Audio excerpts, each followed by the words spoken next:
that it will be a source of joy and inspiration to all the world. In Disney's 102-year history, there have been many defining moments and countless achievements.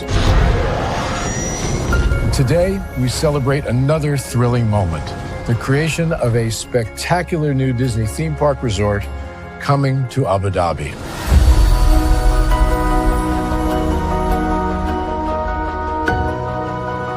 Abu Dhabi is a place where heritage meets innovation, a place where we preserve our past while designing the future. Bringing a Disney theme park resort to Yas Island, Abu Dhabi, marks a historic milestone in our journey as a global family destination. The 7th Disney theme park resort destination represents a new frontier in theme park ambitions. Our resort in Abu Dhabi will be the most advanced and interactive destination in our entire portfolio. The location of our park is incredibly unique. It's anchored by a beautiful waterfront, which will allow us to tell our stories in completely new ways. Ultimately, this project will be a celebration of what's possible when creativity and progress come together. What we are creating with Disney in Abu Dhabi is a whole new world of imagination, an experience that will inspire generations across the region and the world.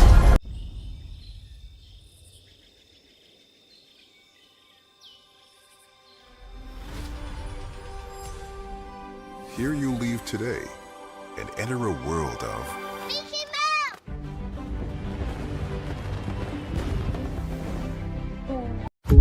There's really no secret about our approach. We keep moving forward, with the hope that it will be a source of joy and inspiration to all the world.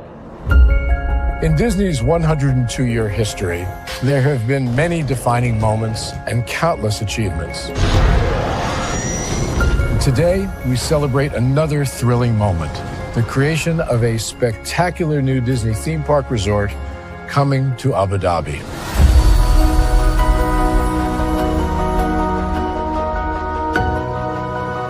Abu Dhabi is a place where heritage meets innovation, a place where we preserve our past while designing the future. Bringing a Disney theme park resort to Yas Island, Abu Dhabi, marks a historic milestone in our journey as a global family destination. The 7th Disney theme park resort destination represents a new frontier in theme park ambitions. Our resort in Abu Dhabi will be the most advanced and interactive destination in our entire portfolio. The location of our park is incredibly unique. It's anchored by a beautiful waterfront, which will allow us to tell our stories in completely new ways. Ultimately, this project will be a celebration of what's possible when creativity and progress come together. What we are creating with Disney in Abu Dhabi is a whole new world of imagination, an experience that will inspire generations across the region and the world. This collaboration represents a powerful fusion of Disney's unmatched legacy in storytelling and Mira's commitment to bringing world-class entertainment to our guests. Abu Dhabi's vision for the future is to create a legacy for generations to come. Disneyland Abu Dhabi will be authentically Disney and distinctly Emirati. An oasis of extraordinary Disney entertainment at this crossroads of the world. It will bring to life our timeless characters and stories in many new ways, becoming a source of joy and inspiration for the people of this vast region to enjoy for generations to come.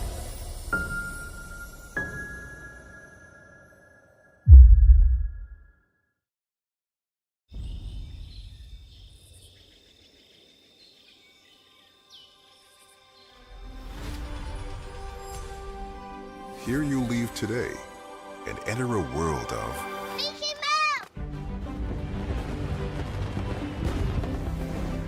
A world of princesses.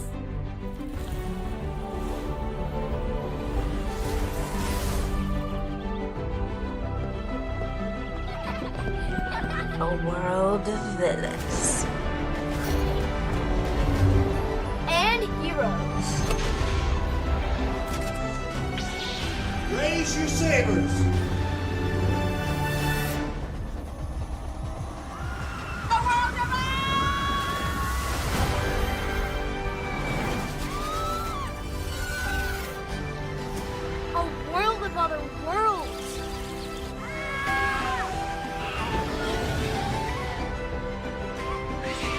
a world of all the favorites.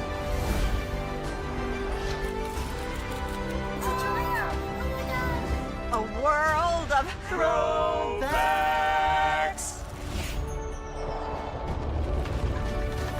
A world of... For whatever you love, infinite worlds await. Open your eyes. Think of the one place you've always wanted to see.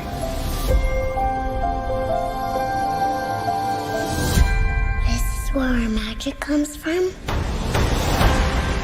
They say if you dream a thing more than once, Please, please, please. it's sure to come true. Everything you see exists together in the great circle of life. There were stories about what happened. It's true. All of it. In every job that must be done, there is an element of fun. I told you she was tricky. Life is full of possibilities. What do you want to be remembered for? The world is in our hands, and we gotta do something with it.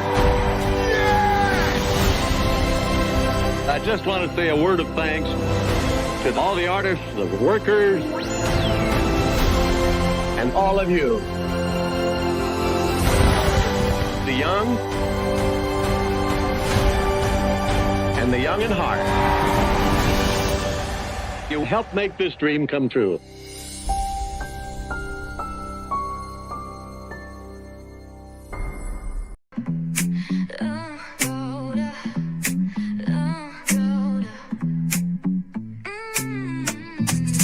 Lights go low, the city goes high.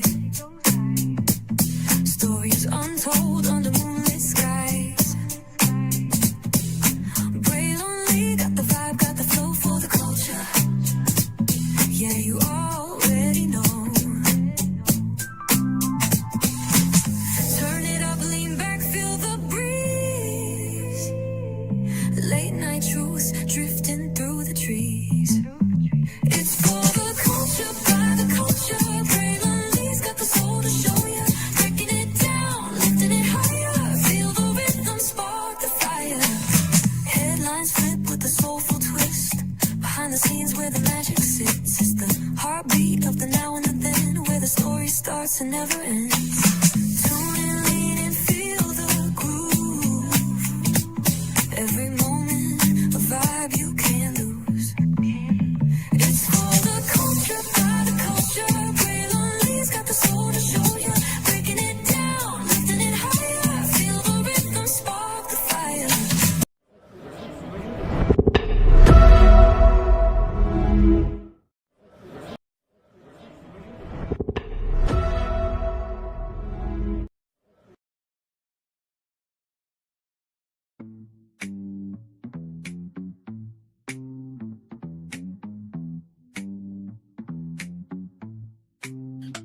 Do not adjust your TV, your phone, your tablet, your desktop. Don't adjust nothing.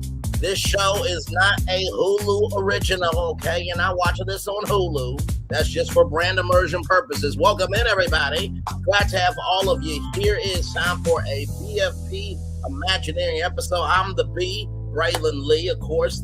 The F is Florentin, and the P is Phil Metro. We are all here live. We are 48 hours out from D23. Some say, well, mostly Disney says, this is going to be the biggest one yet. With that, the largest floor ever done in D23 history. And for those of you who do not know, today was the kickoff for D23. I have our man Bricky, who did a whole video about D23 Day at Disneyland. We'll get to that. Plus, not only that, something that Offhand Disney has talked about. I think that Offhand Disney better be at D23 for this thing that we're going to talk about as well. In addition to that, this is a Wildcard tour, okay? because we are doing predictions, right? I mean, everything we do really is predicting and doing concepts and everything in between. So I was like, okay, what if we just did wild cards, right? And the thing about us as brothers, right? Brothers, we do disagree. We do fight this, that, and third. And I said that it wasn't authentic for us to do a D23 prediction. But I said this to the group, and Florentine felt away about it, but I said to him, we go above and beyond what people are going to say on YouTube. That is no point in doing it. But I do think doing some wild cards and seeing how we can utilize the parks and doing what we do best, figuring out what's not there, how can we add to it, that's a show that we can do. So we're going to do that tonight as well. So let's get to it, because higher is waiting, low is available, but either way, we got to go on tour. Yes, indeed we do. And I love both of my brothers, okay? Sometimes, listen, it is all good. We disagree, but that doesn't mean that we still don't love each other, right? So whether you're in a friendship or relationship or any type of ship, it's always going to be some struggle. But as long as the heart, the character, and the sincerity is there, you are always going to be A-okay. You see that virtual tour background? Yes, you do. We are broadcasting live once again virtually from the Magic Kingdom. Yes, indeed. You see that virtual tour background? Yes, you do. You hear that virtual tour music? Yes, you do. And then there is me. Hey, everybody, welcome in. So glad to have all of you here. Now, of course, this is not a Disney stream without one particular introduction. So let me get our good friend Walt Disney up for us here. Let's see here. I don't think we disagreed here. We didn't talk about is all much love. Oh, absolutely. It's always going to be that with us. Come on now. Come on. Absolutely. Give me one moment, y'all.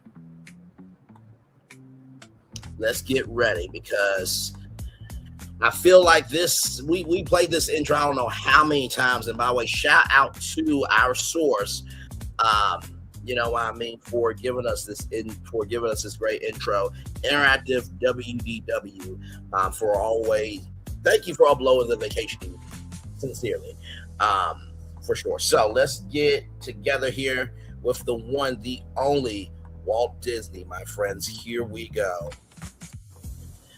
Oh my God. All right. Walt, do what you do, my friend. Roll it. To all who come to this happy place, welcome. Disneyland is your land. 48 hours out from the biggest D23 ever. Disney's got a lot of work to do with the fans. For some of them, they have their divorce papers ready. For others, they got their wedding dress and tuxedos ready to play Disney. What will happen this weekend? We're talking about it right from this space, right here, and right now. Oh, man, I love what we do. Yes, indeed. Oh, buddy boy, what will Bill and Gordon Wildcard be? What will mine be? We'll find out here in just a little bit. We got a lot to talk about, and a whole lot to get through. Yes, indeed, we do. Oh, let's get it.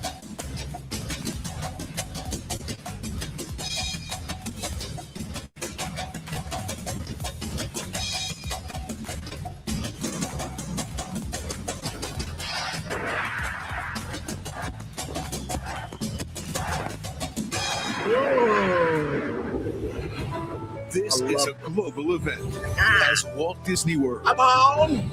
Disneyland Paris. Yes. Tokyo Disneyland. Yes, indeed. Come on. Hong Kong Disneyland. Bring it on home. And Disney Cruise Line. Join Disneyland in celebrating 50 years of magic. Baby. It's the happiest celebration on earth. Disneyland is dedicated to the ideals and the dreams that have created America, with the hope that it will be a source of joy and inspiration to all the world. The one, the only Mr. Walt Disney. Thank you, good sir, for that. So, with that said, I'm going to bring my brothers in theme park, brothers, what do I always say? Theme park brothers in Christ, Florentine and Philip here, so we can watch Bricky's video together, and then we're going to get into our wild cards. And listen, okay, you know, all three of us are very different. You know, I'm the brand, and you know, Thornton is the visionaire wonder. He had, when he sees, how can I put it? He's like, I see something. I don't see what you see though, but I see something. So I'm gonna go in the other direction and go off on my own way. And he does a great job. He does a great job at that. Of course, Phil, he is the map. So of course he has the logistics of it all, everybody. So wait for these theme park brothers in Christ to get up here. We'll watch the Bricky video, and then we'll get into our wild card predictions right after this. Now, of course, this is 48 hours. Let's see here, to add to the opening line, which is that we control the frequency of the horizontal and the vertical. Absolutely. Absolutely. Yes, indeed. In the words of Walt Disney, we restore order with imagination. How can we restore order if we don't know what's out of order? And like I said, this is 48 hours out from D23. So our predictions are just predictions. These may not even happen at D23. But as you know, BFP Imagineering, we shoot for the moon anyway. So our ideas are bigger than what Disney is about to do. So yeah, I'm waiting for Phil Florentin to get up so we can watch the Bricky video together, and then we'll get into our wild card predictions right after that. So it's gonna be a good show. Got a lot to discuss and talk about. So should be a good time.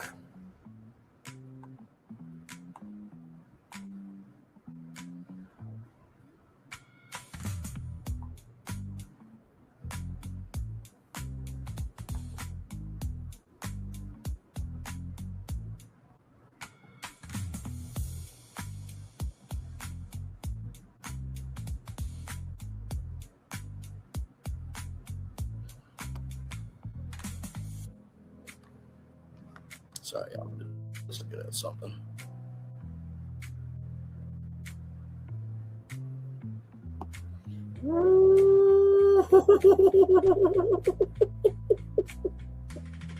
Oh man, let me tell you something. When you can laugh at just being still and who you are, it's a beautiful thing. Florentin is up here. Hey, good sir, welcome in. You ready for this?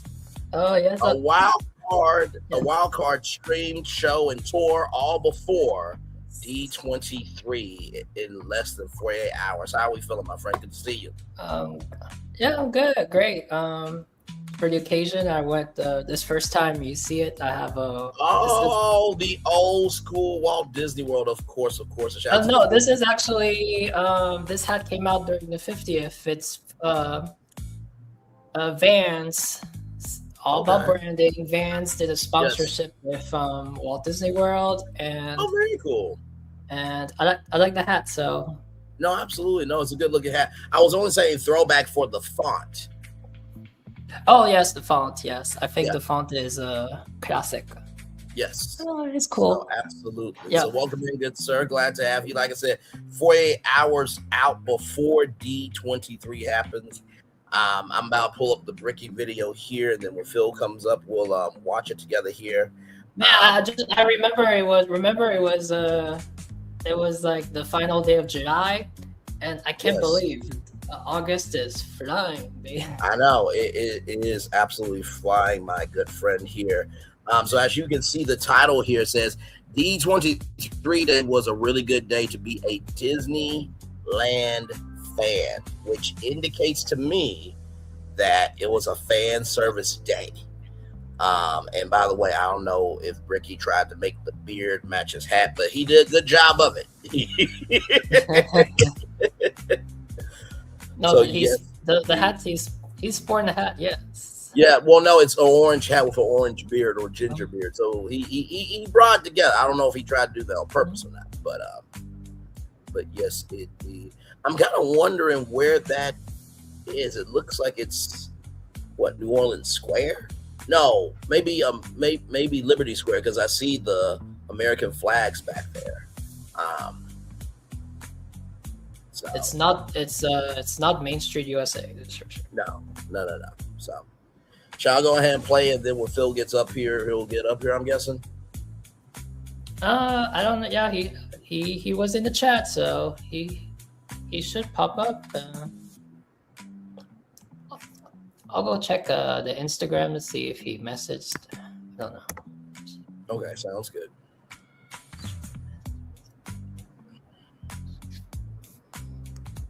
By the way, everybody, just to let you guys know, the theme park panel, well, not the theme park panel, but the theme park presentation will be Saturday at 10 p.m. Eastern. That will be streaming live on Disney Plus. The movies and TV presentation will also be live at 10 o'clock, but it will not be streaming on Disney Plus. So.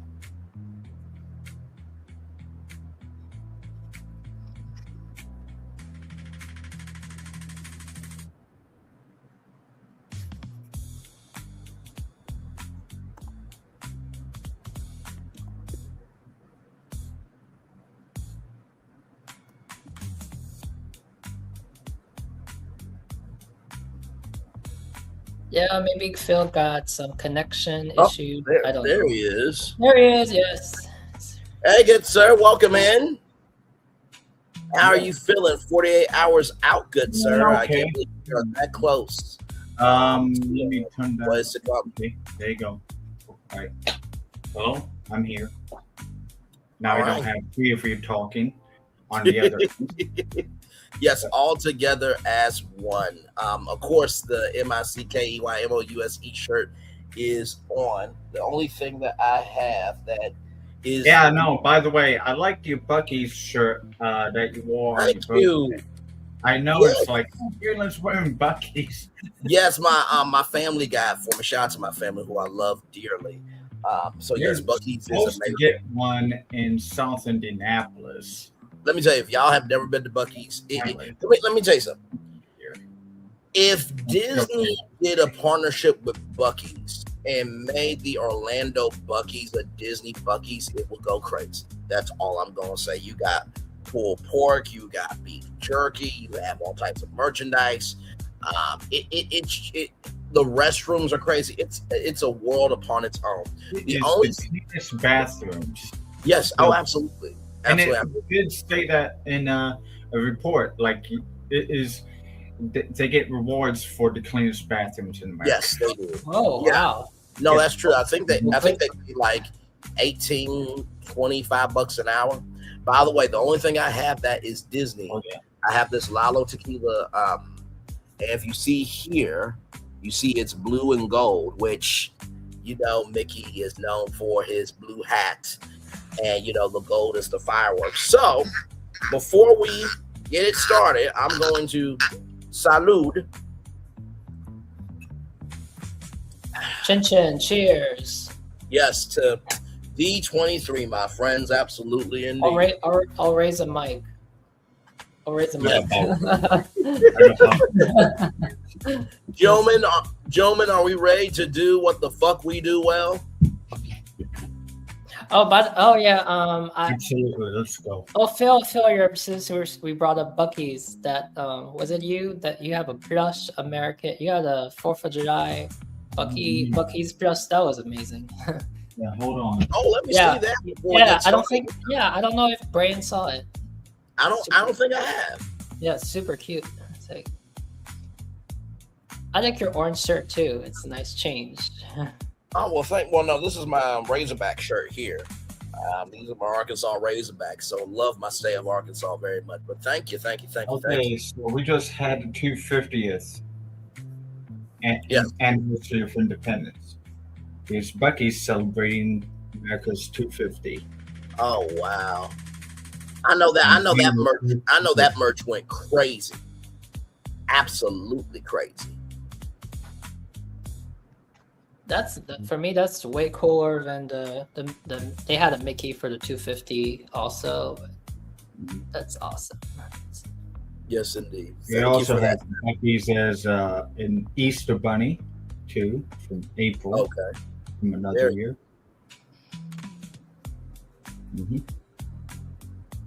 Yeah. Well, thank you for that, good sir.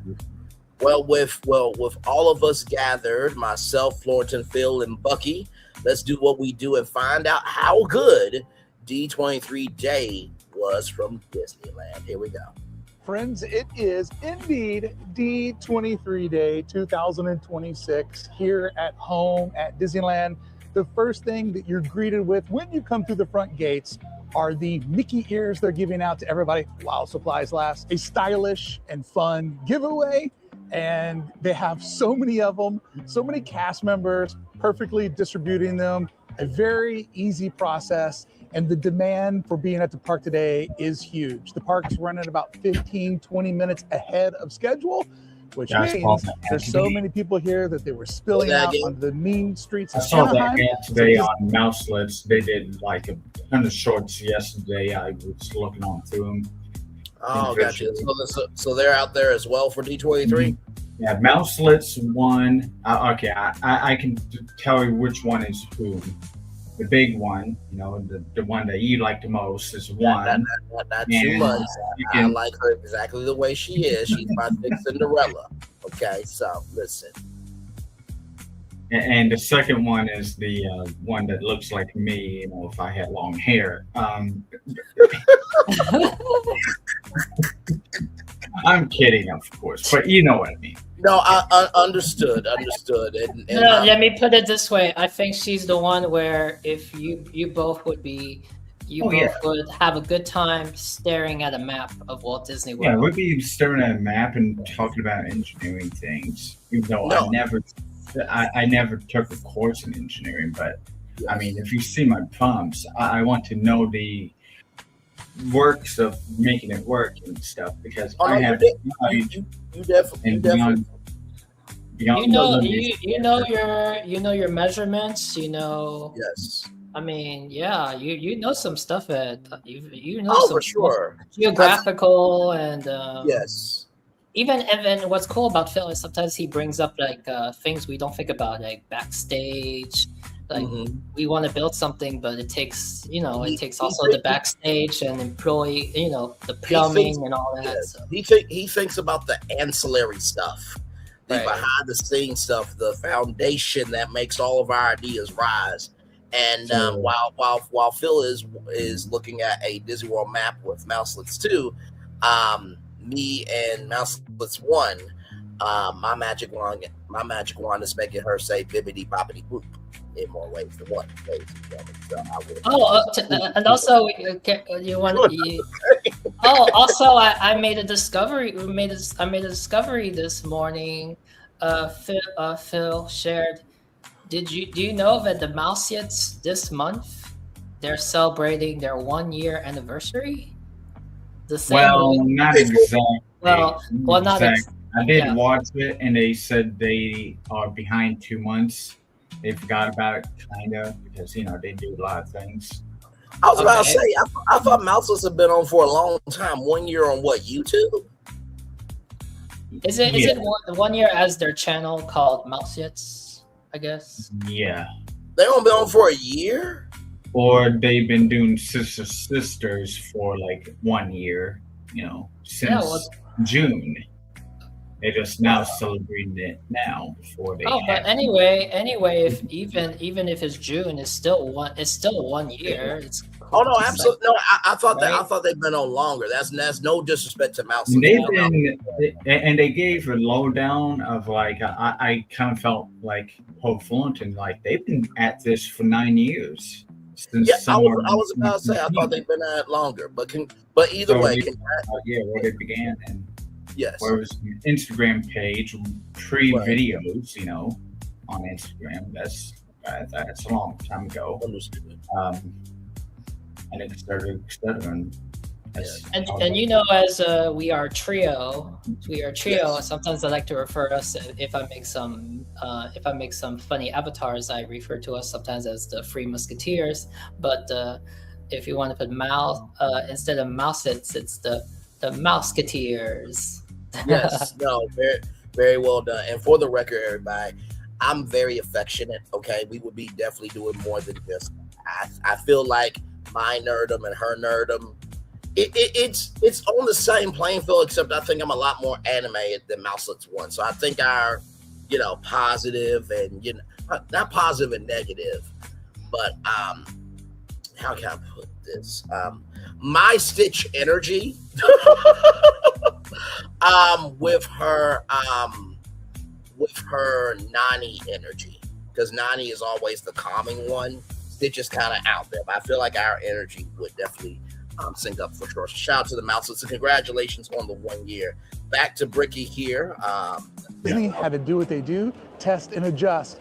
But this wasn't the first surprise that was waiting for us. There were surprises all through downtown Disney. Oh my God. Whoa! Wait a minute. Like that. Holy. That is so awesome. Oh. Now that's cool. Guys, it's already worth it. Oh my God, this thing is so awesome. Okay, so is this to do with the Mickey's 100th birthday coming up? No. So this is it's a Macy's balloon. So yes, this is going to be the 100th Macy's Thanksgiving Day Parade, which Here we go. Yes. For the record, I mean, shout out to Macy's. I mean, 100 years of a parade. Not just that, but in the same city. Y'all better do the top 100 floats.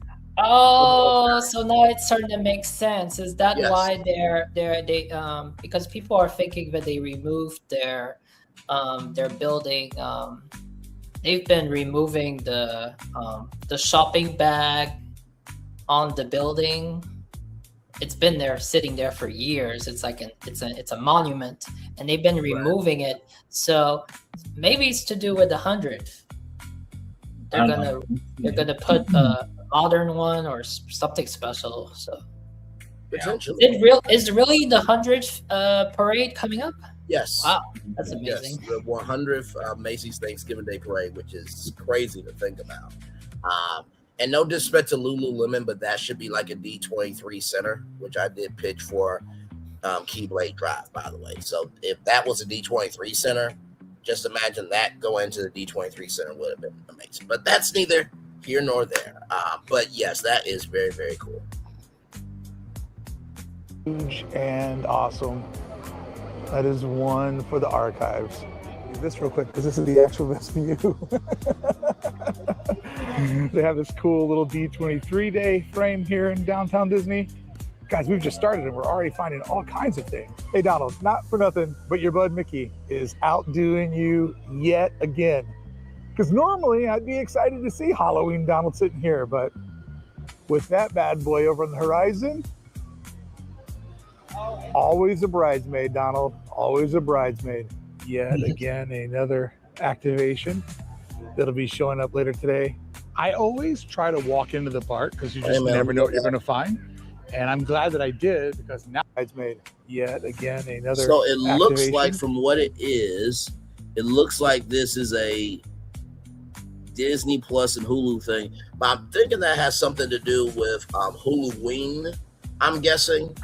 For those of you who don't know, Huluween is like their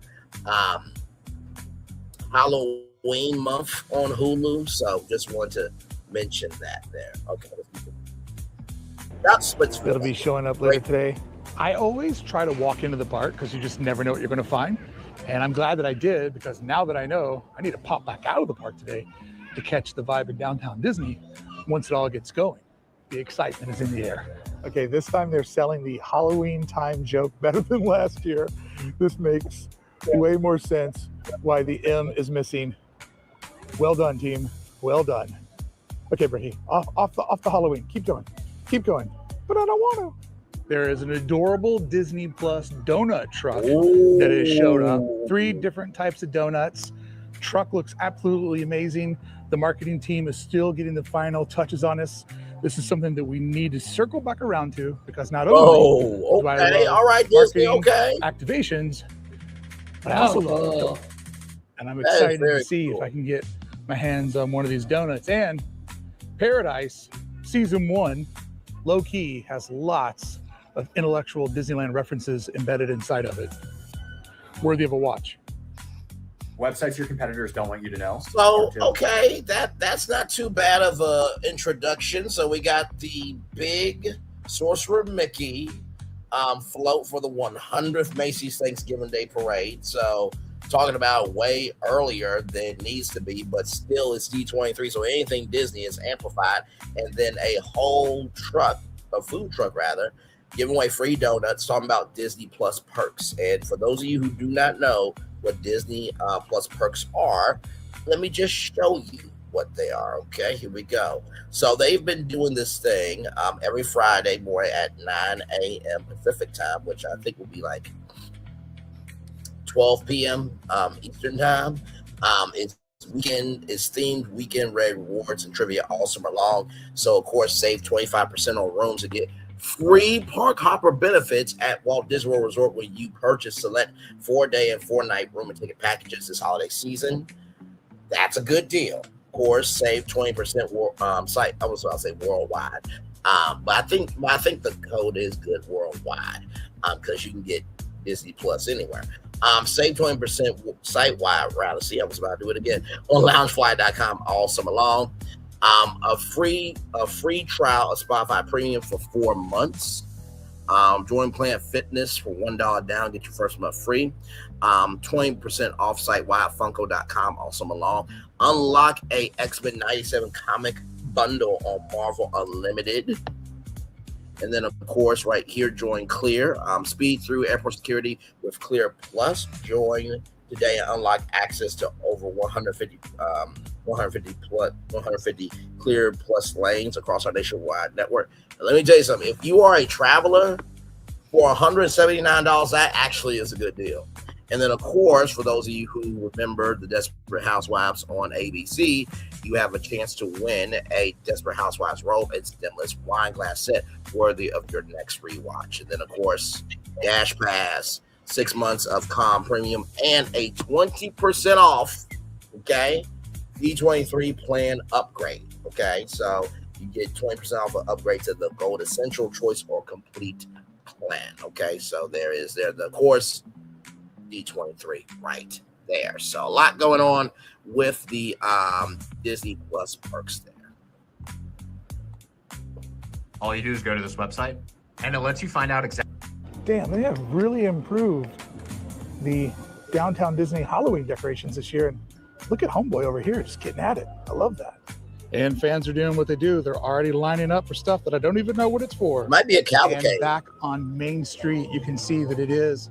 Hey, how you doing, bud? How you doing? What are you here for today? You know, I don't know. I thought it was just a really nice Thursday. Look at the poker face on this one. I'll tell you, I love it.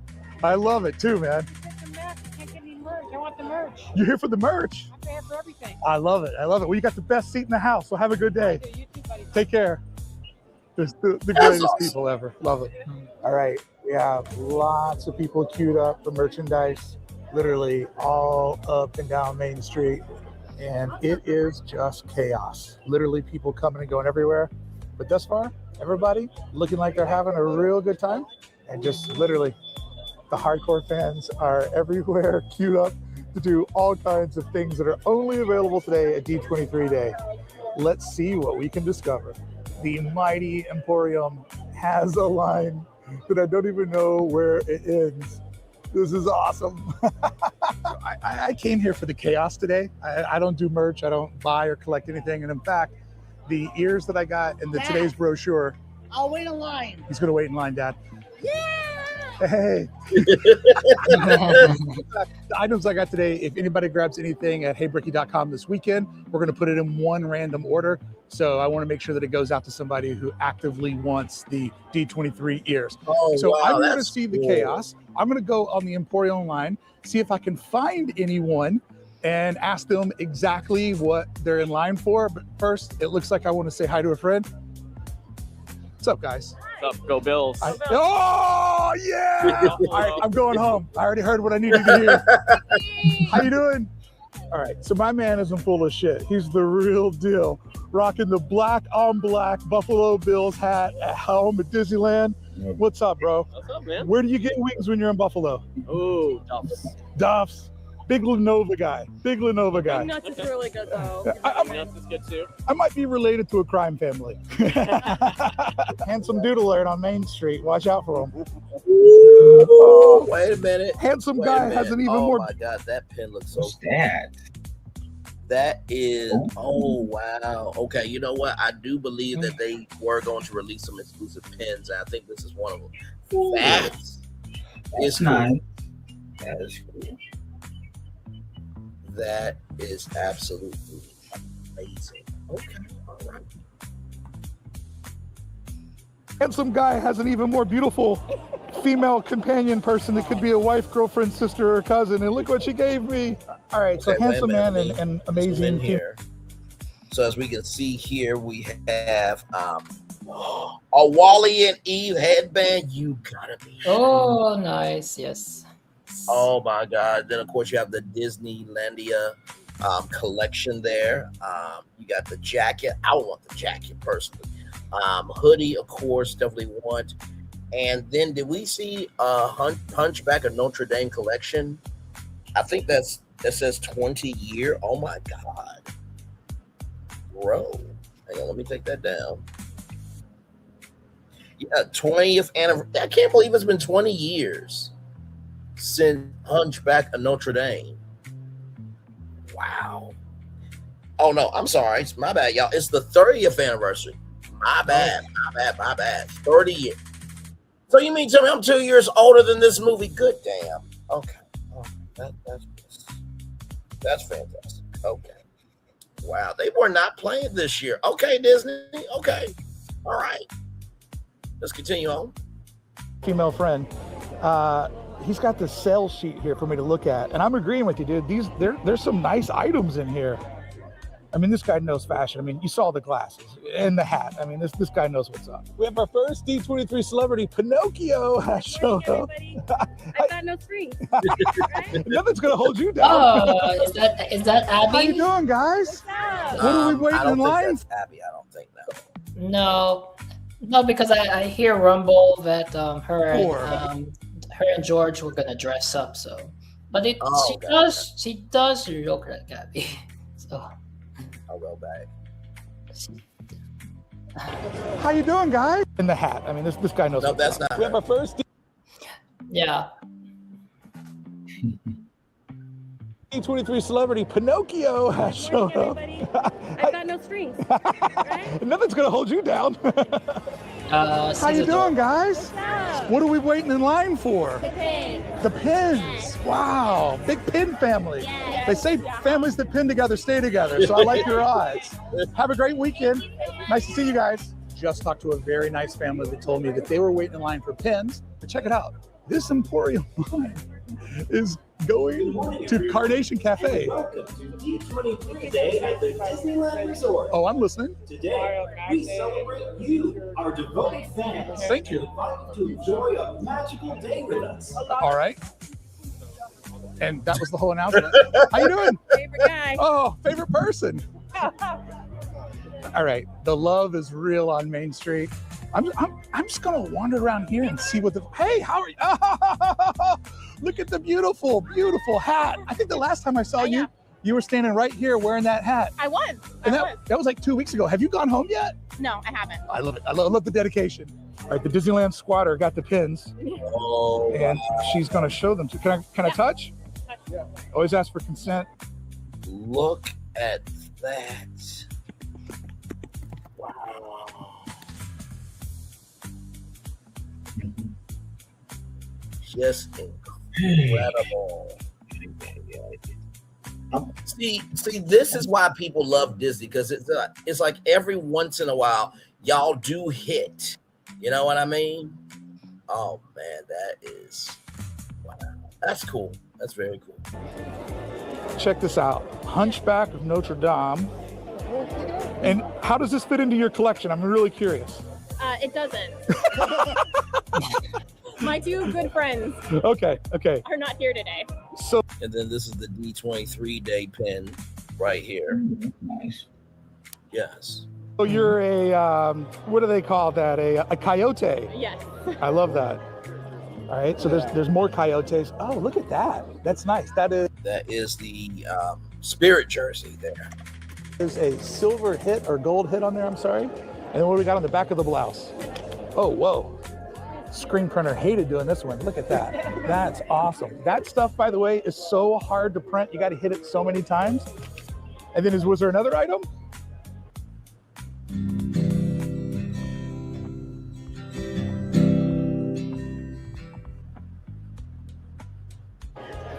Oh, this might be my favorite one yet. Look at the ears, y'all. Oh my God. Okay, Disney, you doing good so far. You're doing good. You are doing good so far. That's awesome. Well, thanks, Coyotes. I appreciate it. There he is. It's D23 every day with Steve. The fleet is rolling out. Good morning. That's the best. That is the best. I was wondering where the big girl's at. Not the driver, the actual omnibus. My favorite seat in the park. Right there, baby. Let's go. It's going to be an omnibus day. I need that footage. I need to take you on that adventure. So what I've learned thus far is that most people are here for merch. I've met a couple of people that are here for vibes, and I have indeed met some people that are in from out of town that are already kicking off their D23 with a day in Disneyland. So it's kind of a mixed bag, a little bit of everything that you would think you'd find. And I see my first person that's dressed up as something. I believe I see a Stinky Pete off in the horizon. Correct me if I'm wrong, but I think that's the outfit. Maybe not forget that Walt Disney animatronic was the big announcement for Disneyland at last year's D23. We're just a couple of days away from understanding what they have in store for Disneyland this year. I know a lot of people want Tomorrowland.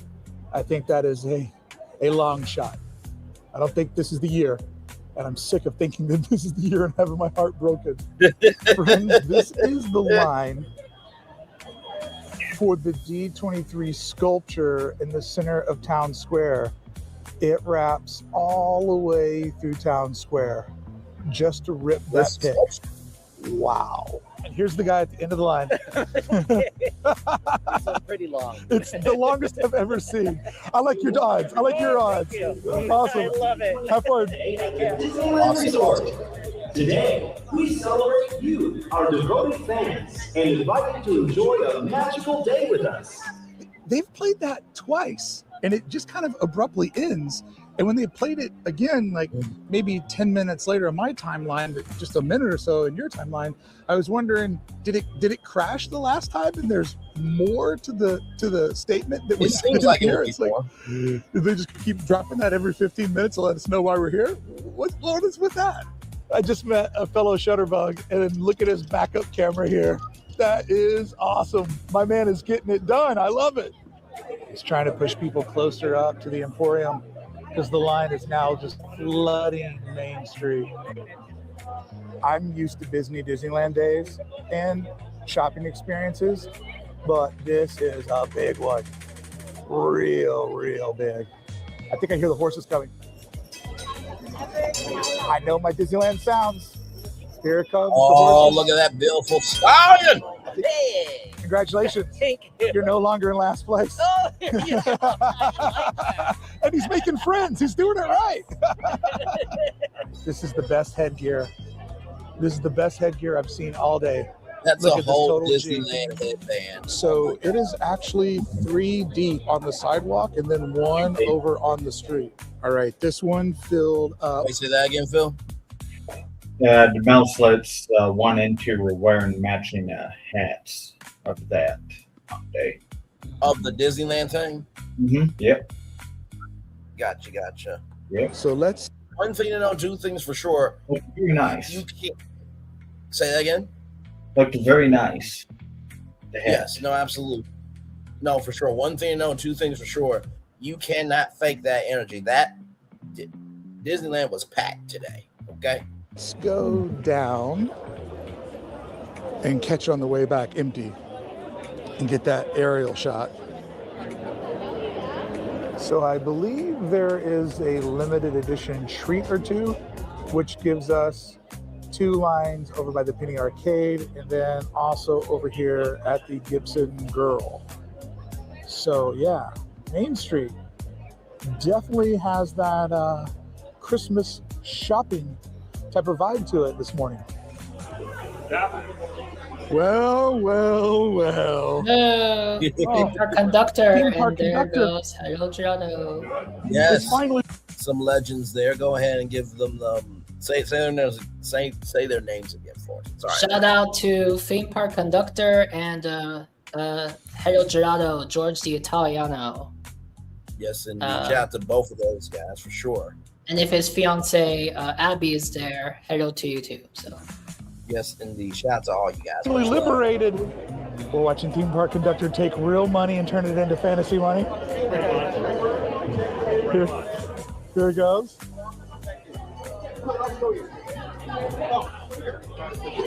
He's looking over his options. Here it is. Here's the proud moment. The proud moment. Look at him. There we go. Success. Oh, it was so worth it. Oh, how long did that take? About 45 minutes. I love the humor.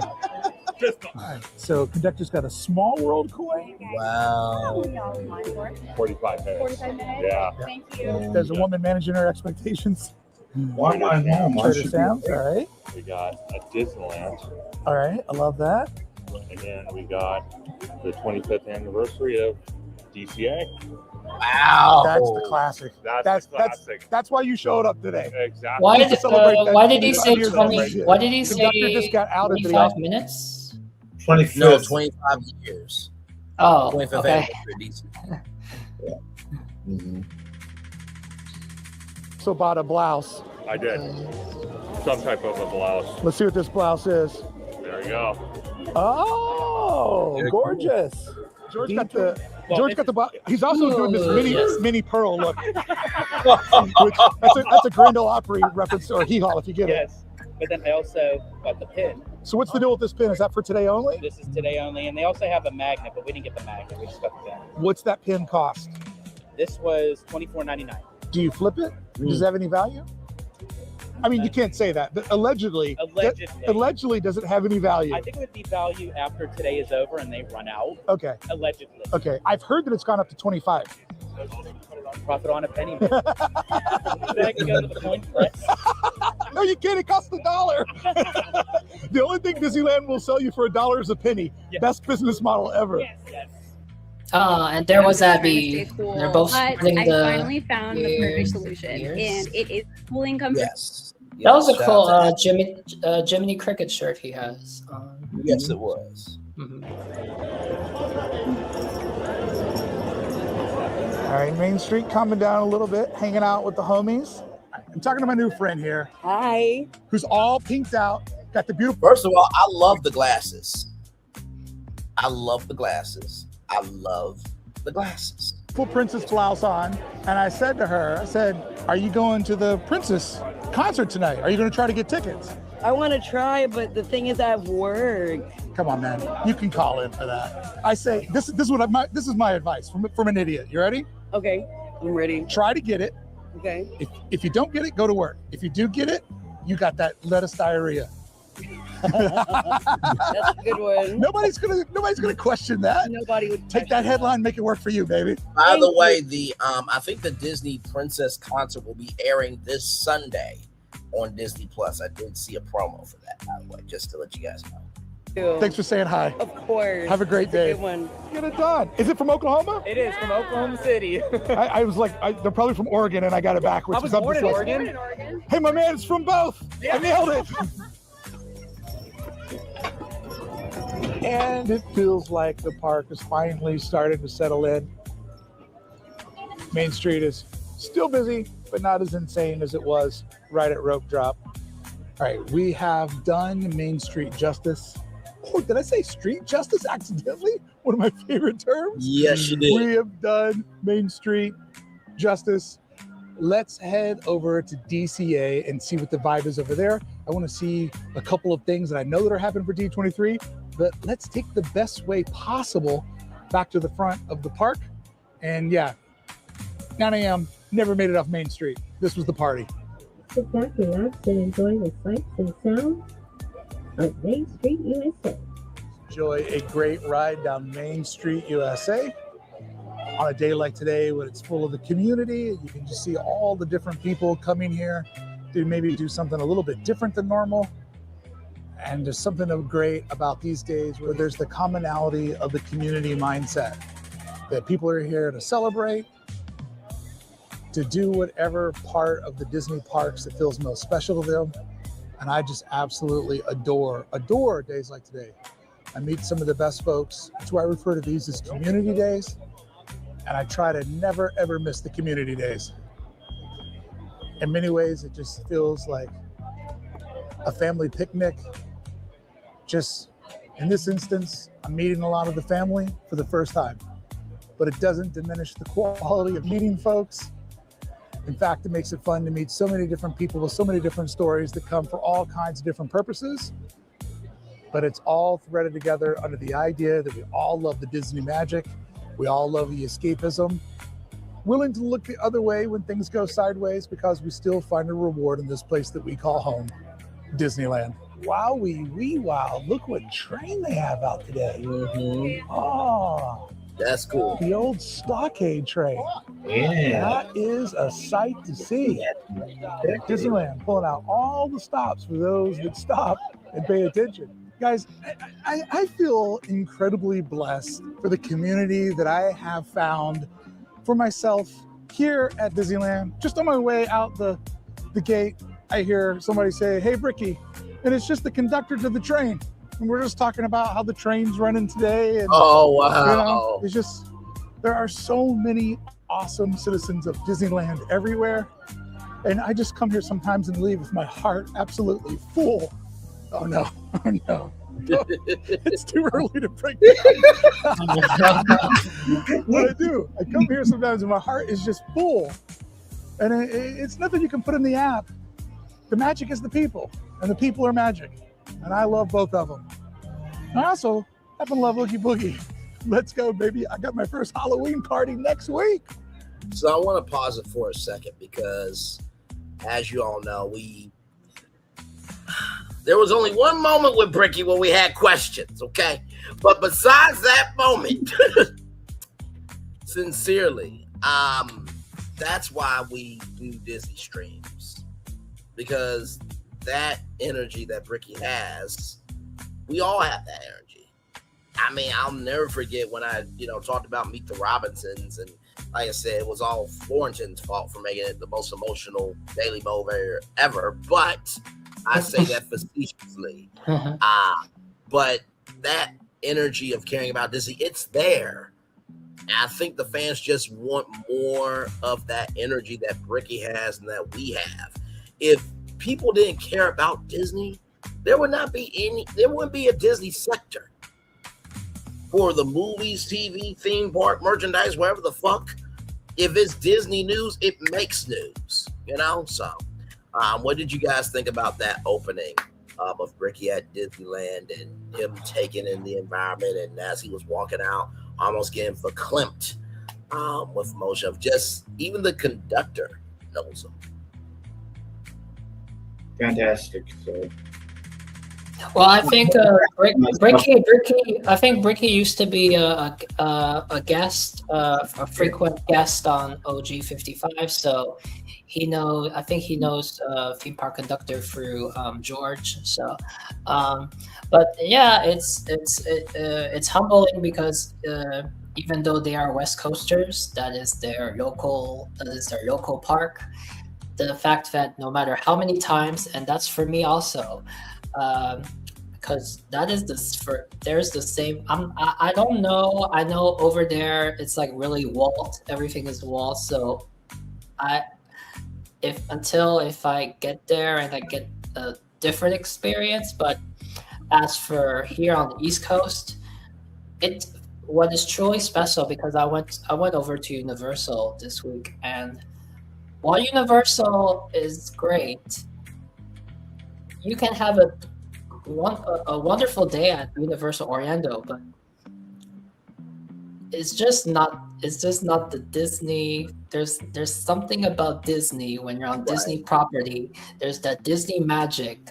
Here on the East Coast, we have the Disney bubble, and and I feel him. So if I feel already what the Disney for Disney World, I mean, I cannot imagine what there in the OG Disney at park is. And I wish for you, Brian, like you could hopefully one day you'll be able to say that one time I went to Disney and it really touched my heart. So.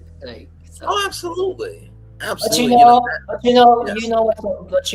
even it's not about going to the parks. You can be touched by the soundtrack. You can be touched by the films. Even now, if you go back and sometimes you go back and watch Illuminations or a epic soundtrack from Epcot once in a while, and it will just fill you. It's nothing unlike Disney. So. No, I fully agree with you. I think that's a beautiful sentiment that you made of whether you're in the parks, whether you're watching content creators like us, La Renee Creole, Ronnie Bradley, or WDW Pro, Mickey Views, DSNY Newscast, Alicia Stella, of course. I mean, the list goes on and on. It's a wonderful thing that community can be virtually or in reality. And by the way, all this right here, let me just zoom in. All that right there, okay? Listen, this sister right here, I just have nothing but applause for all of that, okay? Just let me just get some applause for her real quick. Amen. All right, let's go to DCA. And of course, they're handing them out over at DCA as well, which is so fun to see, and actually a really clean example of the difference of scale of the front of Disneyland and DCA. All right, come on, this is a vibe day. No design, Ricky. It's a vibe day. It's a D23 day. Yes. Well. What do we have here? The Headless Horseman. Yes, this isn't D23, but it's perfect to me. Now, not everybody is having a magical D23 day. I just saw a woman walk off the curb and hit Buena Vista Street incredibly hard. And when you see something like that happen, you can do exactly what I did. Go over to the nearest cast member and tell them, hey, you just had a guest who needs emergency help, and they'll take care of it. So I just walked over, and then I walked over to the family. I'm like, I've already talked to cast members. They'll be here for you in 2 seconds. And literally they were. So if you see something, better not to go to the person who got injured, but better to go to the nearest cast member and delegate it over to them, and they will take care of it super quick. Hope you're feeling better. Hate to see you take that fall. Girls heading to a music festival. Okay, first of all, face card, yes. But also too, Bricky, well done to you, good sir. Doesn't hurt to be kind, ever, so. Summer party this year. Sick of wearing the same basic frames as everyone else? You need these pink leopard print frames. They give you that instant standout social vibe. I am getting glasses, so I won't be getting those, but yes. To an outdoor show last weekend, and I literally got stopped by so many people asking where they were from. They instantly upgrade any outfit, whether it's a tee or a cute dress. And here's the crazy part. It's our anniversary sale right now. These are literally just $7. This is the biggest deal of the year, and it won't come back. Stock is super limited, so grab yours now and be the center of attention at your next party. Well, there you go. Shout out to that. $7 glasses is a very good deal, okay? But make sure they're your backup, not your main. All right, moving on. Here are the D23 Citizen watches. I am a watch guy. I do like simplicity, but I don't know that there's enough here for me. I will agree. Like it now, if this was like red, black, and yellow, then yes. I think this is where, and you guys chime in and let me know if I'm off. But this is one of those times where this is like Disney is about commerce, right? Because there's nothing really special about the watches except it's a Mickey. I think I'd be a fan of the black one. You'd be a fan of the one that's in black? Mm-hmm. Yeah, possibly the same. Yeah, as for the other one, it's missing something, yeah, I guess. Well, you know what? If you're getting the black one, I get the white one. But this is a metal watch, so Yeah, it's a metal watch. I forget where. Somewhere up here, either it was Costco or Sam's Club. Somewhere around here. I mean, what is good about the way it is? I mean, Disney watches. What is good about the way it is? It can match any outfit. Oh no, that's very true. It is very clean. I would just. It can be casual and it can be formal. So. Oh no, true. I would just think for D23 Day, like how we saw the Hunchback of Notre Dame merch for the 30th anniversary. I feel like it would be an exclusive watch that Citizen is only going to do this design for this day. I would just think it would just be a little bit more, but then again, like you said, it is very flexible. The watch design, so. It depends how it. Yeah, it's different for every customer. Some might think it's a little bit, on the basic side, and then some people dig that, like simplicity. Yes. Absolutely. All right, let's keep going. If that one was a matte black band, I would jump in this line, lickety split. Hatbox Ghost. Or making his. Oh, thanks, bud. Appreciate that. I'm sure offhand Disney got that today. Popcorn appearance. Love that. Well, it wouldn't be a party if we didn't have balloons and fun places to take photos. Add this to your Avatar scrapbook. Remember the time they put balloons in Avatar Land? Disney Junior bringing the heat. Look at this party. Somebody say ho. Oh yeah, we're gonna get crafting out here. Maybe a tea party. Disney Junior bringing it. It will always be Playhouse Disney for the rest of us, but we understand that Disney Junior is their generation. So new Crayolas. I love this type of stuff. Love these community events at the park, and there's a lot of them these days. Good job, Disneyland. So today at noon, if you're lucky, you can join a virtual queue that will get you a spot over here in front of Little Mermaid to watch another one of those Disney Princess concerts. If you look, they have a round stage right there in the middle of all of this. A ton of lights behind the princesses that are motion lights that can do all kinds of different I will say this, stage right there in the middle of all of this. A ton of light. I honestly believe that this, along with the world of color behind the princesses, will be more cooler than just that. But hey, that's just me. And how do you miss out on doing a special edition of World of Color just for D23 Day? But hey, listen, it's their company, just ultimate fan service. So what do y'all think about the stage? Does it look basic to y'all, or do y'all think they just did the best that they could? It's very basic. It looks like. Yeah, but the question is, stage or something. Are you talking about the design of the stage or the size of the stage? Well, no, just the whole environment. I feel like this should be more. I expected more. I expected more. Unless it's to do with the crowds, like if it's like some, I don't. I cannot see with stuff like that. I cannot judge it until I see the performance. Because sometimes, maybe at night. Wait, are they performing at night? Right? I believe they are. They had. I can't remember the times, but I think it was like 4:30, 6 o'clock. I think, but it's coming out this Sunday on Disney Plus. So we'll of course we'll watch that and then we'll give you guys a report. But yeah, I would just think. Doing a special, World of Color. You know what? Better yet, instead of doing just a special edition World of Color for D23 Day, which you can still do, why don't you do a World of Color Princess edition? Yeah, I was gonna say it. The princesses, like just Yeah, so imagine you have each princess their singing moment, and then in the background, in the foreground, you have their character in the water. Yes. Mm-hmm. Sorry, y'all. But yes, I mean that I feel like that's ultimate fan service. But you know, as the beat goes on, ladies and gentlemen, lights behind the princesses that are motion lights that can do all kinds of different patterns and whatnot. And then they will also have the World of Color Lagoon. So look at this as your, well, actually, think of this as your backdrop.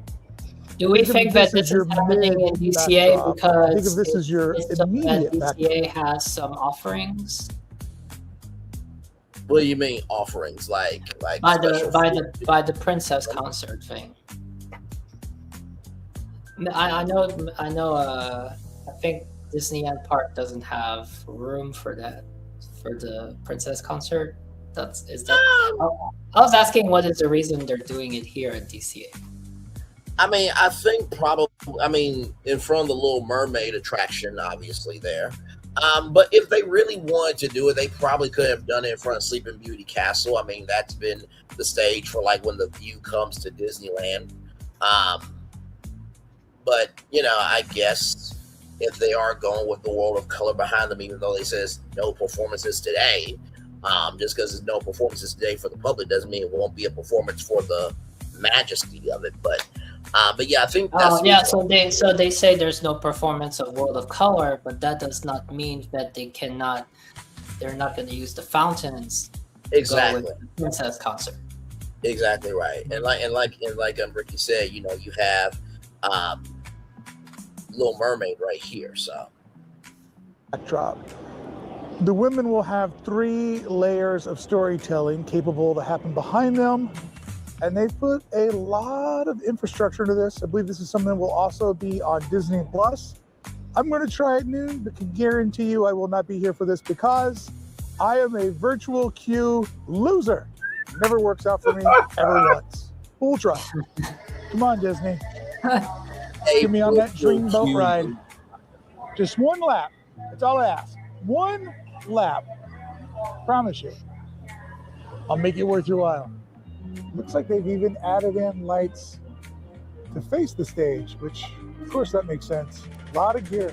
Last time I remember seeing a production this big out here is when we had Super Bowl coverage in this same spot. But that was for, I believe, a week, 2 weeks of coverage. This is just for a single night. Love it when the money gets turned on. Happy D23 day. So Disneyland has these outside of the Grand Californian, so they have really thought of every entrance to the park to make sure people are able to get their D23 ears. That's awesome. Oh yeah.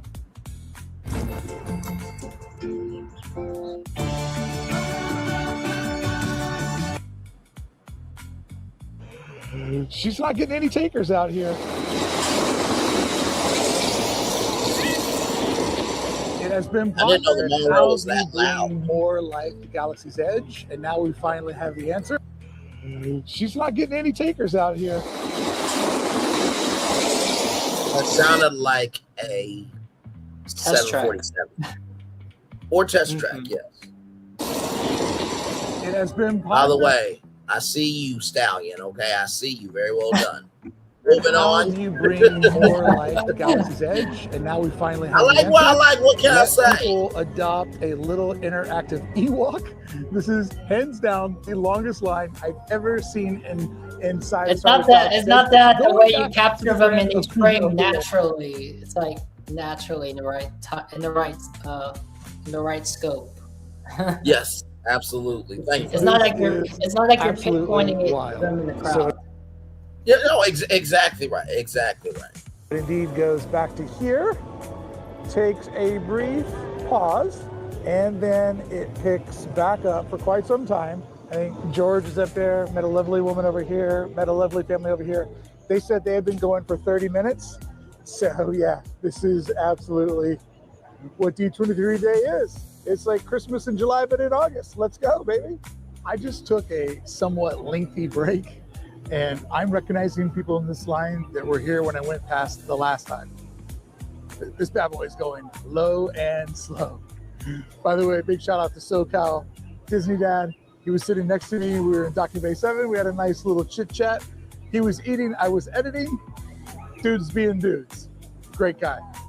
Here it is, the most coveted item of Galaxy's Edge. Behind me, Main Street has emptied out. But just moments earlier, it was full of all kinds of community members. The citizens of Disneyland came out to celebrate the Disney Legends Cavalcade. And this one was perfect because it had a lot of famous Disney people being celebrated. The people that helped design and build Disneyland, the ones that actually put in the work that made the difference, that makes this place feel so special to everybody who gathered along Main Street and the parade route today.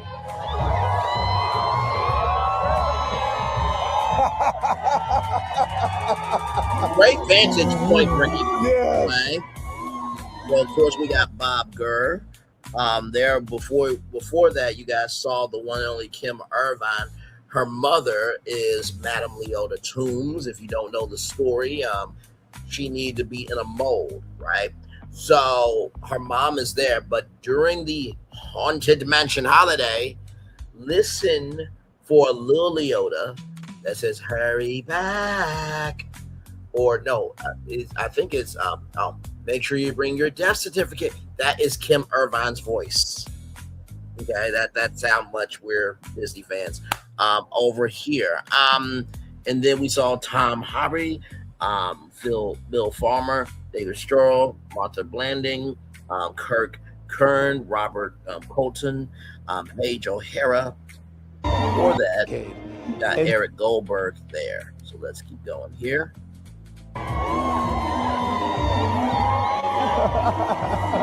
That really is a great man. It really is. You got to put Bob Gurr in shotgun. The new vehicle he designed, amazing. And just such a great moment. Before it started, I just like walking around.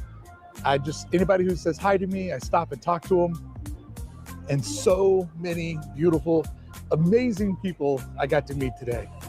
So possibly my favorite part of the entire cavalcade was just seeing the Disney family.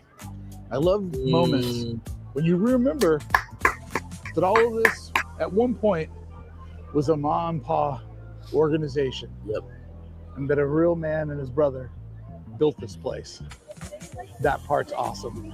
And whenever you see the ideas that bring you back to center, that's where it all started, makes me love it. I know that's the line to say that's the end of the parade, but I would just kept walking behind them. Yeah, I'm in the parade. Hello. Nice to see you. Yes, I am a Disney legend. Sir, why you have your hands on me? Braylon, you are not a Disney legend. Okay, listen, not yet, but damn it, life and death is in the power of the tongue. I ain't bothering nobody. Okay, I'm trying to go to the Penny Arcade. It just happens to be Disney Legends in front of me. Okay, Braylon's not doing anything. Just let him know. If I see you, talk to Bob Gurr, and if he talks to me, what you gonna do then? Thank you. I think you can walk behind. Yeah, I mean, it was just the line to say it stopped, but you could keep walking in front of it. A little bit more. So we wrap up our first day of D23 coverage. For me, just saying thank you. Oh, here it comes. Here it comes. Thank you to everybody who's watched 1 minute of one video and said hi to me in the park. Like, I'm so happy to do this, to meet all of you, and to keep bringing you back home to Disneyland. I hope you enjoyed day one of my very different D23 coverage. Don't have a ticket to get into the event, so we're just gonna wing it and see where it goes. But I think we're gonna have a good time, because basically everybody else will focus on the new announcements. And don't get me wrong, I will be doing that over on my main channel. But over here, we're just gonna catch the vibe. We're gonna meet a lot of people this weekend, see what everybody's up to. And I just want this to be a place where you can feel like, I didn't get to go to D23, but I felt like I went to D23, and I felt like I went there with my bud Bricky.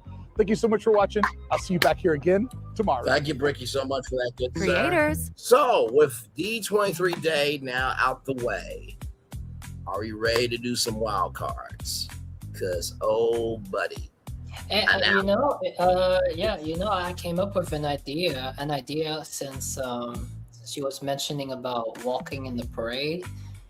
You know how we have Run Disney? Yes. What if you did another event and it's not Run Disney, but it's like Parade Disney? Basically, you instead of running, it's as if you're in the parade, but you're like parading all through Disney World. So you parade around Epcot, and then you go to the boardwalk, and then you get to Hollywood Studios. So let me see if I got this right. So everybody else would be watching Disney fans do their own cavalcade parade that is run by Disney. It's called Parade Disney, where Disney fans can be a part of a parade, and then it's like a ticketed event. No, yeah, because I think it would be really fun. Like that could be a good idea. I like because, it. You know, running around. The thing about Run Disney is you get to see backstage, or you get to run around the park when there's nobody. But I mean, sometimes not everybody runs, right? Like, I think if you did this parade, which is more like a walking event, more people would be able to participate in it, and not. I think that's a good idea.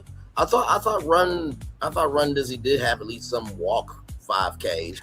Yeah. The 5K the 5K they say you can walk it. So gotcha. Yeah. But no, I like the concept. Phil, do you have one?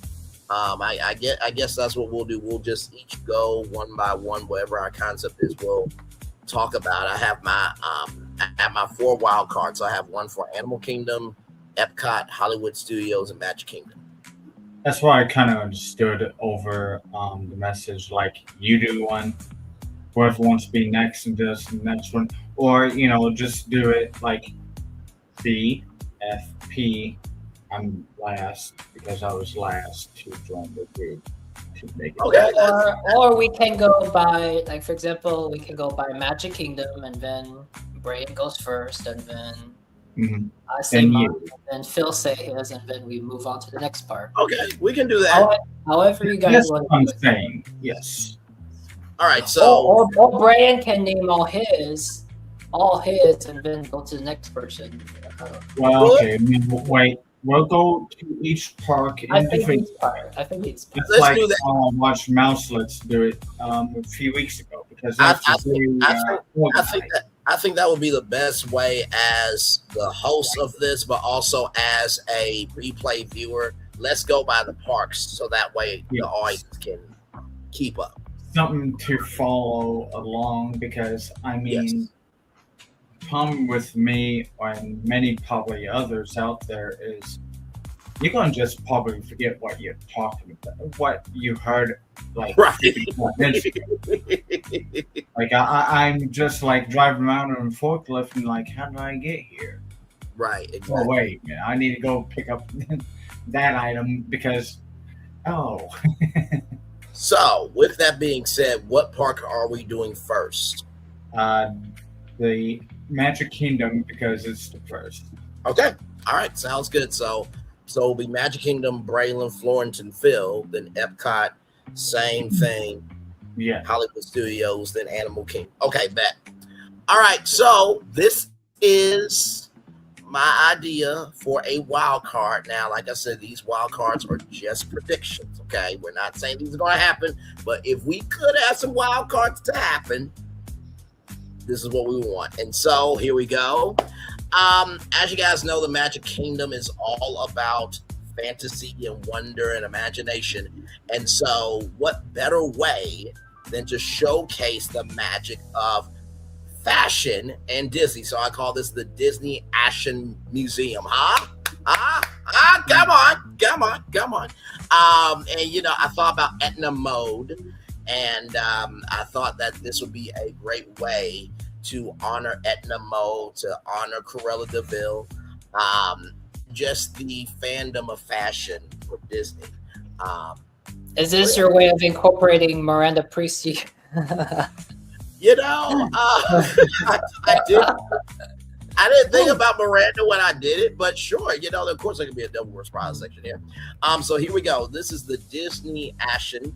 The Museum of Disney Fashion could be a fantastic Magic Kingdom experience because it treats Disney costume design as an art form, not simply as merchandise or costume characters. Disney already has a strong foundation for this concept. The Walt Disney Archives has produced major costume exhibitions such as Heroes and Villains, the Art of Disney Costume, featuring dozens of original costumes and exploring the craftsmanship behind them. So this will be located at the Magic Kingdom Park at Walt Disney World Resort, where Disney stores become fashion. The idea would be to create a permanent museum gallery experience celebrating the evolution, art, street technology, and cultural impact of Disney fashion, from animated characters and live action films to Disney park costumes, fan created fashion, and futuristic interpretations of Disney characters. It would feel less like a traditional museum and more like walking through the world's greatest Disney fashion magazine. So the exterior would be designed as an elegant 20th century fashion museum. The exterior could feature Disney Ashen, the Museum of Disney Fashion. The architecture would fit naturally onto Main Street's turn of the century aesthetic while incorporating enormous fashion window displays. Inside the windows, Cinderella's glass slipper, Belle's yellow gown, Corella's fashion sketches, Elsa's ice-inspired designs, Tiana's gowns, Minnie Mouse fashion, Mickey Mouse's classic looks, futuristic Tron-inspired costumes, and fan-designed Disney fashion.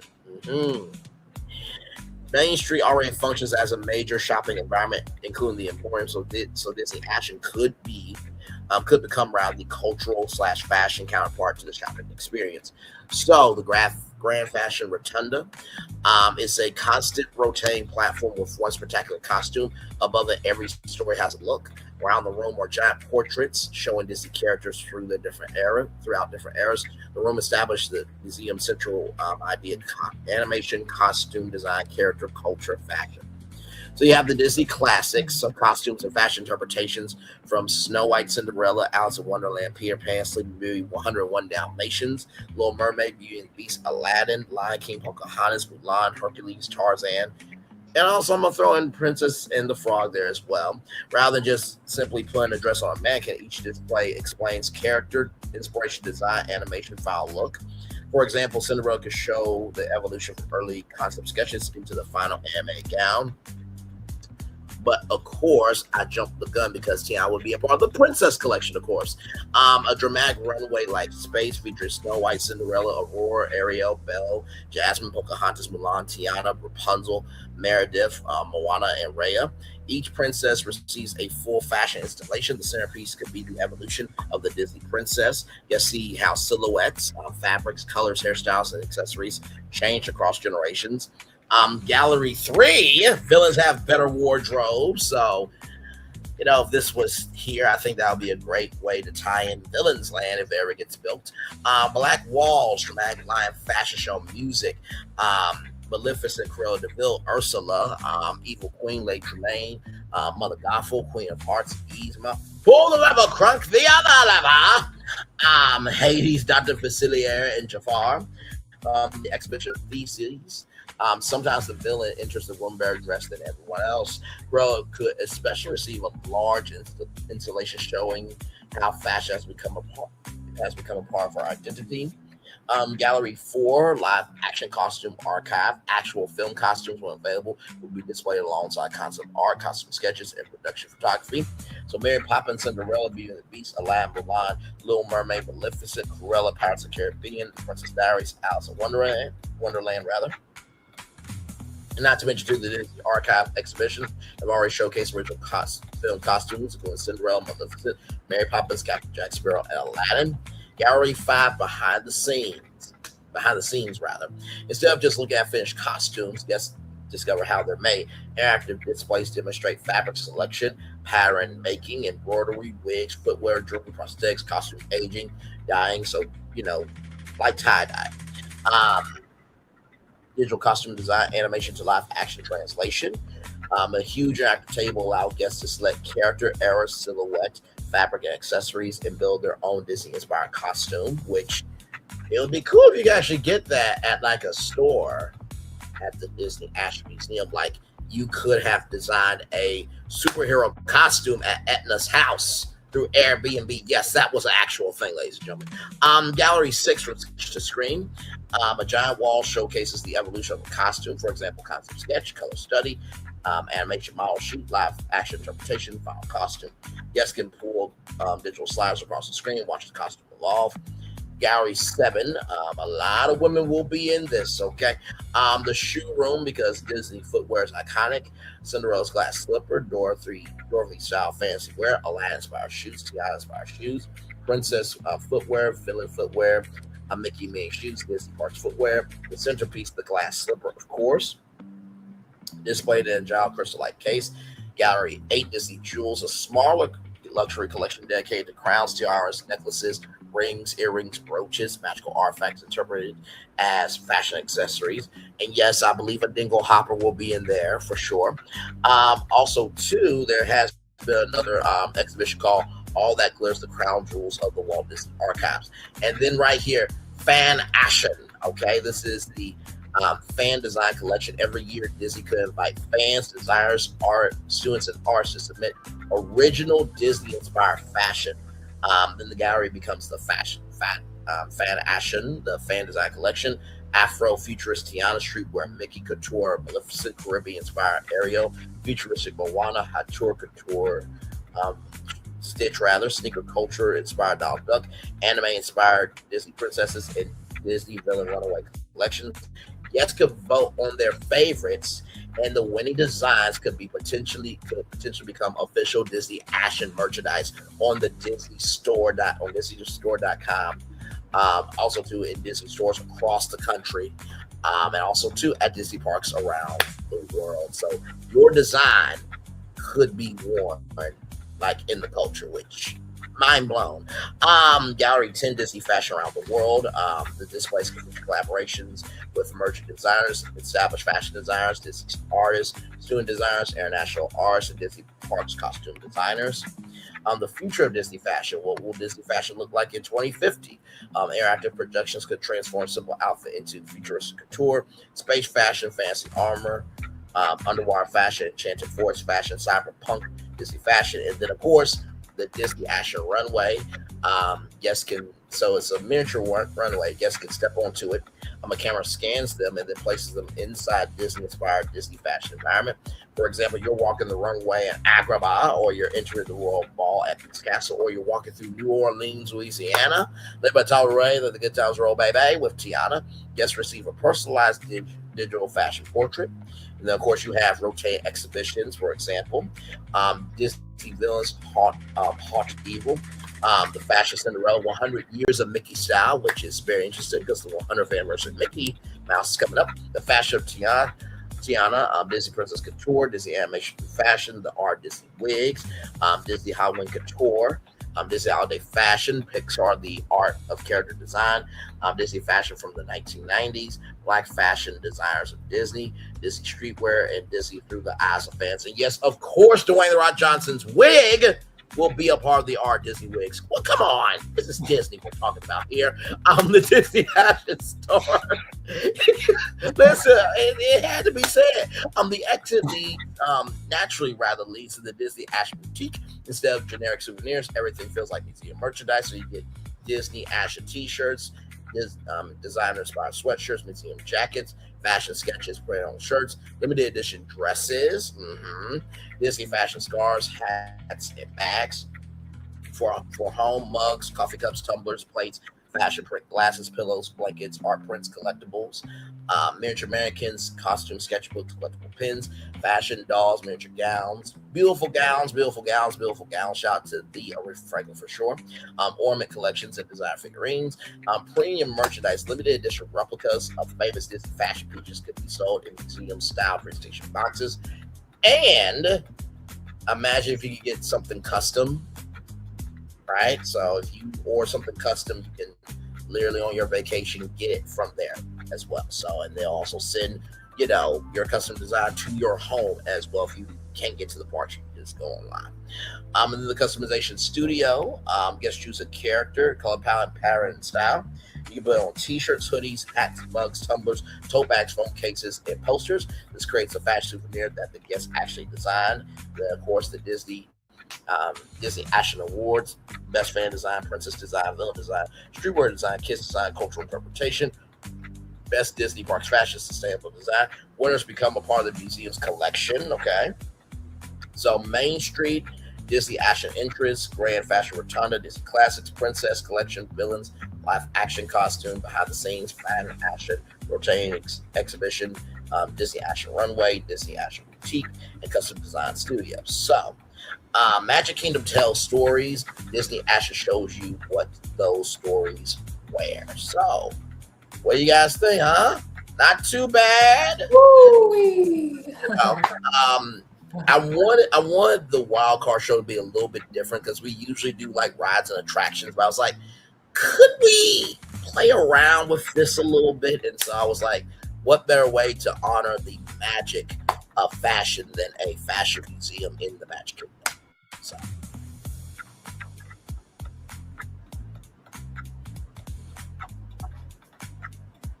No, it's very good. Very entertaining. Thank you. Now this is quite a feat. Thank you. Yeah, I had to really think about it. I'm just like, I don't want to do something typical. Like, what could we do here? And so, yeah. And who none of her would come out and reveal this grandiose. Would it be Edna Mode? I think Edna Mode would have to do. You know what? Edna Mode and Miranda Priestley. Oh wow! Yes. That would be so cool. Yeah, I think not just Edna Mode. You need Miranda Priestley. Yes, absolutely. Bill, what's your take on this? Thornton, are you next? Yeah. If we're going BFP, right? Yes. Do you want?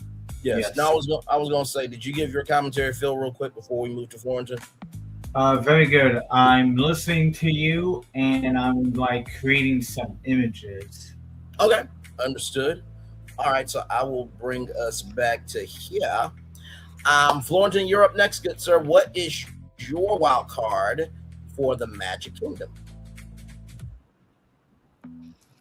Okay, so I have a prompt, so I'll bring it up. Okay, I'll take that down there. All right, good sir. The floor is yours. This is Florentine's wild card for the Magic Kingdom. Thank you, sir. Okay, so we are going with one wild card for each park. So it was great to just sit and soak in what would be one for each. Now, what Brian just did was something beyond rides and attractions. Now, I do have something special for Hollywood Studios, but when it comes to the Magic Kingdom, thinking about a wild card, I think a wild card would be for Cinderella. And of course, the Magic Kingdom is the heart of Cinderella. We have Cinderella Castle. The first Fantasyland expansion was pitched to have a Cinderella, the house with a Cinderella meet and greet, and I think there was supposed to be even a show where you get to see Cinderella transform, yes, into her iconic dress. And not to say that, of course, in Sleeping Beauty Castle, you deserves a Sleeping Beauty attraction, but I think Cinderella is really one of the famous classic films, and we do have Snow White. We do have attractions for Snow White, but I think for Magic Kingdom, a wild card would be Cinderella, to have a Cinderella experience. And I think this attraction is very interesting because we're not going old school dark ride. Now, I wasn't sure about this, but when I read the prompt, I was amazed. So, here's the pitch for next generation dark ride titled Cinderella's Enchanted Transformation. So, one way you're bringing it back into a ride, but you're bringing back what you had originally pitched for the fantasy and expansion. New fantasy and that is.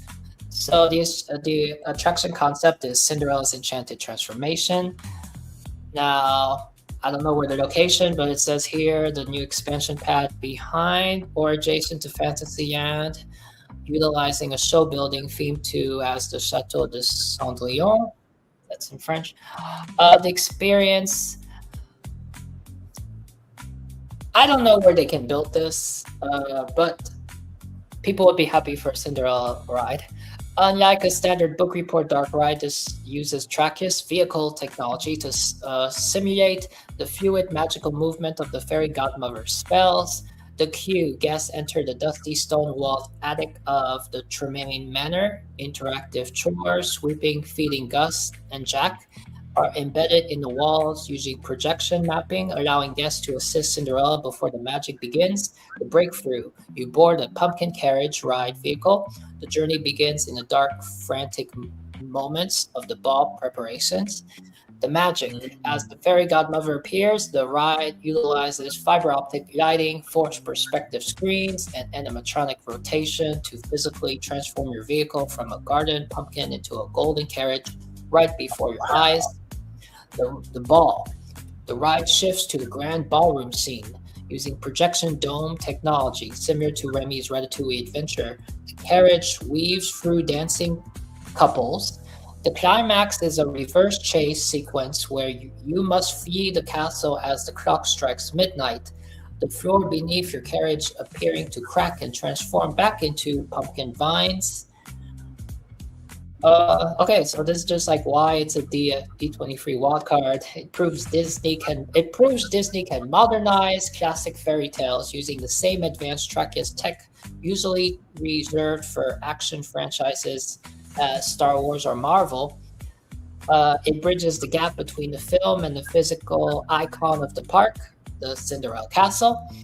It provides a high-capacity classic dark ride that balances out the more intense announcements, like the rumored villains end. Oh yeah, that would balance it really out. I mean, so the ride system would be a Trachis 6-passenger pumpkin carriage, duration 5 minutes 30 seconds, projection mapping, integrated physical set transformation, set delivery. Oh yes, smelling the pumpkin spice. Yes. That would be great for the fall season, and that would be great for the. It would go. I think it would go well with the if Piston Peak is going all decor for Halloween and Thanksgiving, and then you got villains, and then you have this attraction where you get the scents for the pumpkin. Accessibility, so carriage vehicle is also available. Yes, that's very important. So to make this truly legendary, the ride concludes in a royal gallery in exit hallway featuring original concept art from the 1950 film and a small tribute to Mary Biere, connecting the attraction to Disney's rich artistic history. So, yeah, at first when I saw a Trachis ride, I was like, oh, another Trachis ride. But you know, Tokyo Disneyland has that famous Beauty and the Beast Trachis attraction. And what better way for Walt Disney World to get the Cinderella version? And you know what I loved about this, because you hit on something very, very, very on the nose here. When it comes to Cinderella, she is kind of used like Mickey Mouse in a way, right? Mickey Mouse's first ride was Mickey and Minnie's Runaway Railway, right? So you had Cinderella Bration from Tokyo, you have the Cinderella Castle Suite, you have the Cinderella Castle, the Bibi Bobby Boutique, and of course you can dine Cinderella's Royal Table, but she doesn't have a ride in the park. So very well done. I like that. That was very good. And who can say that still cannot happen, because how many years did it take before Mickey officially has his ride? That's very true. Yes. Hey, you know what? Disney, it's about time for a Mickey movie, damn it. An original one. That'll be his 100th anniversary. And he's never had an original movie. This is a side note, but it looked like you were going to show an image of it, so I would love to see it. I don't have an image. Copyright. Yeah. Our good friend Copyright. Good damn. But we all know Cinderella. We can picture it, right? So. Oh, absolutely. No, you did a great job. Like I said, I really love the fact that Cinderella has her own ride. I love the fact that you get to, because not everybody's going to get to be a Cinderella in life, right? So the fact that you will get to be in a carriage and get to have a piece of the story be with you. Yeah. Because the part of New Fantasyland that really excited me with the concept art.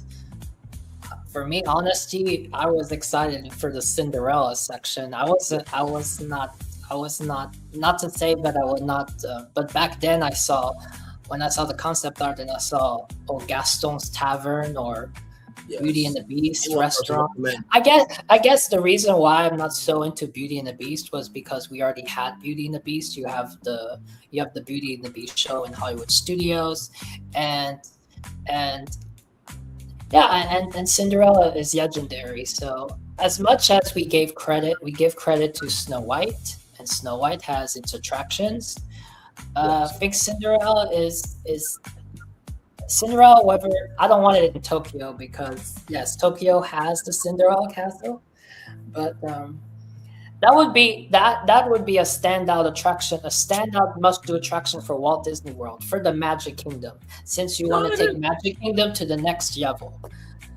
Absolutely. Very well said and done. Phil, what is your commentary on that pitch there? I'm going to have to look on to it on the replay. That sounds very good. Okay, sounds good. I will take Florence. Now, if I can generate an image, well, I can. If I do come up with an image, then I can show it to you the best way I can.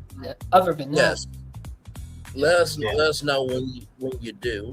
I'm gonna bring up Phil's now. So this is Phil's wild card for the Magic Kingdom. Here we go.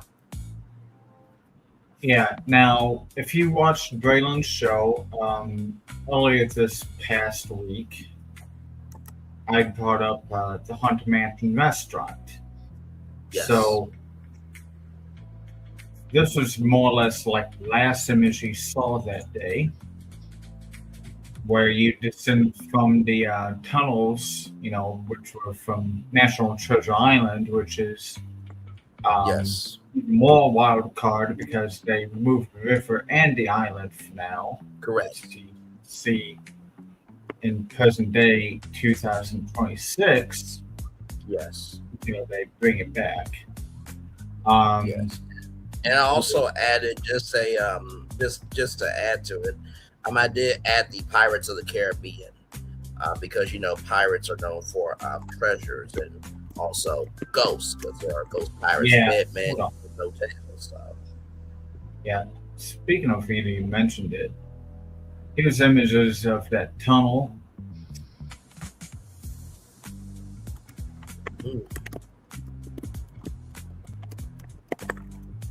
Tunnel before you reach the cellar. Cellar. And I just love this image still. I showed it to you guys a few days ago too. And I do love the detail of it, right? Because we tend to forget that restaurants and even bars, even though y'all got a bar problem at Disney, they can really do a lot of good. I mean, one of the biggest clubs at Pleasure Island was the Adventurers Club, right? Which goes into the society of, the Society of Adventurers and Explorers. We're going to get to that a little bit later because there's some huge news that you guys need to know about, and probably an offhand Disney, you need to be there for that news. But anyway, continuing on. As you mentioned, pirates. So, like, say, our Revolutionary founding fathers have a smuggling tunnel during the war, Revolutionary War, too, or before our Revolutionary War, 1770s, a smuggler tunnel. But anyways, that is a different subject for another time. Let's see. Back to where I was at. So there was a video on YouTube about a potential haunted mansion restaurant. So it may not be so much of a wild card. So I'll add a real wild card to the restaurant itself. Okay. Go all the way down here. We talked about this a lot. Hey, one person, welcome in. Thank you for being here. Just doing some wild card predictions for D23. We are 48 hours out from the new announcements that Disney will be making. We're just here to get you ready for D23. Of course, we'll be here to cover all the theme park news on Saturday. That'll be streaming live on Disney Plus at 10 p.m. Eastern. And the movies and TVs will be happening live 10 p.m., but will not be streamed live on Disney Plus. But as soon as all the announcements are out, we will be here live to break them all down for you. So glad to have you here. Create an exclusive room on the top floor of the Haunted Mansion restaurant that is a suite exclusively for the first 999 guests that visit the restaurant once it opens. The suite can accommodate at maximum 9 people or multiples or non-multiples at a time. Details that matches the Haunted Mansion ride and square footage of the suite should be provided for the suite. The first 999 guests will be the only ones eligible to have lifetime access and access to the suite on the top floor of the Haunted Mansion restaurant.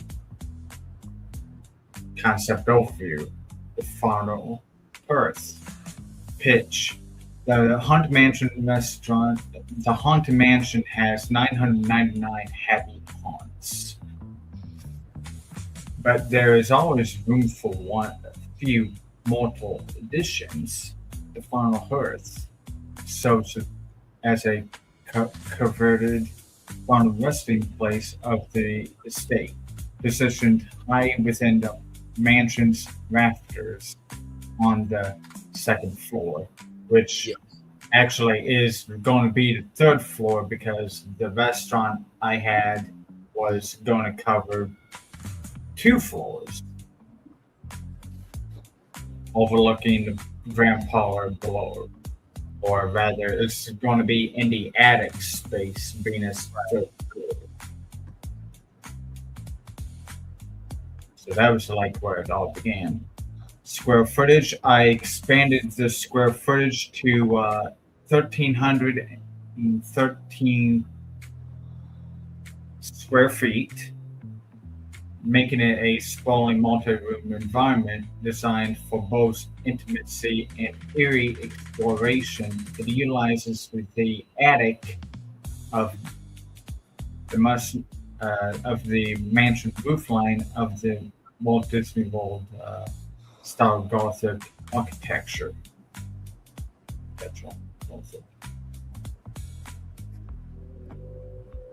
So these numbers get a little bit bigger, when I change it to 1,313 square feet. Just a little bit. Room details in the Haunted Mansion match. The design blends luxury Victorian finishes with decaying Gothic elements pulled directly from the iconic ride scenes. The Widow's Parlor, which is the entry and lodge of your suite, matches the mirrors of the decay. Matches mirrors of the decay of the ride's attic, but preserved in its decay. Details are that guests enter through a hidden panel into the room dimly lit by two flickering gaslit chandeliers. It features the faded crimson descent cobweb texture on velvet fainting couches.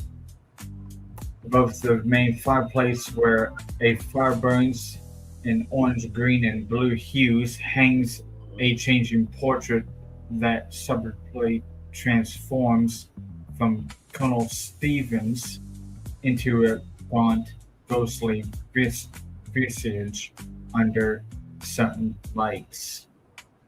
The second room, the clock tower bedroom, refers to the bride's corridor of doors and the attic bride. Details. The centerpiece is a massive dark carved oak four-poster bed that with tattered lace hangings. Next to the bed sits a replica of a grandfather clock from the corridor of doors. Though its face is locked at 12 o'clock, like should be 13, but for maybe 12 this time. Sure. The room features subtle projection effects on the walls, fleeting transparent silhouettes of waltzing couples are seen gliding past in that room. And you got another room called Leota's Reading Nook Observatory. It is Madame Leota's seance room, tucked within the cylindrical tower structure of the top floor. A single round glass table sits in the corner. While Leota's crystal ball is missing in here, the room is filled of ancient texts of spiritualism and astrology. The domed ceiling shows an interactive spirit map of the park. The morning lavatory provides conservatory and music room. Details feature a large tarnished clawfoot tub beneath a stained glass window depicting weeping willows, the haunted mirror from a previous image before hangs here, or it can display Mellow Stevenson backwards into this room on the mirror, and occasionally reveals a brief glimpse of a hitchhiking ghost standing behind the guest before vanishing. Interactive haunted show effects.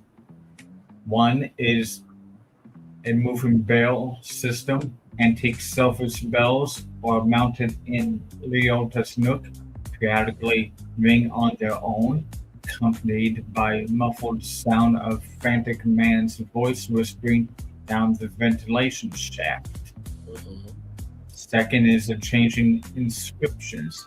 Subtle UV reactive ink on Leota's bookshelf momentarily glow to reveal fragments of a reverse script like Stevens is watching, but Stevens is spelled in reverse. Understood. Just to let you know what that snippets is watching us. Yes. The floating cabriolet, a hidden very low speed magnetic mechanism in Leota's Nook allows a special prop candelabra to slowly and possibly drift from Leota's desk to the main table where when the suite's entry chime is triggered. Now, I will have to tell you, Phil has been definitely about his grind about a haunted mansion resort. y'all remember the Zillow listing of the Haunted Mansion that I showed. A lot of different elements from that in this. Now, this part here is something very cool. Now, we talked about this while I was on the way home from an event that I went to. And as we know, there is Disney classism. So you got to balance out how expensive the suite is going to be, because this ain't going to be no value resort, right? This ain't going to be no value suite. There's not even a value suite at Disney, right? But you have to think about how much it's going to cost, right? Then you got to think about who are the 999 happy haunts. And then also to the maintenance of that, because if somebody, how can I put it? Somebody could go through something financially, right? And then they lose their staff potentially. So all of that. But go ahead, Phil. Yeah, so you have lifetime access, as you kind of hinting at. We were going to go to next. Eligibility is strictly limited to the first 999 distinct guests who complete a full table service meal at the Haunted Mansion restaurant after its opening day, verified by ticket number or a magic band.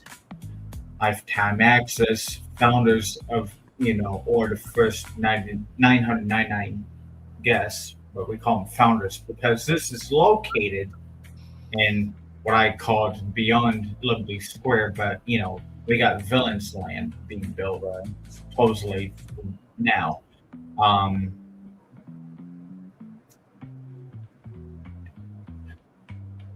Anyways, moving on. Lifetime access. The founders receive a personalized bronze founders tombstone medal, and their names are etched into a dedicated plaque in the check-in lobby. Or maybe they just, get a bronze medal, which they take on home, and they could also prove that they are eligible to stay in this suite if they have it on them when they come back on a later date, after they made that reservation system, of course, that we're going to get to. This medal digital status unlocks guaranteed priority advanced dining reservations for life as well, as long as they are a founder. Suite access, the top floor suite is founder only lodge and dining experience. So you can have food directly delivered to your room. Even though I may not say that at first, but it is, would be. It does not allow standard guests like you and me, unless we were the ones that show up on the day when this opens up and it has a suite, because of yours truly, Phil, here. Well, I was about to say, you being the creator of it and us being your friends, I think we'll get lifetime access beyond being one of the 999 people. So, right? Yeah. Like, come on, Disney. Don't play me. I was the one that gave you the idea. Yes. Anyways. We'll have to see in a few days what intel is the Haunted Mansion restaurant. Right. Founder must present their status to gain access. Founders may book private dinners, like I said, private dinners, private seances within the suite, at cost, with priority access over other founders based on rotating lottery system. Okay, it mentions it right there. I didn't have to, make a lottery system after all. I did detail that after all. I just got into the details of the lottery system. Right. Doing that talk yesterday in further detail. So maybe I won't have to go into lottery system because it will be a lottery system. But I'll scroll down and you can read it very fast.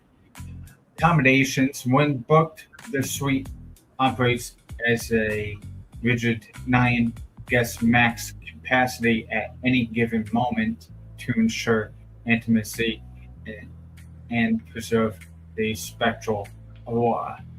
A party of one founder, up to 8 mortal guests. Yes. Okay, details ahead.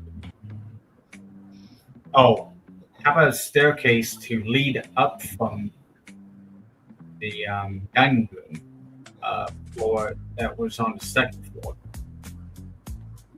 But that detail, it was a 2-story restaurant.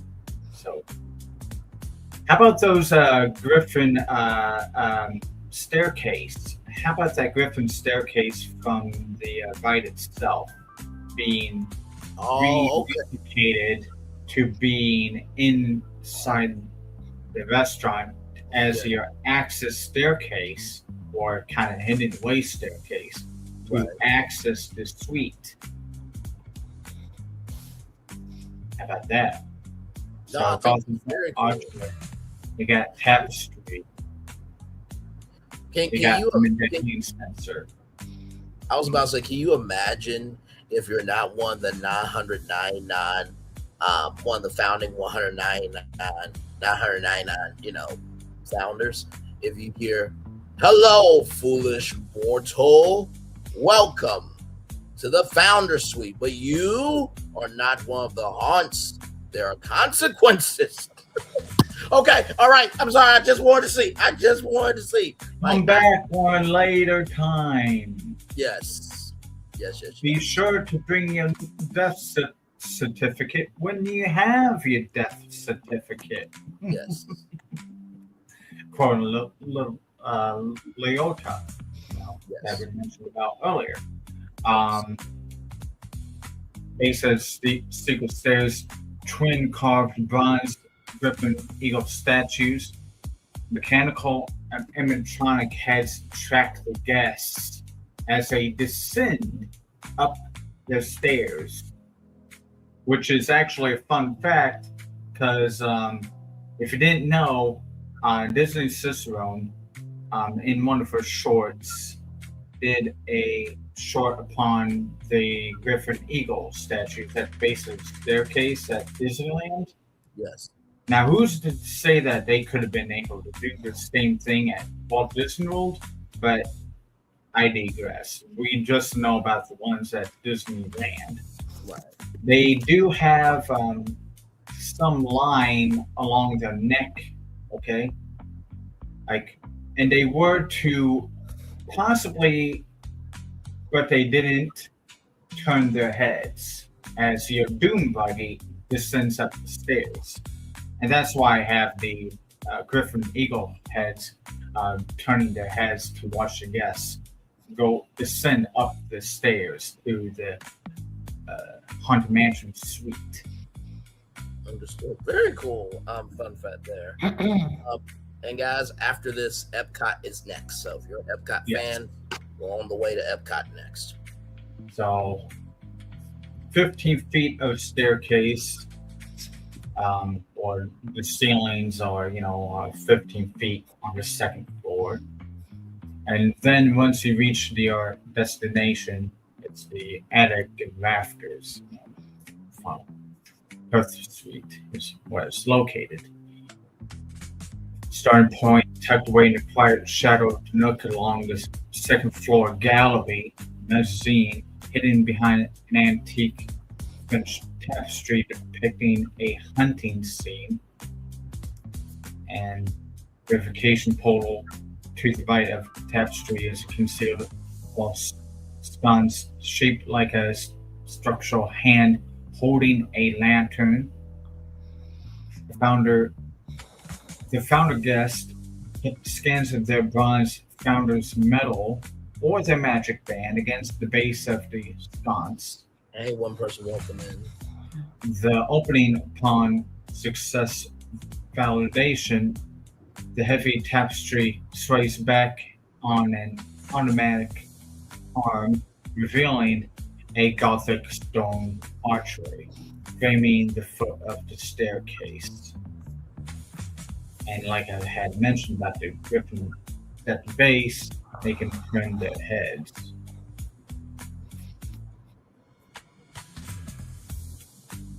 Sound trigger as guests step between the two griffins.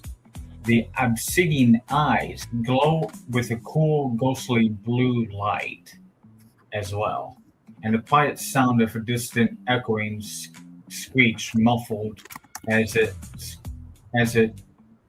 it coming through deep stone reverberates softly through the stairwell itself. I could definitely see them using some of the aesthetics, this technology in Villains Land. I could definitely see them. Oh yeah, I can definitely see. Yeah, absolutely. Sent to the third floor suite, architectural narrow spiral staircase crafted from dark carved oak steps and intricate twisted iron balusters. The staircase winds through a timber rafters of the estate bath and moody ember and violet light flickering through narrow celestial windows. The cobwebs overhang the wooden beams overhead as well. Rival staircase terminates at the heavy iron-strapped oak door on the third floor, featuring a polished brass plate inscribed "The Final Hearth, reserved for the 999." Very good, sir. I love it. I love it. Very good. I also made a menu, and we already discussed about the lottery system, and this is all about how that would work. Disney, if you want to know, I can just send this to you, and you give me, the job. Yes. Here's some images. Oh, wow. Here's an image of that staircase I had mentioned. Oh, yeah. The griffin birds are watching them. Yes. Wow. Just there's that staircase. And that's when I updated the suite to be 13 square feet. So 490 square feet for the widow's parlor room, which is the entrance lodge. Right. Clock tower bedroom, which is 440 square feet in size. A post bed with a corridor doors clock. The reading nook, the most interesting room of them all. It could be a little bit bigger, but it's 120 square feet. But then again, it is that round tower. Then you have a lavatory, which is with the bathroom. Yes. And then you also have a crawl space, which is a dumbwaiter and emergency egress. I will say the only thing about the restroom that kind of creeps me out is like as soon as I get done being naked, there's one of the hitchhiking ghosts looking at my behind. It's just a little personal for me, but I love the concept though. Well, they do have the hitchhiking ghosts or hatbox ghosts looking at you in the bathrooms in the house that you showed to us on the market all those years ago. Yes. Behind the mirror. So. Yes. That's very true. Yeah. I mean, depending on maybe how much steam is in the room, I guess maybe it will, not activate. If you know what I mean. That's the last thing you want somebody to be. Is everything okay? No, just a ghost saw my naked ass. So here's the widow's parlor room, which is the entry lodge. Okay.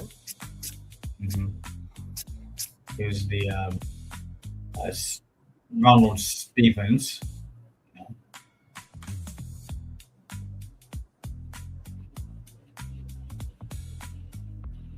Here's another image of the.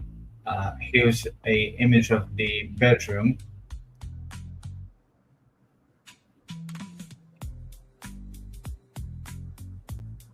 Here's an alternate image of the bedroom. Oh wow! Imagine if that came on at night. That would be crazy work. I mean, we may just have 2 bedrooms up here because, like, why not? I think I need 2 bedrooms up here to update the map. Here's the reading nook observatory room. This is just magic. Look at that table. I want to take that home with me. Yes. And you can see the spiritual map of the park. Yes, that is very cool. Which I would love to see that in detail. And this is the bathroom, which you got the hitchhiking ghost right there. Yeah. He didn't expect it. He's like, what? And then you have light fixtures on the sides of the mirror. Right. Nice stained glass window. Yes. And here's the attic crawl space if you ever have to access it. And here's a menu for the restaurant itself, which can be also delivered to your suite. Good. Cryptic Cruise oyster and half on the half shell. Seance chamber. Cured venison salami, aged chopped cheddar, pickled mustard seeds, dark cherries, and grilled sourdough. Spectral twist, arranged in the shape of a Ouija board. I got an image of that. I got main courses for the mortals. Slow braised prime short rib for the mortals. And you got attic dried roasted duck breast, a crispy pan seared duck breast drizzled with a blood orange tart, cherry reduction served along wilted Swiss chard and wild rice pilaf.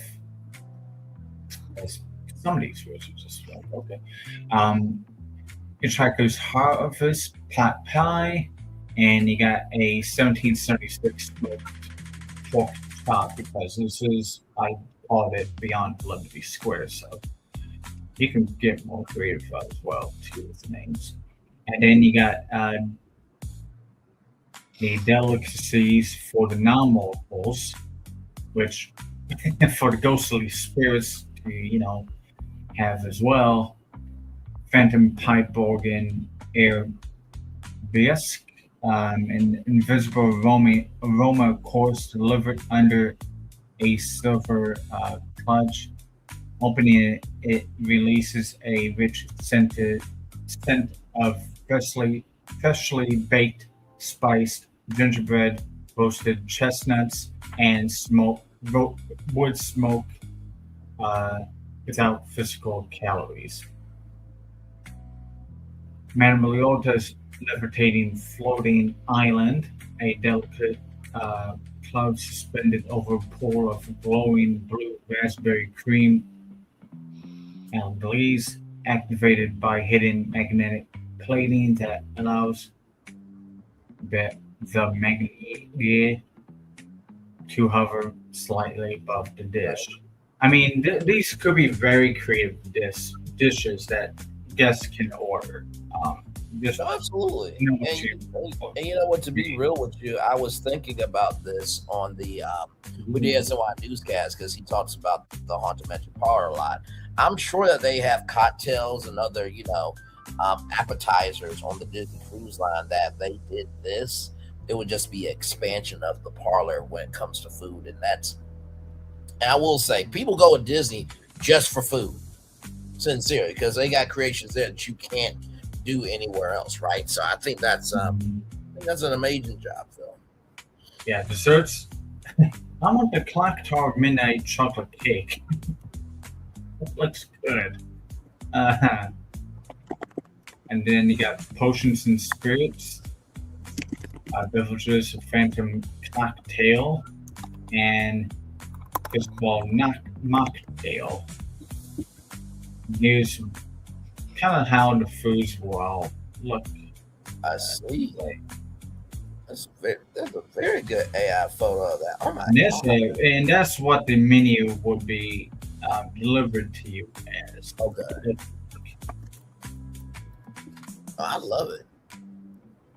Like I said, very, very good job, my friend. Very good. I love how for the first, like for Magic Kingdom, we all did something a little bit different. I did a fashion museum. Lorton did a ride. You did a restaurant. So in a suite. So it goes to show you we're not just doing wild cards just for the typical stuff. We're also recognizing that if you're not, a roller coaster fan, if you're not a ride and theme park, not a ride attractions person, we understand that also too, having places to just chill out. You know what I mean? Is important as well. Oh, hello, little guy. Nice to see you there. Welcome. Just welcome. Just stay over there though with Phil, but glad to have you here.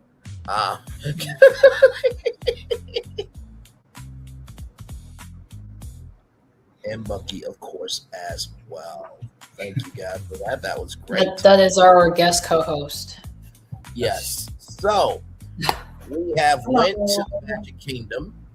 And made it. Yes, indeed. Good to have Bucky here, and of course the gargoyle there.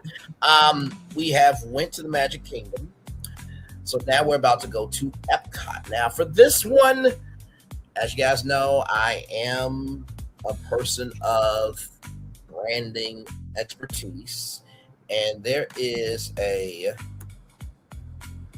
I'm gonna just give a clue. Oh wait! Before we go to Epcot, I have an image for the Cinderella. So bring it up.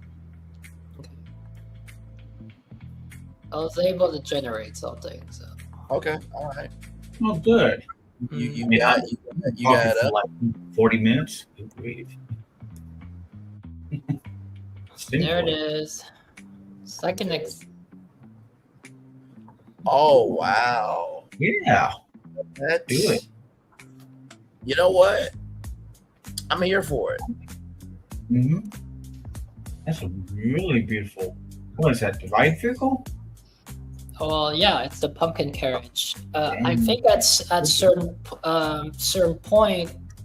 That's why it's good for the lighting because then when it's not a pumpkin, then I guess you can use the project mapping to make it. I would guess. Well, the carriage isn't the carriage white normally? So you can the carriage is usually white, yes. Yeah, so you can use project mapping and lighting to switch to white when the transition from the carriage here. I think this is like the runaway, or yeah, that's the runaway because it's turned into a pumpkin. So this would be near the end when you chase away from the magic. No, very good. Very, very good. I'm going to try to see if I can do something real quick here before we go to Epcot. That's amazing. I love the ride vehicle, and I love the detail of the environment. And also, too, I think sometimes people think that dark rides have to be dark, pun intended, but no, sometimes a dark ride, it gives you a way to cool off from the parks because Florida is hot. So the more indoor rides you have, it also helps. I think this attraction would be kind of like a combination of Beauty and the Beast, and here it's almost Seven Dwarfs Mine Train. Yes. Feel, because when you got the Beauty and the Beast is when you're in the palace, in the ball. It's all fancy. The ballroom, of course. I guess they'll have like a dancing scene, kind of like in Beauty and the Beast ride in Tokyo. But then here it's giving Seven Dwarfs Mine Train kind of vibes. But yes. No, I love it. Very well done. Very well done here. Sorry, y'all. I'm just trying to see something here. The thing about AI, like Thornton said, copyright is not our friend because, you know, Well, it did understand that. No, I did not. Wait, I did not put Cinderella, I guess. So it did a good job.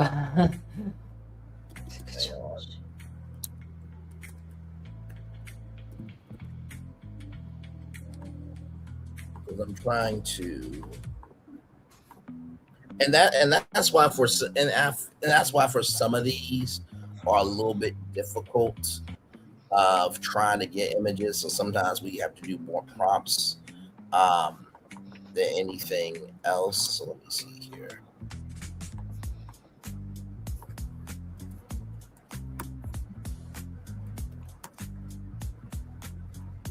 Let me see, will that do it? It may not do it. Okay. All right. So I'm gonna so since we're showing concept art, I'm going to show you this right here. So let me do this. Okay. Now this is, of course, is a very basic photo, but this right here would be kind of what the Disney Ashen Museum would look like, right? So I had to kind of, you know, tweak it a little bit there, but that is what that one would look like there. So this next one, I am very excited to bring you all because we are going to Epcot, and sometimes you need just a little bit of inspiration, just a little bit. And shout out to the Mouselets, of course, right there. Now this tunnel, right, was a rainbow tunnel.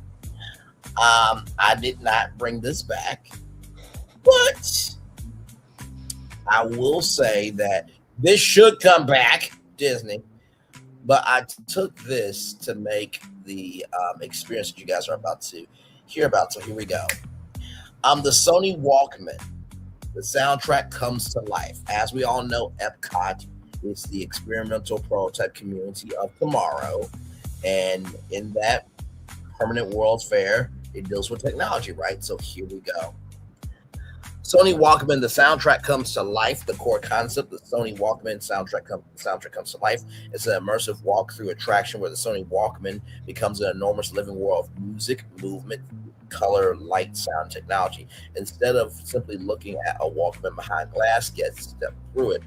The experience combines enormous LED environments, directional audio, atmospheric fog, lighting effects, interactive projections, and a hollow tile style omnidirectional floor system. You guys remember we showed the hollow tile floor that has not been utilized yet, pioneered by Disney Imagineering. Smooth, the floor allows guests to move naturally while the environment creates a sensation that they are traveling through the physical world of the Walkman.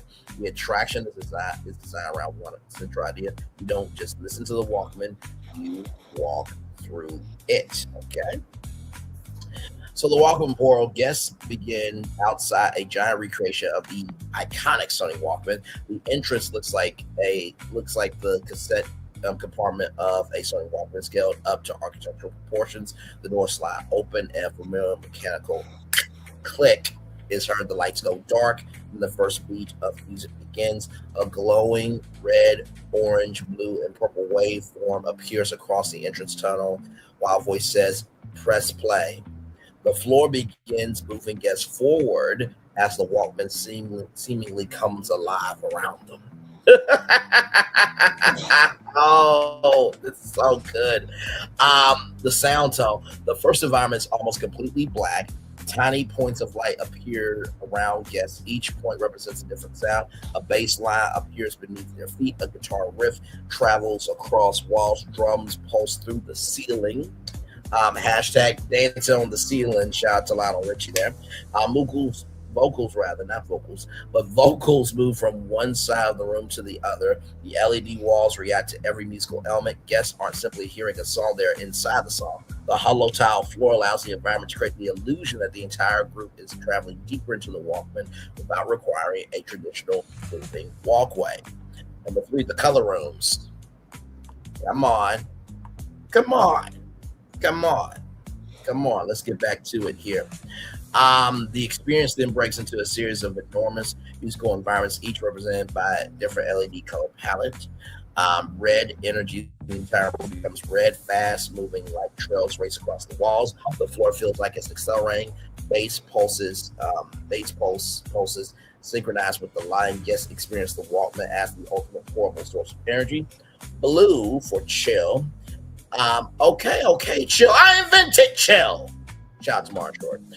The environment suddenly slows down. Blue LEDs surround the guests. Fog rolls across the floor. Soft music moves around the room. The floor creates a sensation of gently drifting through an enormous blue soundscape. And we all know how big the Disney catalog is. So imagine the Disney songs that could be within this Walkman. The soundtrack comes to life experience, right? Purple night. The room becomes an electronic nighttime world. Neon shapes appear in the distance. Fog hangs in the air. Music surrounds guests from every direction. The environment feels like walking through a music video. Yellow celebration. The room explodes into a bright yellow and white. The music becomes faster. The floor moves becomes more playful. Guests appear to be moving through a giant musical party.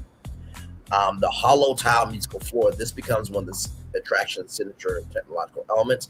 The floor uses an omnidirectional locomotion concept inspired by Lane Smoot's hollow tile floor technology, allowing guests to experience movement in unusual ways or remain together. Instead of separating guests into smaller individual simulator vehicles, the entire group can experience the same environment. The system creates illusions such as walking forward while the environment appears to be moving backward.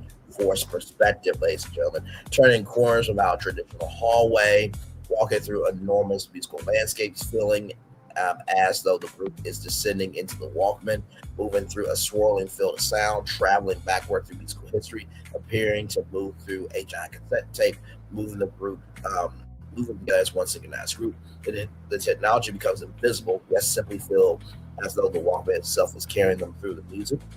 Inside the cassette, the environment transforms into a giant cassette tape. Two enormous reels rotate on opposite sides of the room. The magnetic tape stretches overhead. Guests appear to be walking directly across the tape. As the tape moves, the environment changes. The music begins rewinding. The world reverses. Colors don't disappear. Sounds reverse. The group travels backwards in history. Then click. The tape stops. A giant play button illuminates. Click. The music starts again. The Walkman controls. Guests enter a room with physical controls of Walkman have become giant architectural elements. The buttons include play, stop, pause, rewind, fast forward, volume, skip. Each button activates a different environmental effect. Pressing fast forward causes the entire room to accelerate. Pressing rewind causes the music, lights, fogs, and visuals to reverse. Pressing pause freezes the environment. Press play brings everything back to life. The attraction essentially turns the Walkman's controls into environmental controls for reality. The Walkman CD player, as you guys know, that was a thing also. PSYC. So that was a CD player line as well. The experience then evolves from cassette technology to the era of Sony Discman CD player. Guests enter a giant circular chamber. Above them is a massive transparent CD. The disc begins spinning. A laser travels across the surface. The entire room fills with reflective light. The floor begins moving. Guests in a circular pattern, creating the sensation that they are traveling around the surface of the CD. The music becomes crystal clear and highly detailed. The LED walls display microscopic representations of digital information, transforming into music. Guests are essentially walking inside a CD player. A giant laser beam scans the room. Wherever the laser travels, music appears. The digital explosion of the CD player environment begins breaking apart into millions of digital particles.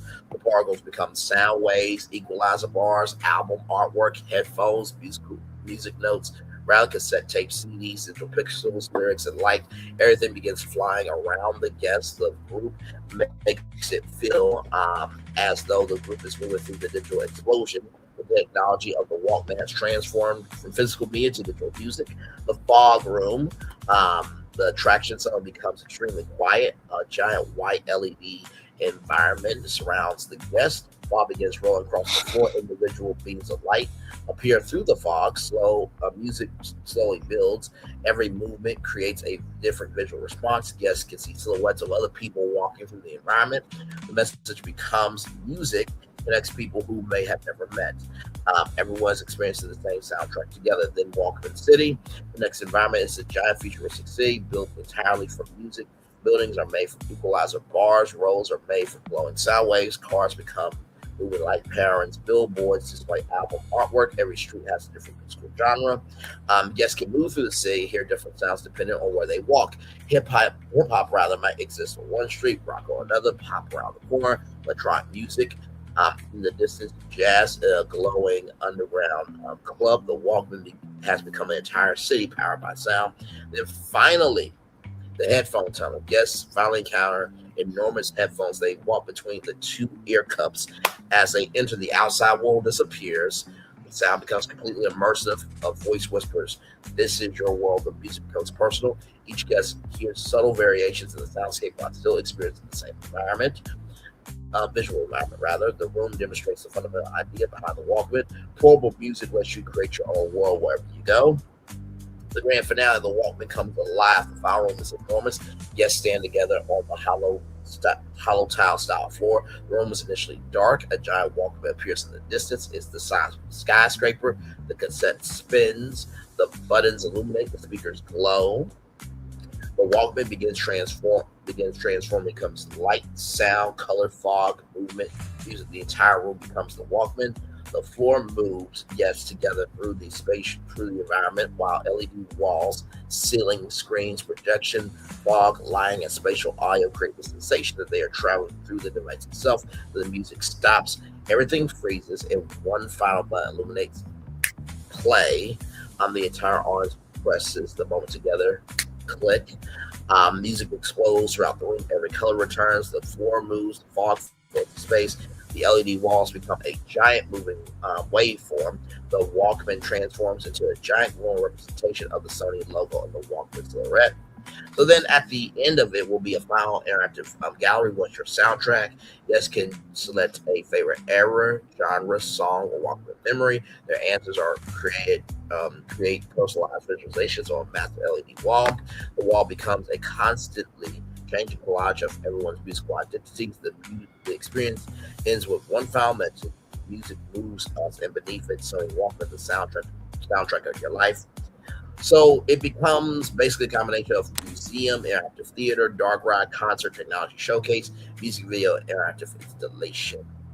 So they become part of it. The cassette becomes a landscape, the CD becomes a world, the buds, the environmental controls, music becomes physical, LEDs becomes soundtrack, the fog becomes the atmosphere, the hollow tile style floor that we saw, becomes the movement system, and the entire audience moves through the experience together as one.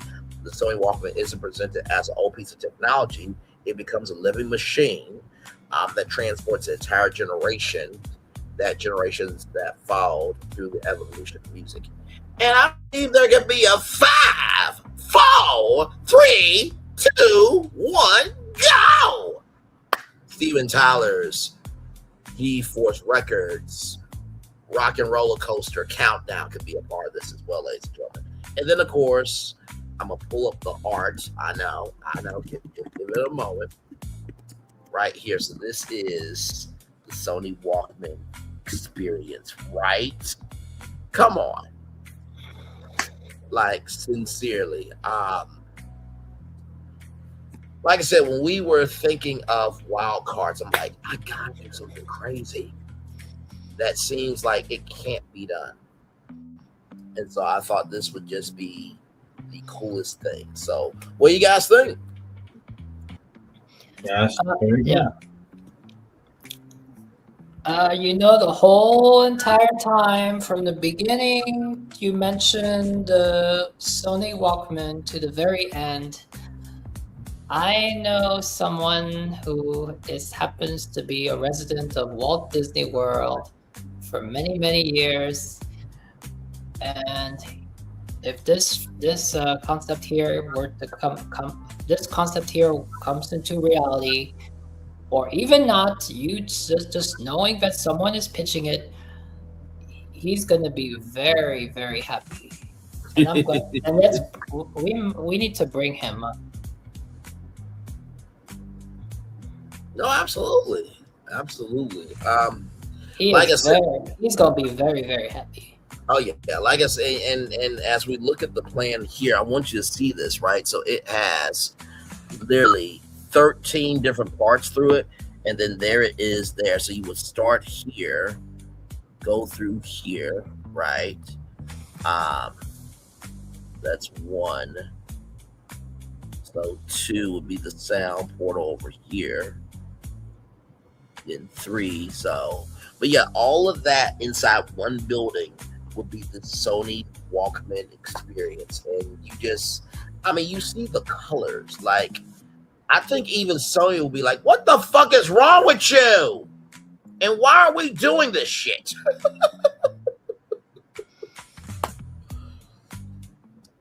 And I think Walt Disney would even be impressed, like, the fuck wrong with you? But I felt like Epcot's about the future, technology, the arts festival that's over there. There's a lot of music artists, so this can be really a living attraction where you got tons of Disney music in this thing. You have local artists that can be played in the thing. Like, sincerely, this really could be something great for Epcot. So. And is this in Journey to Imagination doing ImageWorks? No, this is its own. This is its own thing.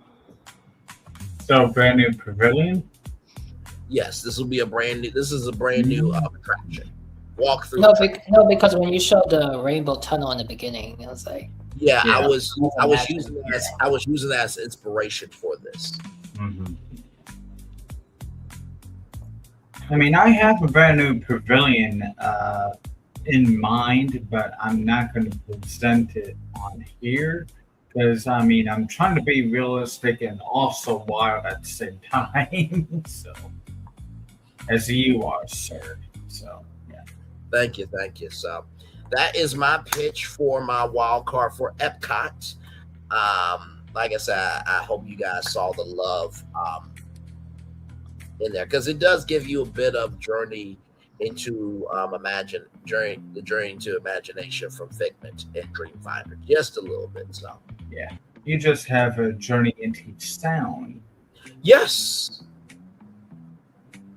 which is like a sound clip they used in one of the old hip hop songs. And I guess this would really fit in with Humanist, the Symphony of Us, because at the end is the music brings us together. So yes, yep.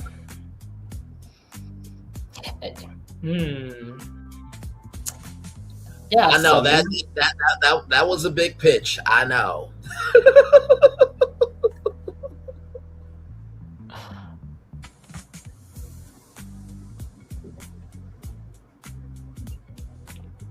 Well, just because of that, I'll congratulate you. As Florentine pulls it up. Oh, y'all waiting for me? Yeah. I know I gotta take this one down. My bad. Okay, here we go. This is Florentine's pitch for. Oh no! This is the happy friend here. Oh, the Walkman at the top century. Wow. He is happy. He's like. They haven't forgotten about me, actually. Yeah. I didn't know that was even a thing. Oh yeah, did you? I don't know if you know about this. Yeah, this is at Pop Century in the what decade is that? That's the 90s. That is the 90s section. On the end, you have a laptop computer, and then there you have the Sony Walkman. Really cool. I don't even remember that being there. Or did you just make that? No, it's always been there. Yeah, I don't remember it though. You don't remember it? No. Then again, I haven't been over there in probably 9 years, so I totally forgot about it. Oh, so anyways, to congratulate your Sony Walkman there, I will play this 4-second bit if you can hear it. This is a journey into sound. There you Very go. well done, sir. Thank you. Thank you. And like I said, y'all, these are all predictions. Y'all, Disney is not mentioning anything that big on Saturday. I promise you. I promise you. That's a big swing. Yeah, I didn't know that the theme of the show was like you could pitch the wildest thing ever. Well, you know, we did say concept art, so you know. Mm-hmm. I mean, but actually, this pitch is not so wild. Like it you can make a music pavilion actually. Yeah. Did you make a music pavilion for Hollywood Studios? Good grief. I mean, there's so many things that I could throw in the Hollywood Studios. They don't have enough space to expand. No, not enough space. What you talking about? That parking lot? Okay. That's the whole parking lot.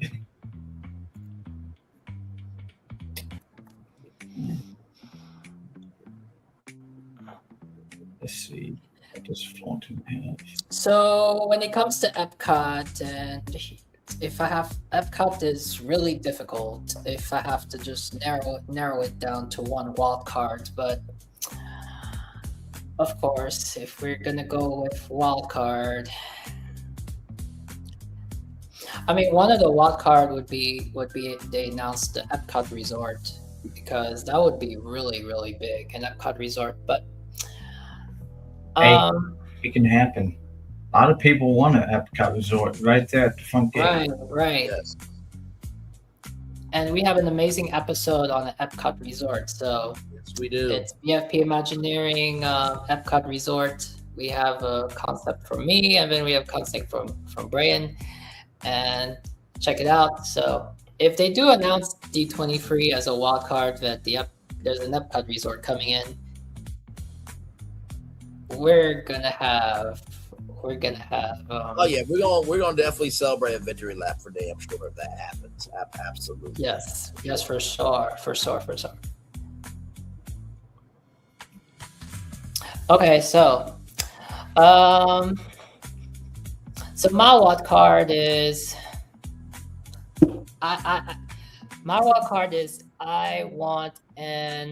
I want to bring back some IPs that are not incorporated into any attraction or any way,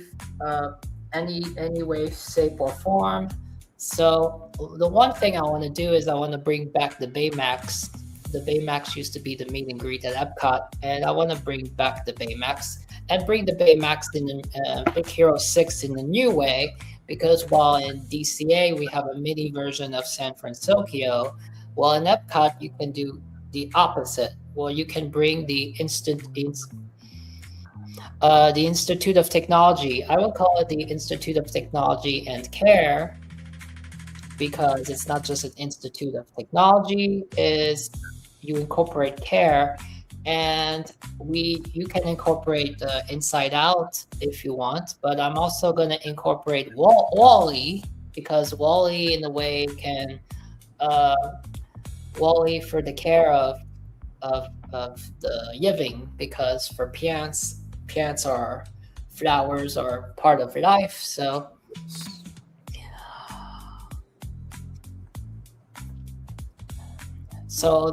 you have the Faculty of Technological Care, you have the Baymax Biolab, which is advanced medicine, robotics, and physical health.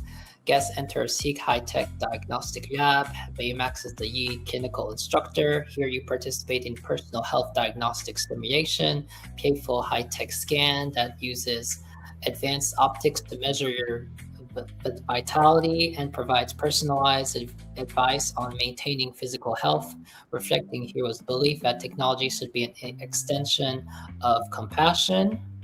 So this is basically taking future world, bringing technology back, but a reason to bring it back because we incorporated it with the IP, so it's not just bringing IP, it's bringing IP with elements of Epcot. So no one, we are kind of tired out. We are tired out because some IP are not represented. Renaissance IP is not represented, but at the same time, while we understand Encanto and certain IPs have to happen, I don't think if we brought these IPs, which I don't think anyone would complain or argue if bringing back an IP also brings back elements of Epcot that old Epcot fans from the old Epcot beloved. So everyone is happy. Right. So we have the faculty of now we have the faculty of emotional care. That would be for Inside Out. The Mindscape Conservatory. We have mental health, empathy, emotional intelligence. The experience designed in partnership with Joy and the Inside Out characters. This is lush, vibrant indoor garden with emotions visible as luminous, sifting colors in the flora. You journey through the core memory streams. Interactive walkthrough where you learn to balance and understand your emotions, turning the Inside Out concept into a meditation on human self-care. Oh, which is nice. Yes.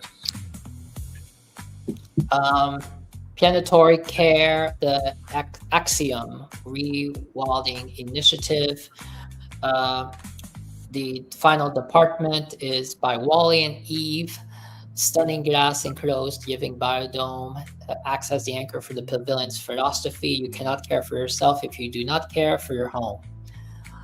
Guests work alongside Wally units to rewild simulated wasteland, planting seeds, managing water resources. It turns ecological conservation into tangible, rewarding tasks, closing the loop on what it means to truly care for a living system. Now, some of you might think that Wally would be more perfect for the Land Pavilion, but whether they incorporate just 2 of these IPs or they incorporate three IPs, I don't think there's really a pavilion or anything where we a mashup of IPs together. And it's clearly the argument that some of these IPs, they just, especially Inside Out with the Baymax, it just connects together.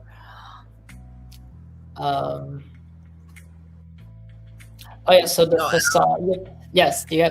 I was just going to say, a lot of people do miss that. They think that the axiom is the star, but actually the star is the fact that life is still happening upon the earth. And you think about the sacrifice that Wally made. And by the way, the movie's been out for years, so I ain't spoiling shit for y'all, okay? So listen, you all been watching the movie now.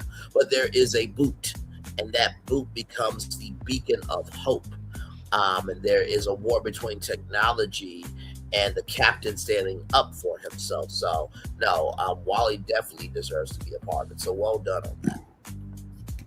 Oh yeah, and actually Wally goes with technology. So, and Wally would actually fit right in because I proposed this to be where the PA Pavilion is, and if you have whether you. And you know what? Wally would fit right in because Mission Space is just next door. Space 220 is just next door. So.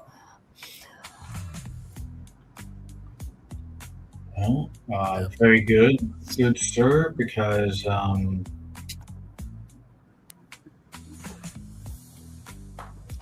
this pavilion solves a major design challenge for Epcot. It combines the park's historical commitment to education, modern character-driven storytelling format, grouping these 3 pillars, physical Baymax, emotional Inside Out, planetary Wally. You create the most comprehensive care experience in any Disney park, reinforcing Epcot's mission to better the human and global condition. How would you envision the transitions between the three faculties? And at the same time, this concept, I'm giving Wildcard because however you do this, if you don't do it for the Big Hero 6, if you don't do, or Wally, whatever, or Inside Out, if you don't do it at the Play Pavilion, there are ways that you can incorporate it in Epcot. Because at the same time, I was working on World Celebration, and I'm going to show you an example of a revitalized World Celebration in my eyes, which we want to help out World Celebration not to appear so called Campus.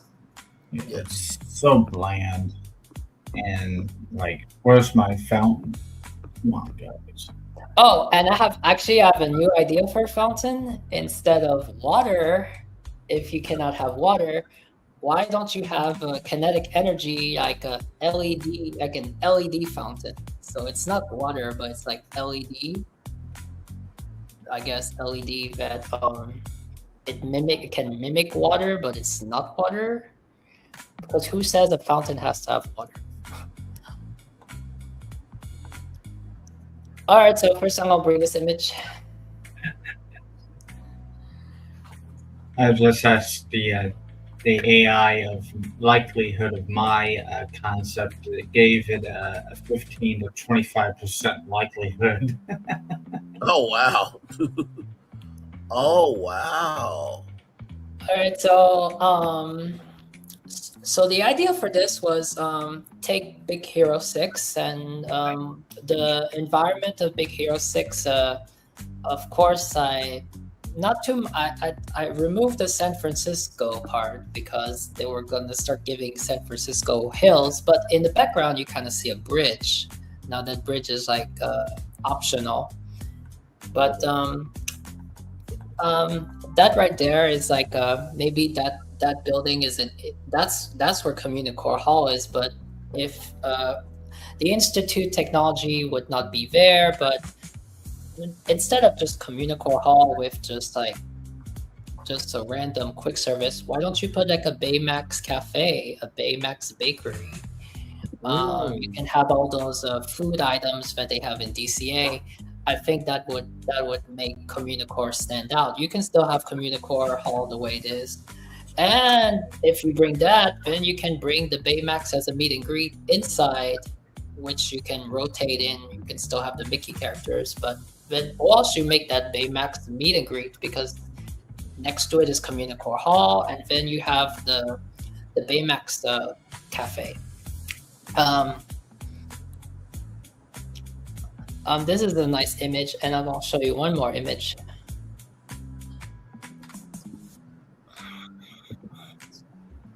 Very nice.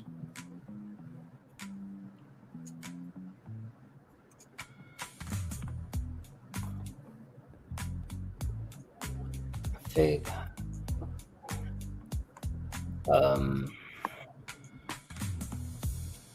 Hold on.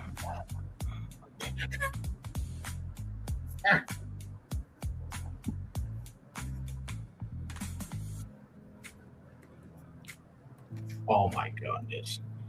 The likelihood of the Haunted Mansion restaurant with its suite, it was not nice to me. It gave me a likelihood of 0%. Oh my god. Just seriously? There was people making videos just a month or two ago. Come on, guys. My god. Oh, actually, yes. I have two. Yes. So I have this one in the daytime, but I added something. And just adding cherry blossoms. Cherry blossoms, they're very popular flowers in Japan.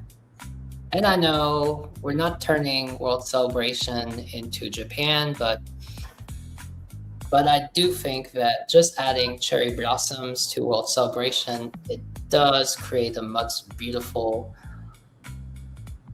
I mean, it brings up a much beautiful. Did it pop up? Did it upload? Okay, here we go. My bad. Here we go. I think it's so beautiful. I know it's cherry blossom trees, but I mean, you just make a college campus world celebration, and you just make it into a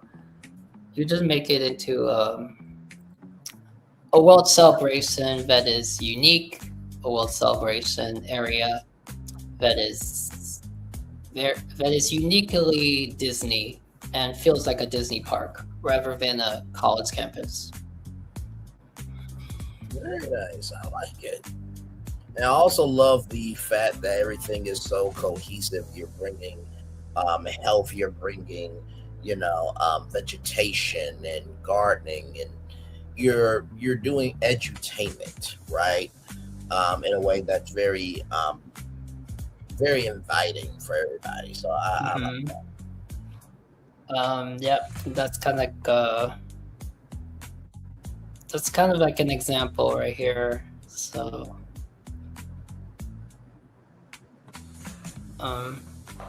yeah, there is ways you can make world celebration much better, more park, but still keep it tranquil. But at the same time, there's ways that you can throw IP, but not in the face.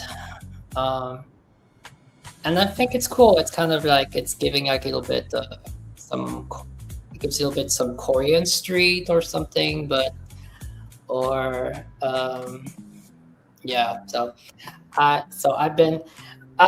a nerd at trying to make world celebration better. My other alternate proposal was elevated pathways and all that, but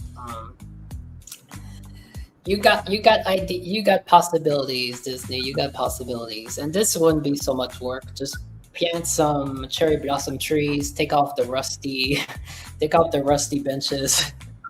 It's not expensive. Right. Yeah. Okay. So that's my wild card. Very nice. Mm-hmm. Definitely loving it. Very nice. World Celebration 6 or incorporating Big Hero 6 in Epcot. So. Yes. No, absolutely.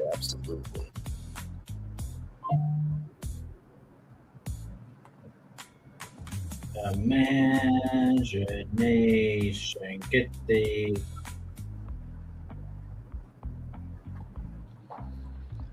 to you.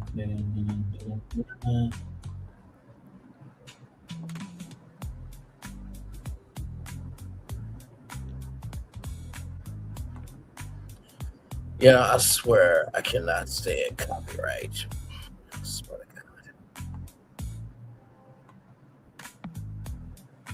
There is what I'm trying to really do for y'all, but it's Oh yes.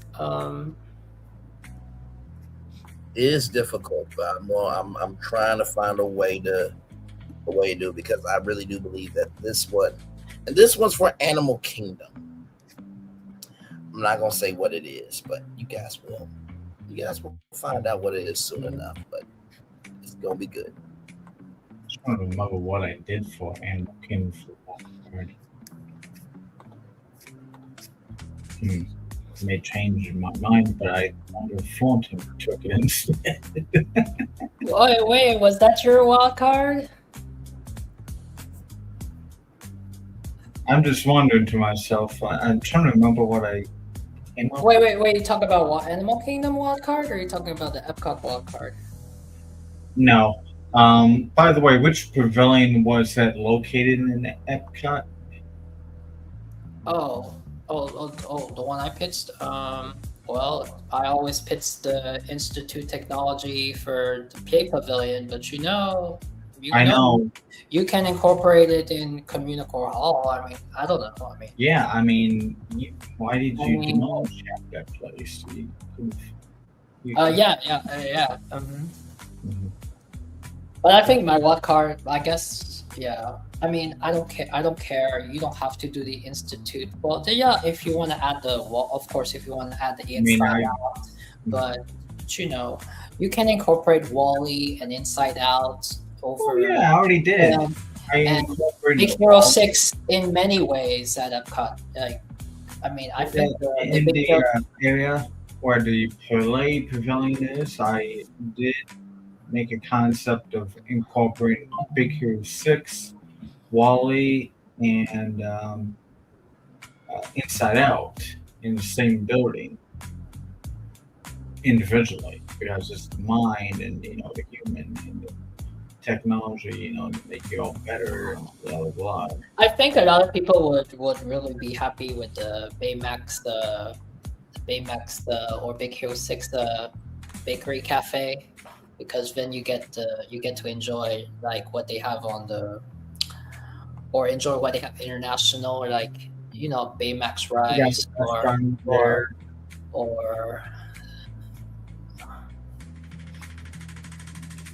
we got a restaurant in there as well on the top floor, which if you looked at the concept and if I present it, D23, don't mess up my plans too much, please. Because I spent a lot of time on the Life Pavilion. But we're not going to be talking about the Life Pavilion. I mean, we're going to be talking about what was rumored. Yes. Which was a Dreamfinder and Figment into Imagination. 21st Century Edition. Now, they keep on saying this for many years ago. As long as People Mover's not been operational at Disneyland. So create a concept of journey with the Dreamfinder and Figment into Imagination, a restored ride for the Imagination Pavilion that follows the original concept when it had first opened, with its full track being restored. Because back in the late 90s, when they closed it down and reopened it, they removed a third of the track. There's a video on YouTube that tells you about it, and it's like crazy that they removed that much track. It used to be like a 12-15 minute ride, but it's now down to 9 minutes. Yeah. Now is this deep? We know about the horizons because of the smallest, because of a sinkhole is debunked. But I mean, why did you build on top of a sinkhole if there's a sinkhole there? Yes. But for Journey to Imagination, the original ride, I think I read that they said that the original track was too complex. Why is it too complex? They built the thing. They built the thing, all right? That's what I read. Nothing was. The rotation, it was too complicated. I don't know. That doesn't make no sense. I mean, the most complicated track is possibly Spaceship Earth, because that was story was they had to have a guy on Spaceship Earth who was sitting on a chair making just to turn the vehicles, because whatever the vehicles were doing, they weren't doing properly. I guess like moving down the track, they weren't moving down the track or angling properly. It was something they weren't moving, so this guy had to push them in Spaceship Earth when they had first opened, to make sure that they were moving along as they were supposed to be. I was just saying about that, Spaceship Earth, how, Spaceship Earth, those people have actually built the thing. I mean, I hope that those people, they get lifetime passes to the parks. Oh yeah, absolutely. And shout out to yours truly for uploading part 1 of episode 6 today. So, on YouTube. And once again, with the Imagination Works restored and upgraded on the second floor, once exiting the Divide, where it formerly was located within the Future World West at Epcot, located in Walt Disney World, as a single lane track. I had to say single lane track because I have like 30 different prompts or 20 different prompts, and it ended up being that like made multiple tracks. Like it didn't make no sense to me. And the images that come out, like this is a concept of Dream Finder and Figment into Imagination. Now,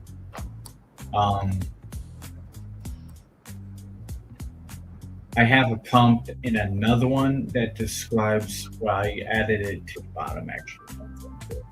So, located in the Imagination Pavilion, full-length track restored approximately to the original ride time it would take. Classic appearances and personalities, technology, state-of-the-art audio animatronics, 4K projection, holographic effects, immersive soundscapes. Post-show, restored and upgraded Imageworks, the Kodak What If Labs, or yeah, but I yeah, I know how interesting, but Kodak is not in business. No, they're still in business. They are. Okay. They still sell cameras and got merchandise and everything in between. They're still around.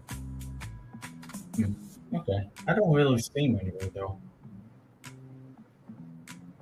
I was just wondering, like, who would be the alternative to the What If? Apple? You could do Apple. You could do Canon. You could do Polaroid. There's a lot of them. Yeah. Okay. Q and pre-show gathering area, the Idea Gathering Station, which is the Q and pre-show area.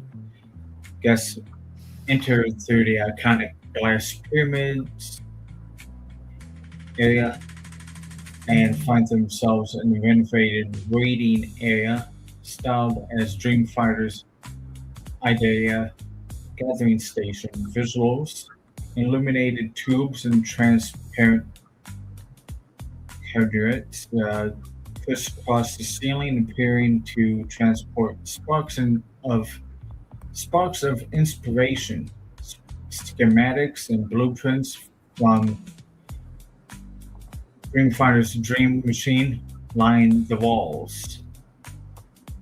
We got some ambient music based on the classic Epcot loops and light whimsical sounds, and the faint, happy singing of Dreamfighter can be overheard faintly. Pre-show goes. The guests move into a small circular. I don't know about circular theater. It's going to be the same way it was before, so disregard the circular theater. Okay, we could pull up this video on the YouTube. This is reference. Running into Imagination.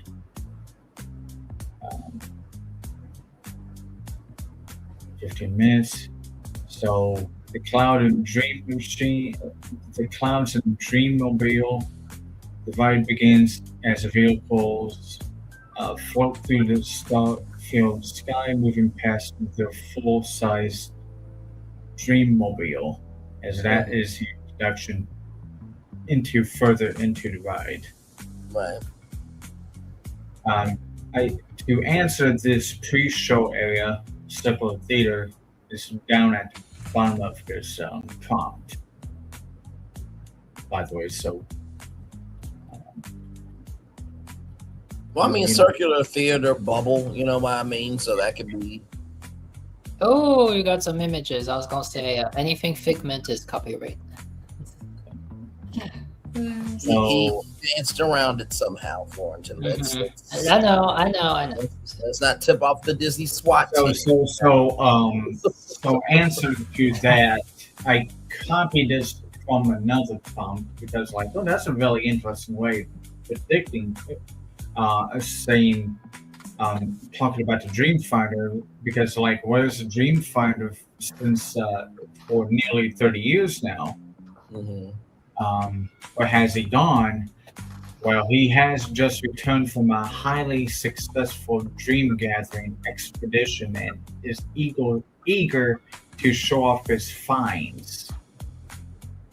There you go. That's basically what the Q. That's what you will encounter as you approach the ride itself. There, here's how we integrate the Dreamfinder's grand return as the Institute's chief inventor directly into the attraction's narrative and Q lore expansion for this attraction. The grand return of the chief inventor. After a years-long expedition, coming close to 30, exploring the furthest reaches of human creativity, Dreamfinder has returned to his rightful post as chief inventor at the Imagination Institute, returning with an overstuffed dream mobile and a bag practically bursting at the seams with fresh sparks. He is opening up his private labs at Epcot. Yes, to showcase his newest discoveries. Q lore editions of this are the Chief Survival. We have a logbook and cargo crates. Dotted throughout the Q are vintage shipping crates stamped with exotic locations, such as the realm of pure sound. Kudos to, I thought Greenland was going to do, kind of not to Greenland there, I guess you can see. Thank you very much. You can see there. The Spectrum Nebula, the the fifth theme park, yes, indeed. Yes. Yeah. Starting over to that one episode of Universal we did. Yes. Yes. The Library of Untold Tales, a large leather-bound field journal, displays handwritten notes from Dreamfinder chronicling his journey along Figment. Life status monitors, digital screens styled as retro futuristic monitors, broadcast live telemetry from the Dream Machine, showing its recent docking at the Institute and displaying spark energy levels of a near capacity. Right. Audio transmissions over the Q's radio system here. Interdepartmental memos from the Institute play between classic musical loops. Attention Institute staff. Chief Inventor Dreamfinder has officially docked at Skyway Bay 4. All departments prepare for immediate integration of fresh imagination sparks into the main grid. Interactive story beat. Dreamfinder's return isn't just a background detail. It drives the entire ride experience because his dream gathering mission was so successful. The Institute's containment systems are overflowing and bursting at the seams with raw imagination. Guests aren't just taking a passive tour. They're stepping into help Dreamfinder and Figment process, categorize, and unleash this unprecedented haul of creative energy before it overpowers the pavilion.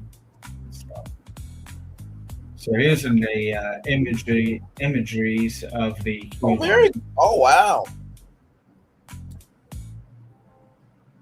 Oh wow! Now that is an update for sure. I like it though. Brings into the modern day. And as I mentioned, now back to the top here. Oh well, I'll show you here. I was about to say we can look at that too now. Yeah, no. Hold on, one thing at a time. We built the track and the scenes. I mean, if you wanted to pull up that video on YouTube, you can. People of what it looked like prior to 1997, 98, when it was the original Imagination ride. Disney Dave, I believe, uploaded a very nice, clean footage of it on his channel, I believe. So we recreated those scenes, as I said, Clowns and Dreamobile, dialogue, Dreamfinder sings, one little spark, and introduce Figment. Two tiny wings, creation sequence with Figment fully forming in the car's paths as a brand new hyper-realistic animatronic with more fluid movement. Like, hi guys! The art of imagination, the Dreamport, is what you were into next.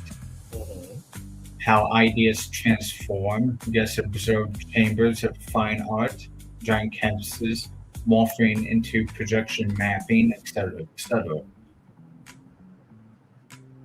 The turntables are brought back, utilizing seamless 4K projections that blend with physical sets and new generational animatronics in that scene. The vault of literature, storytelling. So we have sci-fi, scary stories, adventure. Figment pops out of behind a storybook dressed as a detective, or he's, maybe he might be making hand puppets. Yeah, who knows? But I could always expand on that. I'm looking at Iron Man if you want to expand on it. Directional sound whispers lines of poetry and narrative as the car passes, creating an intimate storytelling experience. Then we go into the next theme of sound and music effect in this one, as the rest of it's, like what you see in a YouTube video from long ago. A powerful upgraded surround sound system delivers the one little spark crescendo felt physically by the riders. The sequence ends with a spectacular burst of holographic fireworks and confetti. You know what? That rainbow tunnel, how cool would it be if you could go through that rainbow tunnel and on the rail, there could be different buttons that could engage and interact with that part of the ride. So you're not just walking through the rainbow tunnel, you actually are affecting the ride. Just like at Volcano Bay where you can do the tapu tapu and it squirts water on people and stuff. I think that would be cool, that synergy between the rainbow tunnel and the lion sound of the ride. Or you can see the what you press the button right in front of you as we put buttons on the ride vehicle. Right. Okay. Yep. That probably makes more sense to put some buttons on the right field, like, hey, press me. Oh no, absolutely. I was just trying to think of a way to bring back the tunnel as well. I know. Iconic part of it. So, I mean, you could also put buttons in the rainbow tunnel to make it like do some abstract formations inside it. Yeah. Mm-hmm. The Science and Imagination, Discovery, and Illusions, a room dedicated to the bizarre, wonderful world of science and illusion, or science fiction, like space. Mm-hmm. Enhanced peppers, the ghost effects, create transparent, ephemeral illusions, while black light effects are replaced with bright, full-colored LED lighting and projection mapping to update the feel of this space from before. The finale, the Dreamport. The cars reunite into their trains for the grand scene where all of the ideas and sparks are all combined. Action is a massive shimmering vault, or aka Dreamport, opens up, overflowing with light. Dreamfinder and Figment wave goodbye. See you again soon. Encouraging guests to take their spark of imagination with them. A rousing, fully orchestrated version of One Little Spark of Imagination plays as the vehicles return to the unload area. Right. So you reach the post-show staircase area to get to the image works of Kodak's What If, restored and upgraded. So you have pin screens reimagined with digital canvas. Instead of digital pins, a huge high-resolution LED wall responds to guest movements and gestures using depth sensing cameras, allowing them to push and pull large 3D shapes and effects on the digital surface. You got Figment's holographic camera. Guests step into the booth where a small holographic Dreamfinder encourages them to imagine a pose. The camera then snaps a picture, courtesy of Kodak, and Figment hologram is instantly integrated into the photograph, mimicking the guest pose, which can be emailed or sent to the My Disney Experience app. Mm-hmm. The Dreamfinder of sound. Kudos to Brandon again for School of Sound. Who would have known? Guests use a touch-sensitive console to mix and layer sounds, music effects, and vocal samples to create their own unique One Little Spark iteration or ballad. Resulting composition is visualized in real time on a large screen as colorful schematic light show begins. The Rainbow Corridor 2.0. You've been waiting for that one. Mm-hmm. A beautiful walk-through tunnel equipped with thousands of motion tracking LED lights. As the guests walk, their movements and clothing colors are analyzed and personalized. Trail of unique integrated light patterns and colors follow them throughout the corridor of the rainbow. You both got personalized Now, Braylon, you were going to say something? No, I'm loving the concept of how it feels like the old, but it's all new. And it's this grand return. We just updated it. With the latest tech. Yes, no, I love the fact that it's about this grand return, and it's about celebrating the fact that imagination is back, and how sometimes we can lose our imagination. I like that it's a relatable story. I do like that. Mm-hmm.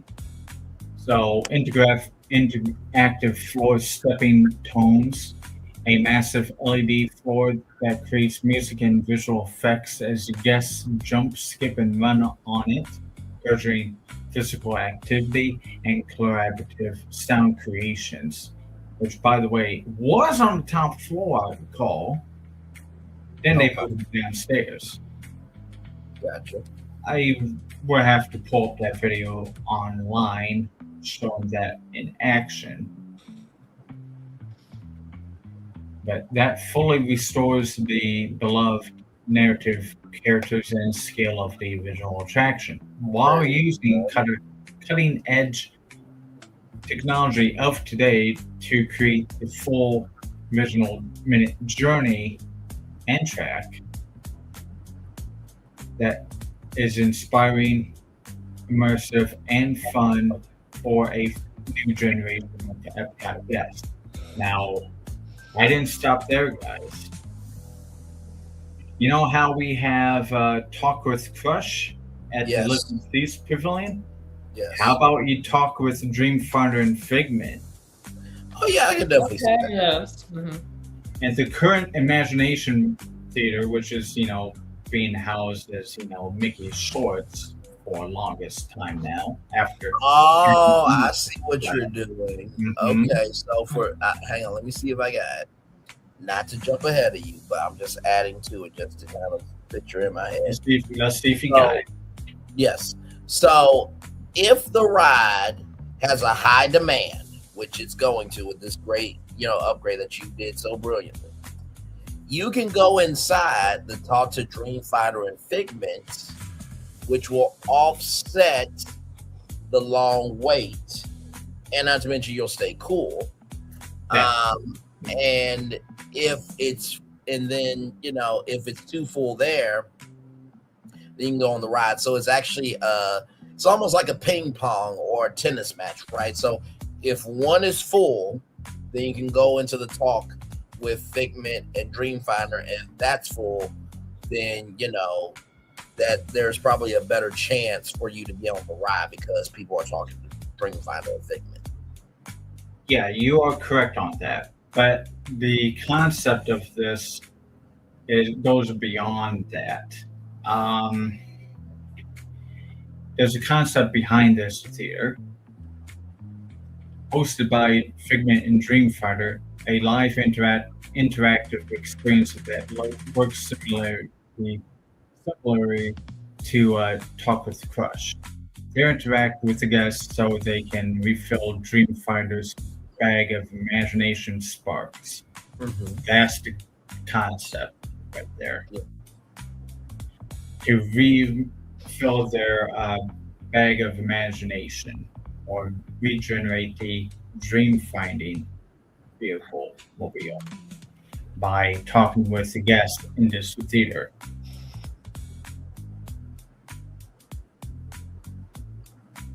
So they encourage guests by engaging with guests to refill the Dreamfinder's bag of imagination sparks.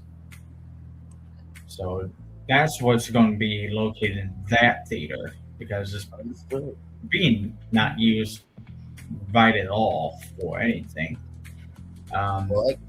Like I said, I'm ready. It's not the stock exchange; it's the spark exchange. Yes. It's not.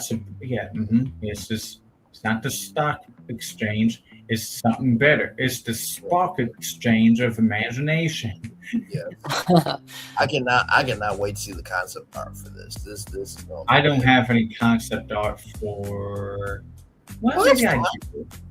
Well, I do. I was ready to see the whole inside of the ride, so I'm ready to go. This is too cool. Like the fact that you thought of a companion show for the ride is brilliant. Like that was great. Yeah. So this is all the prompt here. If anybody wants to slow down to 0.25, go right ahead because he can do that on YouTube. Introduction: a spark is low. Opening: the lights dim and screen flickers to light. A slightly distraught but still cheerful Dreamfinder appears on screen, looking a bit disheveled, with a noticeably deflated imagination spark bag hanging from his side. Oh, hello there, wonderful Dreamfinders. I'm so glad you're here. You see, I've had a bit of a mishap. I seem to have exhausted my supply of imagination sparks. My bag is almost empty, and without fresh sparks, new ideas simply won't, spark. Figment's entrance then comes in just within a chaotic flurry of purple energy as a visual effect appears and Figment pops onto the screen. Full of boundless energy, perhaps having just caused the spark depletion. Oopsie! Was that my fault, Dreamfinder? I just had so many great ideas. They just kept flying out. Dreamfinder giggles, and indeed you did, little Figment, but now we need some help from our friends to refill our creative coffers. Explaining the exchange, and so he explains the exchange and blah blah. And just like in Talking with Crush, what is the most imaginative thing you ever built or creative? Or, these are the examples, okay? That's one. If you could invent something involved, what could it be? Tell us about a fantastical creature you've imagined. What kind of dream did you have last night? This night. If you could visit any imaginary place, where would it be? What's your favorite color, and why does it make you feel imaginative? Figment would love this one, I guess. Sure. Character reactions. Dreamfinder listens closely, offers thoughtful encouragements, and marvels at the guest's creativity. You might sketch a quick, simple drawing on a digital pad that appears on a screen, illustrating a guest's idea. Figment can also react enthusiastically, often humorously misinterpreting or embellishing a guest's answer.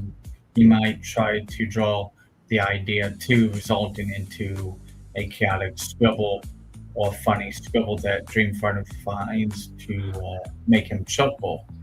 He could mimic sounds and actions described by the guest as well. Each guest shares their spark, a color glowing spark, a digital effect visibly flies from the audience towards the screen and into the Dreamfinder's bag of sparks.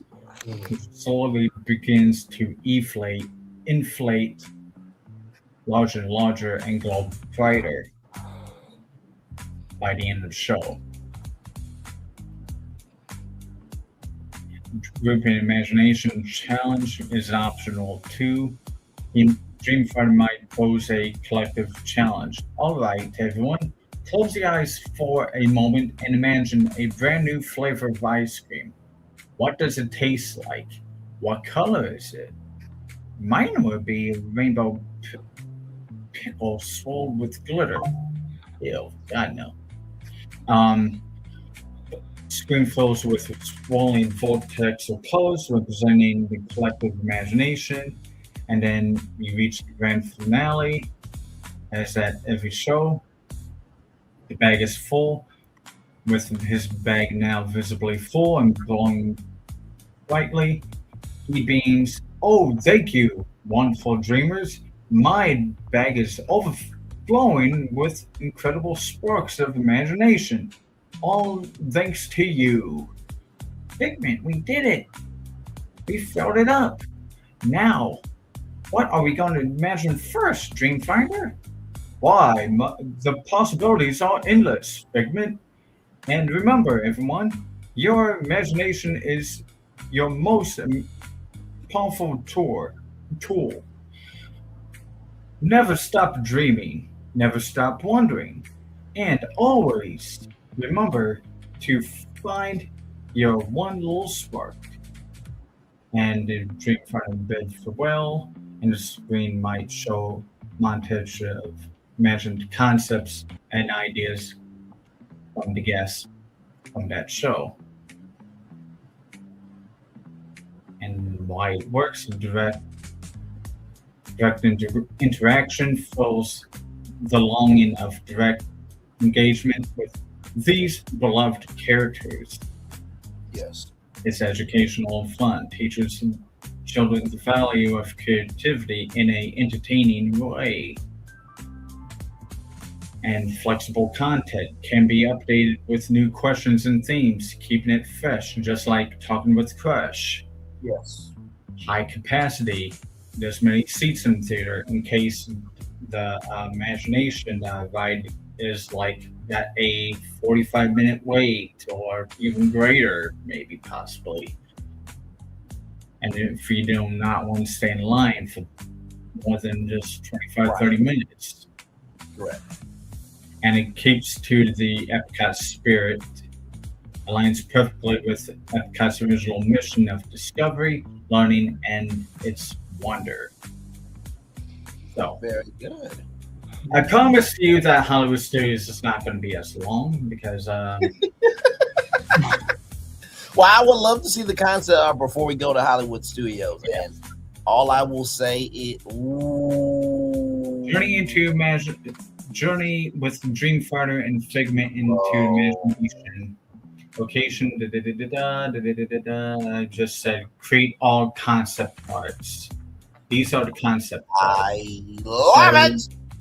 This here could be, so number 2 might be the theater. Yes. Okay. That's what I would guess. And number 1 here is, well, they just gave you a blimp, but you know. I love how it looks like it's floating, though. I think that is so cool. And then this vortex of being an imagination. Very well done. I don't know about the blimp, though. I think I would just bring back his machine and make it look. Yeah, but you know, that was like a placeholder for it. But no, I love it. It's almost like you're floating through imagination. Yes. It's the image works for you there. We don't have the rainbow tunnel in this picture, but you know, you get the idea of what. Yeah, absolutely. This is all all 3D effects. All graphics. Very good. Well, with all that said and done, very well done. I think a lot of people are pushing for Figment, and you know, Josh and Amaro talked about Figment on a investors call, and so Josh, not telling you what to do, you know, but if you at least brought Figment back, I think a lot of fans would love Disney. Even if it's just for a brief moment, and y'all say you're bringing back Figment like full time, I think a lot of people would walk out that D23 Expo very happy. And I want to say that I love that for the Epcot segment that everything that we pitched was all for future we're gonna still call it Future World. It's all for Future World. We didn't pitch a new pavilion country, a new country for Epcot would have been a wild card, but and it was great because Brian was a brand new idea, which is amazing. Like you come up with new pavilions for Epcot. Like another one was your seeping attraction. That's great. And music pavilion, so yours fit in with Humanist Symphony of Us. That makes it more connected. Mine was like for the play pavilion area, or for World Celebration, fixing World Celebration, and then we have Phil with the fixing Journey to Imagination. Yes. And since Flaunton brought up the World Showcase, I guess I could but say out loud maybe the two ideas I had in mind, or top picks that they would probably pick. Well, thanks to Traction Ideas video a month or so back, because he presented what can I build in World Showcase area? Right. His top contenders was Brazil and Greece. Okay. And I will go along with it as well, too. Brazil and Greece. Okay, I can see that. Like I said, I think Greece. It's going to be the ride for Greece. So you're going to journey through the Homer classic of Odyssey. Well, no, I was going to say for Greece you have Hercules, and then for Brazil you have the Blue Macaw in Rio. So. Mm-hmm. And Brazil was going to be a ride through the forest, or going through Brazil, flying over Brazil in a wide vehicle, kind of calling back to what Living with the Land was going to be like on elevated skyway vehicles. Very good. So, with that said, now we're about to go to Disney's Hollywood Studios. And because we are thinking of different things, it's not just rides and attractions, I thought, there used to be something very cool that came from Disneyland Paris, Lights, Motors, Action Extreme Stunt Show, which really should have never went away. It was a great show. But they would have brought Elemental in. I think that would have kept the show around longer. But I was like, you know what? We need another stunt show. Like Indiana Jones is great, but we need something. I was just thinking, like, what could that missing element be? And I think I might have found it. Here we go. Create the Bounty Quicker Picker Upper Messy-tacular. Okay, now I know what you're thinking, right? What? Really? Left field. Like you did Sony already. Brilliantly. What in the world does Bounty have to do with Disney's Hollywood Studios? Just trust me, okay? Just trust me. All right. Here we have Britney Spears coming out to open the ride saying, "Oops, I did it again." That could be the theme song. But nonetheless, ladies and gentlemen, let's continue on. I think you guys will actually like this one. Here we go. The Bounty Quicker Picker Upper Messy-tacular could be designed as a giant live audience participation stunt show at Disney's Hollywood Studios that turns the idea of a Hollywood production into a spectacular, deliberately messy movie set. Okay, so here we go. Hollywood doesn't just make movies. Sometimes it makes a mess. The big idea, Bounty Quicker Picker Upper Messy-tacular is a live Hollywood production-inspired stunt spectacular where guests get to witness the controlled chaos of making a blockbuster movie. Instead of simply watching a stunt show, the audience is dropped into a gigantic movie set where water, foam, food, confetti, slime, mud, paint, and other washable messes become a part of the production. You know what? I have this idea just now, looking at this pump here. What if we have a Muppet stunt show and they create all the movie? That could potentially be a part of it. Potentially, for sure. I think the biggest thing with this, and you wait till y'all see the concept art. I think the Muppets might get swallowed up in the concept art, but we'll get to that. I like where your mind is going, though. Very good. I mean, if there was a movie ride that was going to be like the great movie ride that they would like mess up the Hollywood status. Right, absolutely. Become a part of the production. The entire premise: how messy can Hollywood get? Then Bounty demonstrates how quickly the mess can be cleaned up. So the opening, the show begins like a serious Hollywood shoot. Excuse me, sorry, y'all. Let me see here. A director yells, "Quiet on set." The cameras roll. Dramatic action scene begins. Then something goes wrong. A water tank erupts. A giant foam machine activates. A food fight breaks out. A stunt vehicle drives through a puddle. And the director looks at the destruction and says, "Cut." The audience sees the enormous mess. Then the Bounty crew enters. "Don't worry, we got this." The Bounty Quicker Picker Upper becomes the hero of the production. Act 1, the wettest movie ever made. The first stunt demonstrates Hollywood's obsession with spectacular wire effects. And if you guys remember the studio tour and Catastrophe Canyon, we'll throw back to that.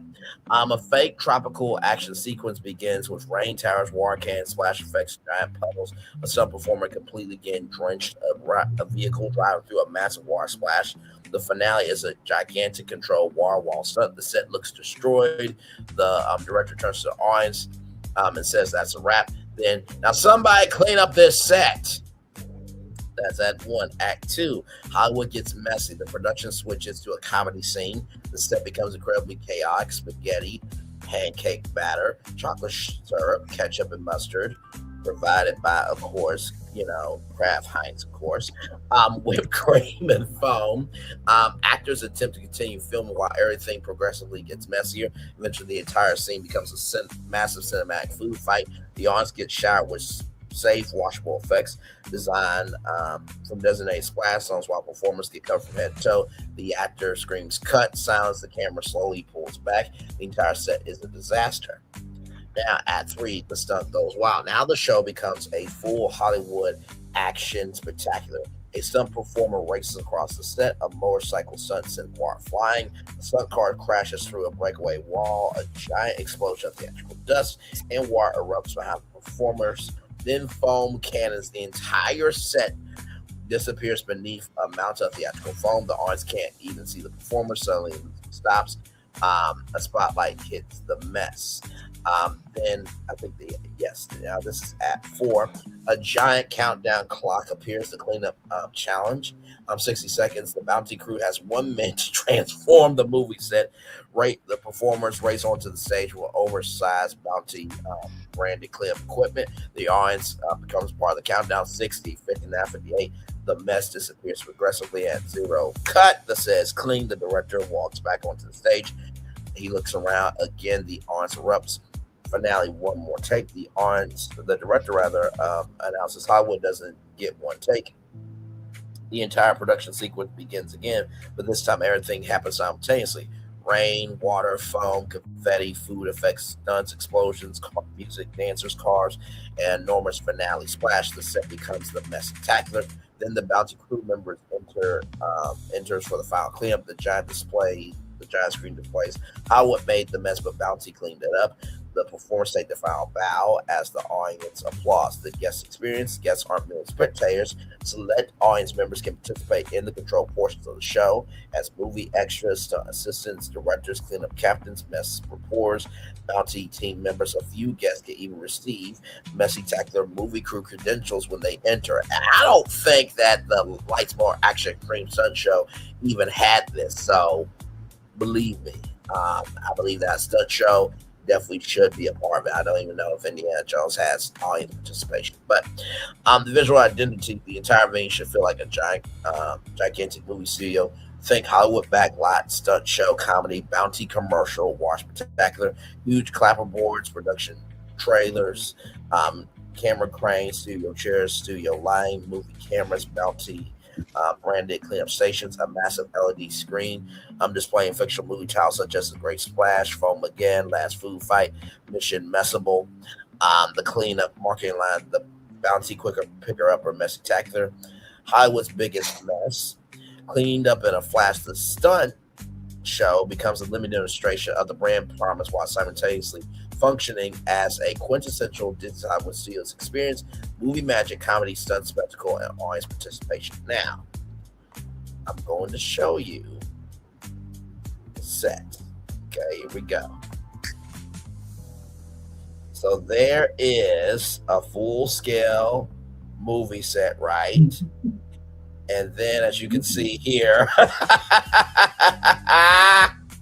I know. It's the best movie ever made.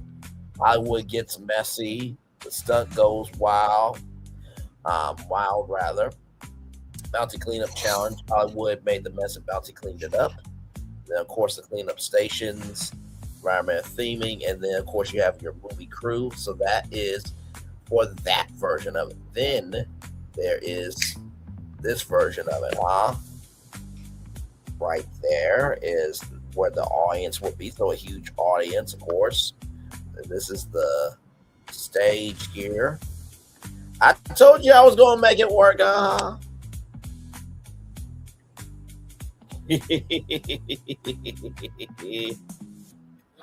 So what do you guys think? Now, of course, this is not going to be announced at D23. These are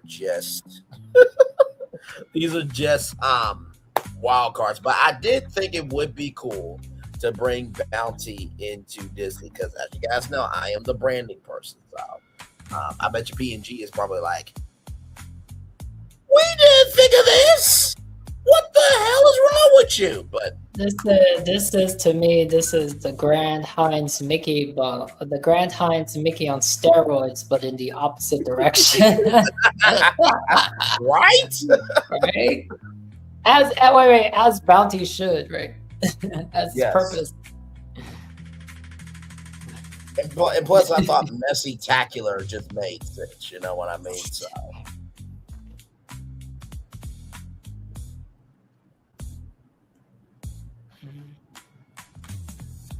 Yes, indeed. So that is my pitch there for Hollywood Studios. No, thank you very much. Phil, I know you said the Muppets could be a part of that. What did you think of the concept art and the concept of the show? Oh, good. I liked it. Something just popped in my head, and I was like thinking, one way you could get it all messy, you could have Olaf show up there and he melts and, makes the stage all slippery. I'm sorry, Floating. It's Florida. It's hot. I'm trying to imagine how Olaf is messy. Well, I mean, it would be a lot going on. I think he would be destroyed very easily by the first act because it's, water melts snow. You know what I mean? So, especially hot water. But with that said, Bounty, if you do that shit, I won't credit and I want to be the announcer for the thing, okay, or at least the MC. But so yes, that is my pitch there. Florentin, I think you are up next with your Wildcard for Hollywood Studios. So I wouldn't mind seeing a Micah Gallagher, taking stage there once in a while, like chopping up food and smashing food and stuff. Oh, if you don't know who Mike Gallagher is, he was famous for doing that on stage. Yes. He'd do stand up and make you messy with splattering food because that stuff would projectile to as far as like 5 rows back. People in the first 5 rows would have to wear bibs, like ponchos on themselves, just to make sure it didn't land on them. Understood. It was a good one. You can find it on YouTube and see what it was like. Shout out to Mike Gallagher there. Thank you for that, good sir. All right, so we got Disney Channel on set. All right, so while interview was presenting, I was trying to see if I could come up with something better for Hollywood Studios, but I do not have anything for Hollywood Studios. So this one resonated with me. And I think it resonates with you, Brayton. So yes, to bring Disney Channel on set to life at Disney's Hollywood Studios, we can transform the underutilized animation. Well, here it says transform the animation courtyard, but that's not the case. So ignore that. But actually, we can put this in another area, perhaps Indiana Jones area. I don't know. Okay, so leaning into a working studio aesthetic defined the park's origins. This new Yan celebrates the history and future of Disney Channel, Disney XD, and Disney Plus Originals. The Yan concept, Disney Channel on set. The atmosphere, bustling modern television backdrop. The area is stylized like live TV production facility where guests are the honorary studio audience. Instead of traditional fantasy architecture, the Yan features sleek sound stages, control rooms, and outdoor set locations that rotate based on current programming. Basically, it gives you a chance to see how would it feel to be on production of a Disney Channel TV show, which I think that's kind of missing. I don't know. They didn't do that. I think there was a thing called Superstar Television that kind of had this same energy a little bit at Hollywood Studios. But go on. But I think that is the closest thing you can get to experiencing being in the world of Disney Channel. The anchor attraction is Multiverse Mix-Up, the live-action dark ride. Track here they're giving us like a Trekkies dark ride vehicle designed to look like a rolling camera dolly. You've been cast as an extra on a new Disney Channel crossover special. A technical glitch in the multiverse studio causes the sets of descendants, zombies, and to bleed into one another. The experience, your vehicle weaves through physical sets mixed with massive wrap-around LED volume screens. Similar to the Mandalorian tech, you dodge singing cheerleaders, magical obstacles, and animated characters, helping the crew edit the show back together before it goes live. The Studio B stage show is basically Disney Channel Pop-Up Live, a high-energy rotating stage show located inside the former... Oh, well, we're not going to do that. Every 3 to 6 months, the show theme changes to highlight a different hit series, Phineas and Ferb, The Owl House, or new Disney Plus hits. It features interactive segments where the audience chooses the ending of the episode via mobile app, Director's Cut feature. interactive experience, the voiceover booths and casting office. The casting office, a meet and greet complex where guests can meet rotating characters from Disney's animated and live action series. Voiceover small soundproof recording booths where the guests can record their own lines over a famous clip from a Disney Channel movie or show to take home as a digital souvenir. Dining and shopping, the Green Room Cafe, a quick service location style to a trendy LA studio lounge. It features healthy on-the-go options like smoothie bowls, artisan toast, and craft service. Craft service snack boxes. There we go. Yes. The Wrap Party Shop, retail focused on show merch featuring exclusive apparel, prop replicas like character wands or musical instruments, and build your own studio script journals.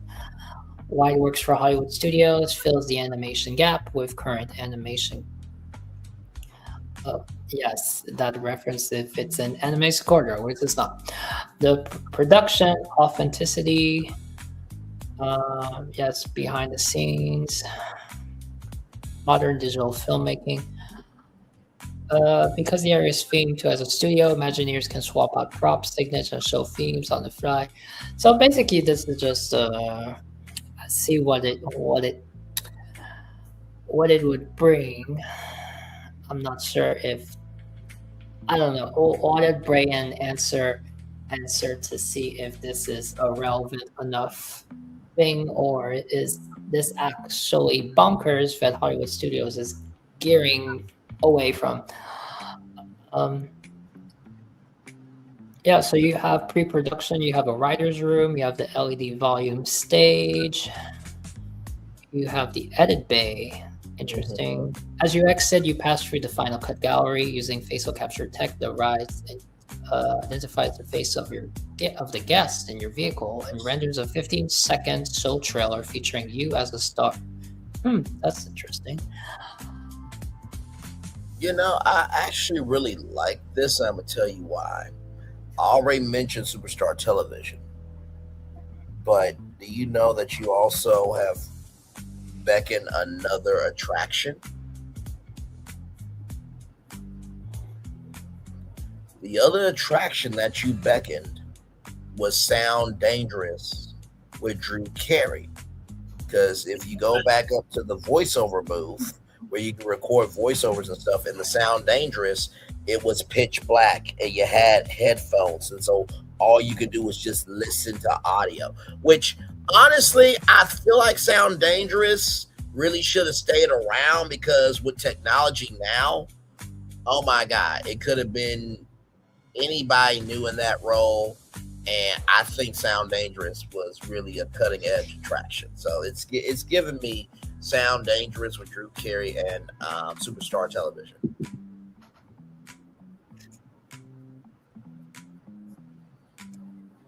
And I like it because, you know, you think about, you know, kids that, you know, they want to be on Disney Channel, and it's just like, okay, well, if y'all not going to produce any Disney Channel original series, you know, in the park, because y'all don't have the sound stations like Universal Orlando does, this is a great way to keep Disney Channel alive and well. And, you know, maybe they can also have a area where they could, no, you know what, they could take the Frozen Theater and make that the Disney Plus Theater, where you can do, you know, game shows and talk shows and all types of stuff and air that content on Disney Plus. So there you go. But no, I like this. This is very good.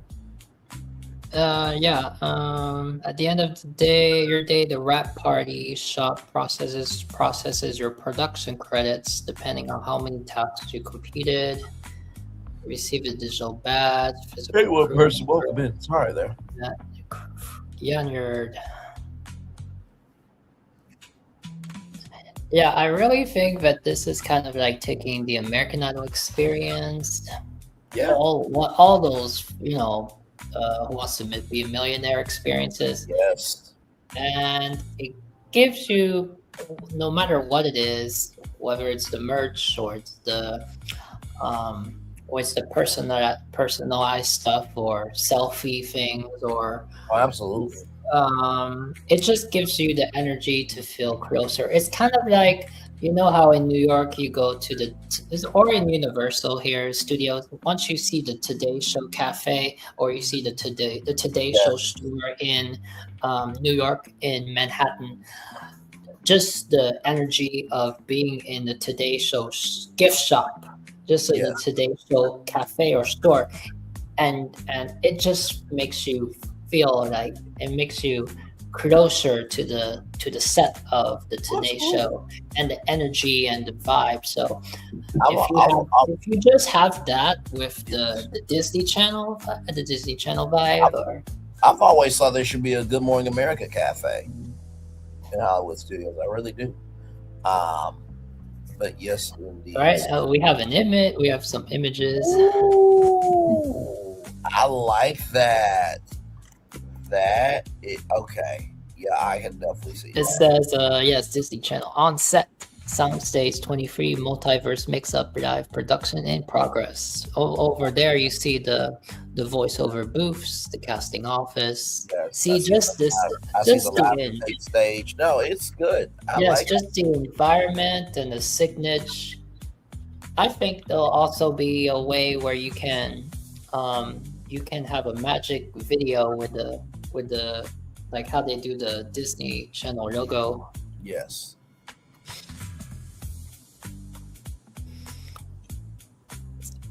Yeah, this is the grand entrance, the backlot premiere.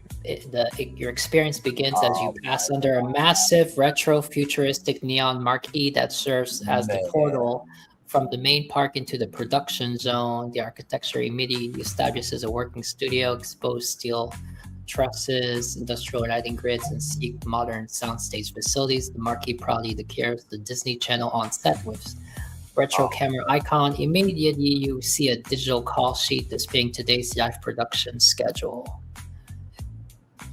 And I think if you have and I think also, since this mimics a set, and even if you don't film it as a set, I mean, imagine if Miley Cyrus or at random just happens to be right there and she just pops out. Oh yeah, I mean the opportunities for Disney Channel alumni and Disney Channel shows to like come by and chill out with the fans, you know, in this environment, I can definitely see it for sure. I know you did a good job. I listen. I did not. I didn't create this, but I definitely like see the energy of it, and not to mention too, this is giving me the magic of Disney animation, because you can actually watch real animators like make Disney, animated films. So yeah, this is good. I like it. Yeah, I think this here is more something that you would be pitching and you would be presenting. But no, I give you your credit, good sir. I know, and it's good. I'm giving you. You're sitting back and you're singing. Yeah, I'm just being the biggest kid right now. But no, honestly, tell you the truth, like I could have done this, but I was like, no, like Hollywood Studios needs like a stunt spectacular that, because here's the thing, not everybody is an indie fan, right? That's no disrespect to Harrison Ford and George Lucas and stuff, but you needed just something fun. And kids love messes, right? Parents don't like messes, but kids love them. And so combining Hollywood stunts along with messes, and then of course Bounty, being the quicker picker upper, it just kind of gives the park an energy like, oh damn, I can actually be a part of a stunt show. The craziest thing that can happen is happening to me. So, oh wow. Yeah, so this is kind of like and that's like the vehicle for the dolly. Okay, that's cool. I like that. Yeah, that's the pitch ride. This is very. And here we have an example of the wrap party. Yeah. Wrap party shop.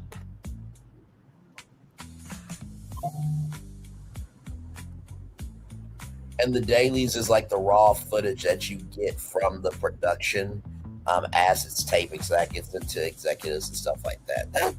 This is very good. This is very good. Thank you very much. Other than that, I couldn't think of originally. A wild card would be maybe like a water attraction for Hollywood Studios, but I did make but that's more like an expansion of a Walt Studios district. But yeah, but no, I love it. Congratulations and well done. All right. Well, I'm glad you enjoy it. No, absolutely, well done. And you know what? A wire ride does not sound too bad either. Because you think about Catastrophe Canyon and all that stuff. Like I said, I think a wire ride would be very cool to take people through the worlds of film with water. You know what I mean? So I think that would be a cool concept there. All right, Phil, it's your turn, good sir. Speaking of which, Fulton talked about water. We talked about it just before we came on. Our good friend Disney AI presented a ride of Goofy and Max goes on a cross-country trip. I did see that, yes. I was thinking, like, yeah, that could be the water ride. Yeah, no, absolutely. We can throw that into posters. For sure. So this is Phil's concept here. And then after this, we got Animal Kingdom. And oh, buddy, I cannot wait for y'all to see it. Because the thing you think I got, no. Ooh, oh. But go ahead, good sir. What is your concept here? I could have just said to you guys, let's talk about the Sunset Room again. But, you know, whatever. You can watch that. By the way, Braylon, while you guys are talking, yes. I am streaming on my YouTube channel right now. Oh, very good. Very good. I just was telling myself next time because we're going to talk about this show, and yes. I should remember to do it. Not just remember. Dang, that's hit my head. No, very good. Hard, but I just realized, oh crap, I missed 3 hours of the show. 3.5 hours of the show that we've been on, not recording, so it's been streaming for probably the last 10 minutes now. You're good, my man. So they missed out. So to the audience watching on my channel, around the 1 hour, 2 hour mark, it's talking about the Magic Kingdom. Yes. And I presented the Haunted Mansion restaurant and suite. And in the latter half of the first hour to the beginning of the third hour, it was talking about Epcot's ideas, and the latter half from 2.5 hours to 3 hours and 10 minutes was me talking about the Imagination Pavilion of how we bringing back the Dreamfinder to his rightful home, the Imagination Pavilion, and put a cherry on top, Imagination and interactions with the guests in the Imagination Theater outside. So anyways, just all caught up because I realized I did not record all of the nearly 4 hours. I just wanted to mention that because I gotta have to mention that unless it's emailed to me. Anyways, it's all good. We have done some great wild cards so far. Some very surprising concepts, but all good so far. I've been enjoying it. Yeah. So next time, what thought I'm going to tell myself, let's click that button in the corner. Right. Time. I'm sure Florentine knows about the button. He's probably looking at it like, should I do it too? Go ahead, brother. I didn't come up with anything in particular for Hollywood Studios. I just said because it was running around on the news because it was probably Disney that brought it up and got me all nervous and stuff. I need you to build on some empty parking lot land. I don't care where, but don't replace freaking Tower of Terror.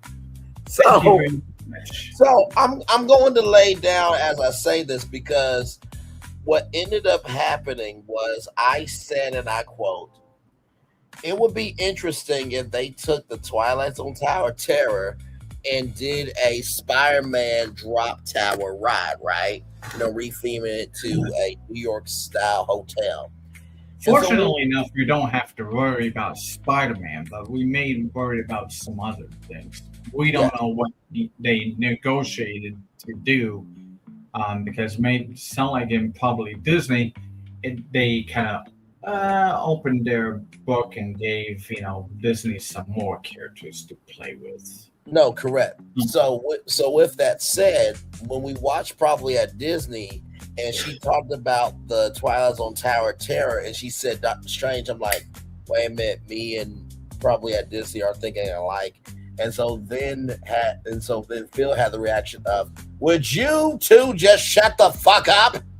Damn, my friend said one. I commented on one of the posts saying like, that'd be a great idea if Marvel took over. I commented like, I hate you. But yes, Phil had the reaction. Would you two shut up? My best friend said Spider-Man, and then you said Doctor Strange. Like, both of y'all are on point with your shit. Could you just shut up? I just want this Tower Terror to stay here. Mm-hmm. I'm exaggerating for comedic effect, but But I will say this: Phil had his head down when the Twilight Zone Tower Terror came up with Doctor Strange, because I already said my prediction. Then when he heard that, it's like, oh. Like, for goodness sakes, I built the sunset room if I could fit the sunset room over here. Don't change it on me. Come on now. My wife, I mean, I understand sometimes work is like disregarded, but that is ridiculous. Come on, and you're going to get everyone rioting because everyone was rioting for a whole week when they replaced Tower Terror on the West Coast, which is, in my opinion, the lesser one, because we got the supreme one on the East Coast. Don't do anything. Well, I mean, hey, listen, for the record, right?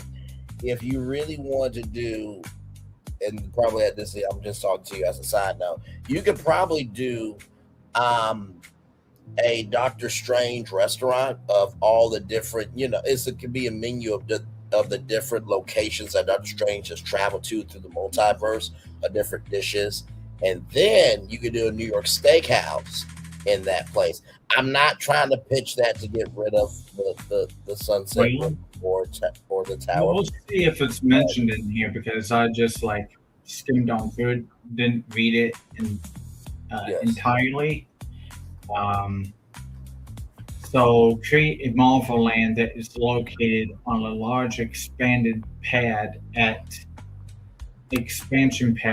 Walt Disney World's Hollywood Studios. Now, I didn't choose a location, right? But it chose an expansion pad adjacent to the animation courtyard. It's interesting. It's choosing Xandar when you already have Xandar and everybody at Epcot with Galaxy Rewind. That's very interesting. Yeah, I mean, that's why I was asking, can you make a fourth ride instead?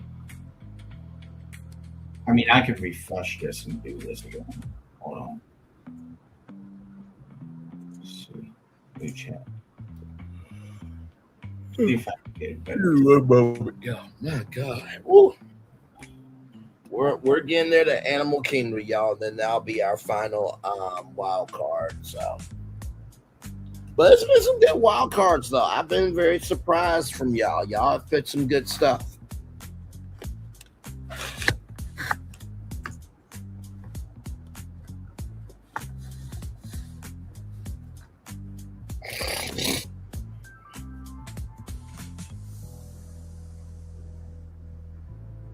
Located on the 15 expansion pad directly southeast of the Sunset Boulevard.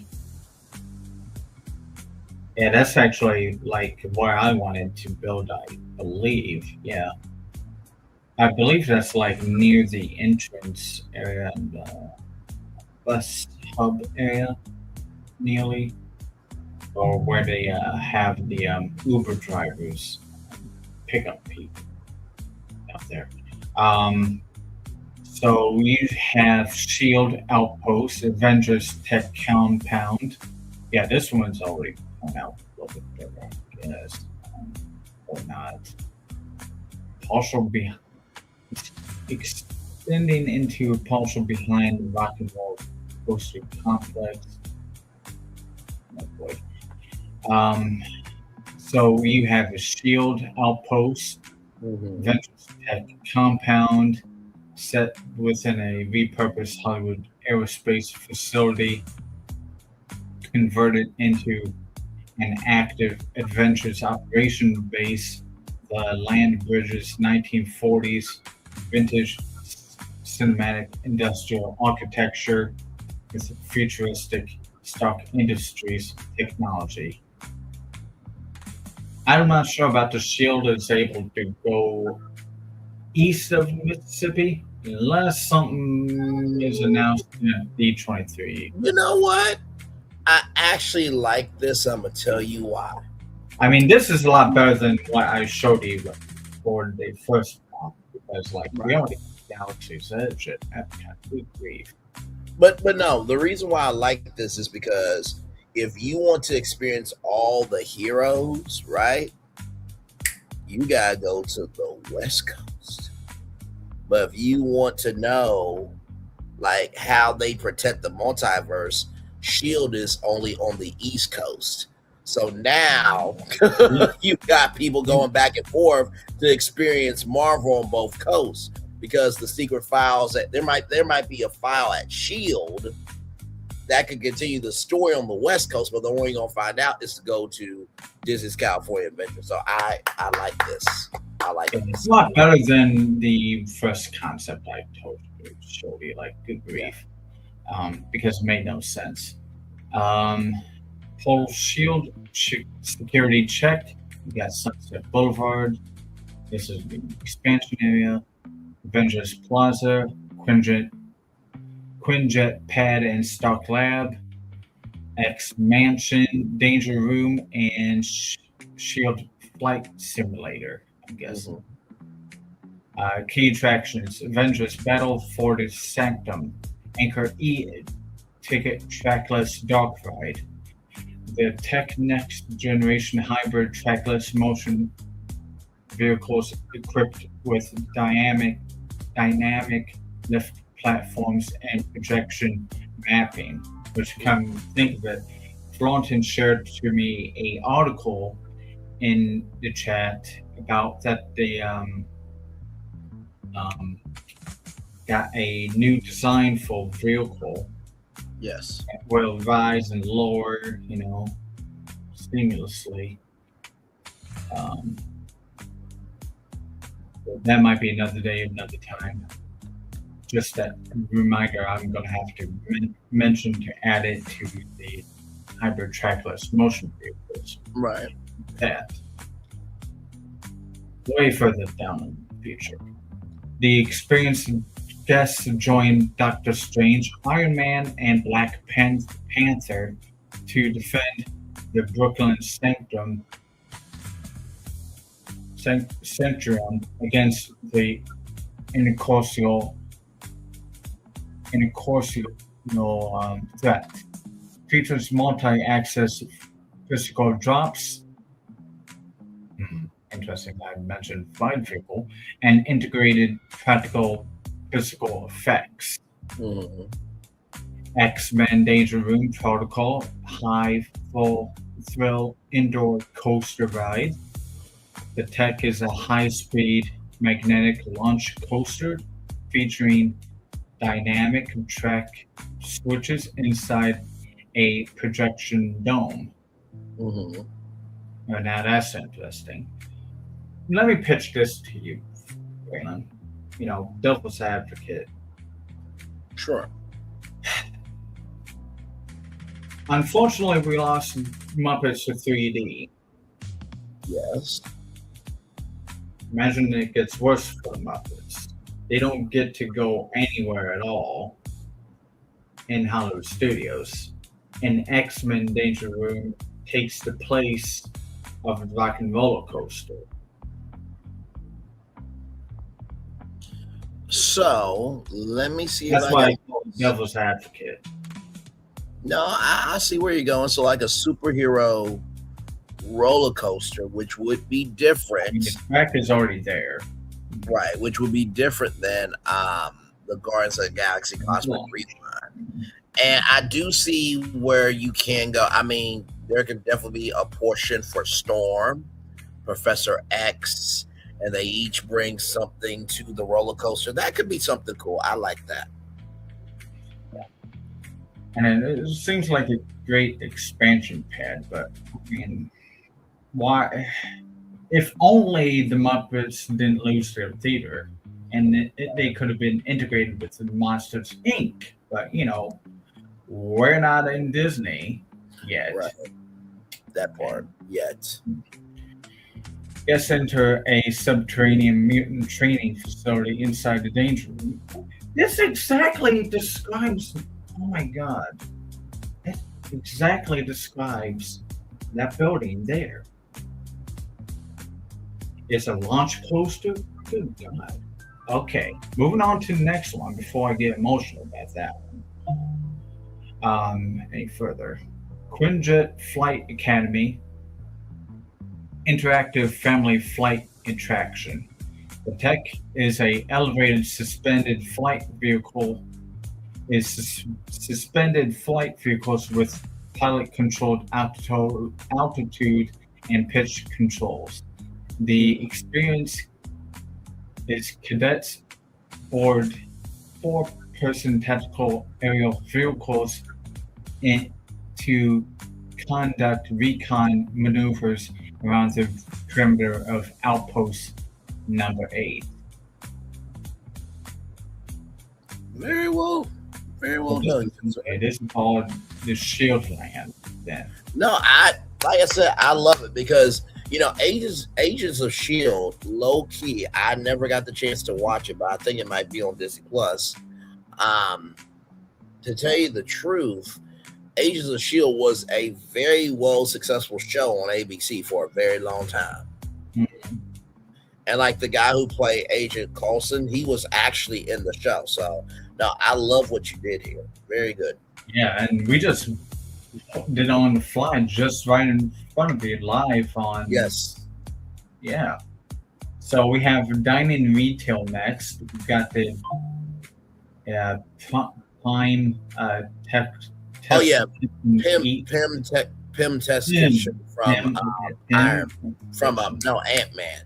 Yeah, that's a very popular test kit. Okay. Yeah, I would call that did pretty well in theaters. Or at least the first one, not the second. Anyways, right. Serves scaled comfort foods using Pym particle tech, including giant Bavarian pretzels, micro burgers. I want a giant pretzel and micro. Oh, yes. I want a micro burger, but I mean, people do like White Castle burgers. Yes, they do. There you go. Yeah, this is, you know, a glowing quantum and glowing quantum beverages. The SSR Supply Depot, which is the main retail vault, housed in a 1940s strategic scientific reserve bunker stocking customizable hero armor plates, wearable web tech, and prop replicas. Mm-hmm. And you have a pop-up lodge, which is a table service, a sleek industrial retro futuristic lodge serving thematic cocktails and small plates overlooking the main Quinjet launch pad. And you got the street atmosphere, live stunt demonstrations happen throughout, continuous rooftop combat encounters featuring Spider-Man, which probably not Spider-Man because I think that's still Universal holds that right, but we'll see. Black Widow and Captain America fighting off Hydra operatives on the elevated gantries. Hero encounters. Okay, for interactions ranging from Wakandan Dora Milaje training sessions to roaming interactions with Thor, Iron Man, and Moon Knight. Very good, very good. Florian has to head out. Can Florian send? Yeah, okay, good. It looks like he shared it. So I'll read my pitch and his. So this next one, I think you guys gonna like it. I think that was a good one. We got a winner. I think I could build on that. No, absolutely. I think that Shield definitely should have a theme park presence. And not to mention too, like how much Disney achieved obtaining more from Marvel, because that's what probably Disney was hinting that they might have had done. Oh, without question. So this next one, I have to tell you, this was probably the hardest AI to get, but I think it is definitely worth it. And we're in Animal Kingdom. Of course, as you guys know, when I did the Walt Disney World rebrand master plan, I did talk about a dragon named Spyro. That's not this. You do know that there is a dragon in Shrek. But sometimes in order to understand what could be a wild card, you have to see what card is too wild to pick up. I know what you all are thinking. It's like, right? What is it? Damn it! What? Okay, I'm about to show you. Okay, listen. All right, one of the greatest sidekick characters of all time, Mushu. Okay, Mushu. Now, for those of you who remember the magic of Disney animation, Mushu actually led you through it. And so ever since then, he's never been anywhere else. So we're bringing Mushu to Animal Kingdom. So here we go. This is designed to fit the park's emphasis on animals, mythology, adventure, and immersive storytelling. So Mushu, the Dragon's Adventure. Location, Disney's Animal Kingdom, Land, Asia. Ride type, trackless dark ride family adventure. Theming Mulan, Chinese mythology, Animal Kingdom exploration. Length approximately 6 to 7 minutes. Height requirement none. 4 to 6 passenger enchanted dragon carriage vehicles. Tone, funny, adventurous, cinematic, immersive, and family friendly. The story: guests enter a mysterious Chinese village hidden deep within the forests of Asia. Ancient murals tell stories of legendary dragons who once protected the land and its animals. As guests approach the landing area, they hear a familiar voice. Mushu. Okay, everybody, stay calm. I'm a professional. Well, technically, I'm a former professional, but that's not important. And of course, Eddie Murphy would do all the lines. So, you know, how long it's been since, you know, Eddie Murphy has, you know, went in and I think it was Eddie Murphy, I believe. Yeah, it was Eddie Murphy. Okay, thank you, good sir. Like I said, it's been too long since he's done lines, so these will be brand new lines for the ride. Suddenly, Mushu appears and explains that a very ancient dragon spirit has awakened, causing animals throughout the valley to flee. Mushu has one problem: he needs help. Guests climb aboard their enchanted vehicles and join Mushu on an adventure through the wilderness to discover what is frightening to the animals. Cue the dragon's temple. The queue winds through an ancient Chinese temple overtaken by nature. So stone carvings depict dragons, pandas, tigers, cranes, monkeys, birds, elephants, ancient forests, mountains, and rivers. Interactive elements allow guests to touch glowing dragon symbols and hear different animal sounds. Mushu occasionally appears on mirrors and projections, arguing with himself about how important he is. Eventually, guests enter the temple's central chamber. A giant dragon statue comes to life. Mushu, the doors open, seeing one of the village. The ride vehicle enters a peaceful Chinese village surrounded by mountains. Villagers are prepared for a celebration while animals move throughout the environment. Birds fly overhead, monkeys climb rooftops, pandas wander through bamboo. Mushu rides alongside the vehicle. Mushu see peaceful, quiet, completely under control. A massive roar shakes the village. Everything stops. The animals run. Mushu looks towards the mountains. Mushu, okay, slight adjustment to the plan. The vehicle suddenly accelerates into the forest. Scene 2, the bamboo forest. Guests enter a massive bamboo forest. The bamboo towers above the ride vehicles with projected sunlight moving across the ground. Guests see pandas climbing bamboo and monkeys jumping between trees. Suddenly, the bamboo begins shaking. Mushu thinks the mysterious dragon is coming. Instead, dozens of monkeys swing across the track. Mushu screams, I meant to do that. The vehicle spins around the monkeys and continues deeper into the forest. Scene 3, the animal migration. The forest opens onto a huge valley. The animals are moving towards the mountains. Guests can see deer, cranes, wild horses, pandas, tigers, monkeys, and birds. Mushu realizes something is wrong. The animals aren't running from a dragon. Maybe they're running towards something, rather. Mushu, wait a minute. They're trying to get somewhere. A giant shadow passes over the valley. The vehicle follows the animals. Scene 4, the mountain pass. The vehicle climbs into the mountains. Wind blows through the environment. Snow begins falling. Mushu becomes increasingly nervous. Mushu, I just want everyone to know. I just want everyone to remember that I volunteered for this. Lightning flashes. A giant dragon silhouette appears across the mountain. Mushu hides behind the guests, but then the dragon emerges. But instead of attacking, it looks frightened. The lost dragon Mushu discovers that the enormous creature is a young dragon separated from its family. The animals weren't fleeing from it. They were following it because they were helping it guide it home. Mushu realized the dragon was lost. So you're not a terrifying monster, the dragon growls. Mushu, you are a terrifyingly adorable monster. The dragon sneezes. A massive burst of magical fire shoots across the mountain. Mushu's hair catches on fire. I'm fine. Scene 6, the dragon's family. The vehicle enters a massive cavern. The walls are covered with glowing paintings depicting dragons protecting animals in forests for thousands of years. Then the walls open. Guests emerge onto a breathtaking mountain overlook. A family of enormous dragons flies from the sky. Young dragon takes off after them. Mushu watches. Mushu, well, looks like somebody found their way home. The dragons circle above the guests. Their wings create a magical gust of winds. Mushu's clothes blow backward. Mushu could warn me about the wind. Scene 7 returns to the village. The ride vehicle travels back toward the village. The animals have returned. Celebration has begun.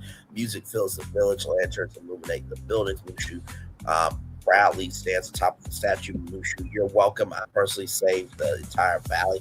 Villager looks at him. Mushu pauses. Mushu, okay, fine. We saved the entire valley. Now, I'm going to flip this around where it's Mulan looking at him. Yes, indeed. Finale, the dragon dance. The vehicle enters the final show scene. Mushu stands in front of a giant moon. The backdrop behind him. Animated dragons fly from the sky while animals gather around the village. Mulan's presence can be suggested through a distant silhouette or brief appearance rather than making her a central character. Mushu turns toward the guest. Mushu, for humans, you're a pretty good dragon helper. He smiles. Mushu, come back anytime. Just bring snacks. The doors open. Guests return to the station. The exit leads to a immersive dragon discovery gallery featuring artwork and interactive exhibits about Chinese dragons, Asian wildlife conservation, and the relationship between mythology and the natural world. A file Mushu audio gag plays overhead. Mushu, remember, respect nature, respect dragons, and definitely respect me. A beat Mushu, mostly me.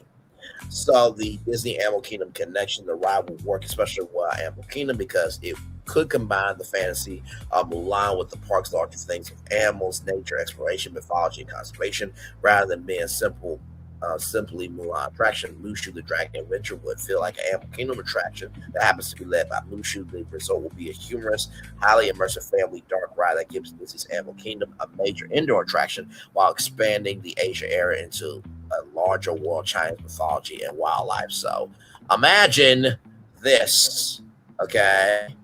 All right, I know.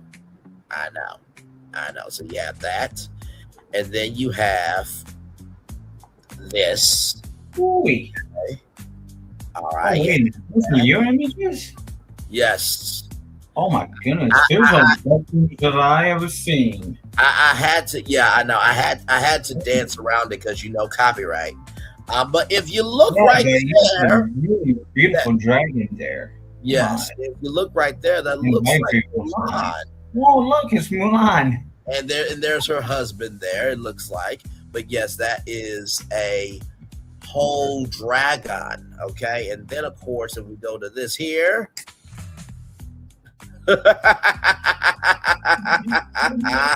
So, oh man, this is like Beastly Kingdom 2. Yeah. Bet you didn't expect that wild card, did you? Nope. I got you good. I got you and Florida real good. I don't know how we can beat that. It's the imagery, at least, too. I mean, I had to dance around it because it was difficult as fuck. Shout to copyright. Yeah, fucking Disney. No, anyway. That is really nice. Yeah. Yes. I'm gonna be watching this video back. Or maybe more or less on my stream because I'm recording. Too. No. That's beautiful. My goodness. And believe me, I was trying to think. Yeah, that was it. I'm about to bring up Florentines now. And believe me, it was just when we were thinking about wild cards, I'm just like, I gotta do something that they're not expecting, right? The fashion one, I don't think y'all were expecting. The Walkman one, I don't think y'all were expecting. The quicker picker upper, your reaction said it all. Like, wait, what? Bounty? Really, bounty? Really? Really? But then it's like, oh, okay. Quicker picker upper picks up messes. Got it. But this one, I think out of all four of them, this one is probably the one that y'all least expected.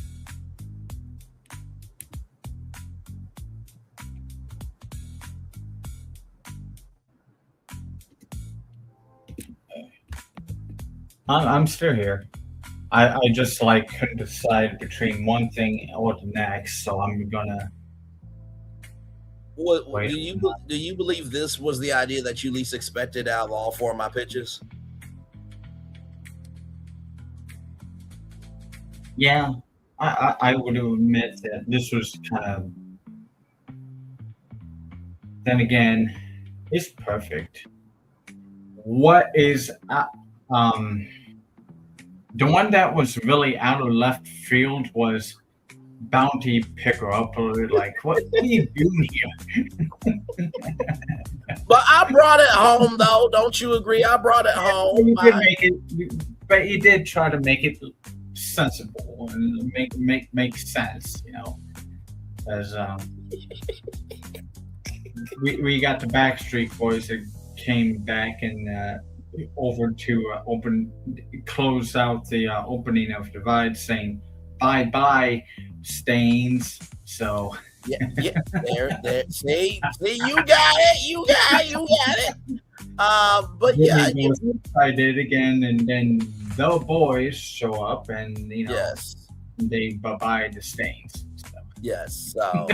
And like I said, I knew that one was going to be crazy, but I think once you guys saw the concert art, you thought like, actually, I would not mind seeing that. Because imagine if you got to be a volunteer on the show. Like, how cool would that be? You got to be in all this foam and, fog and water and just, that's an experience you'll have with your family for a lifetime.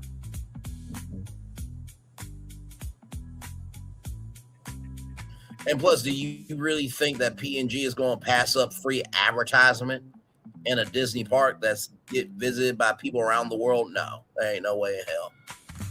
But with that said, we have Florentines here. So, of course, as you guys know, Florentin is all about Jungle Book. So we are going to read this here. So here we go. This is Jungle Book River Expedition D23 Wildcard. Make Jungle Book River Expedition as a wildcard for D23. Reuse the retired boats at Animal Kingdom for a voyage through the Bare Necessities experience. So, the thing is, by the way, yes, I used the Jungle Book ride as part of the Villain's Land, my concept. Oh, for the snake, right? Nope. You are being pursued by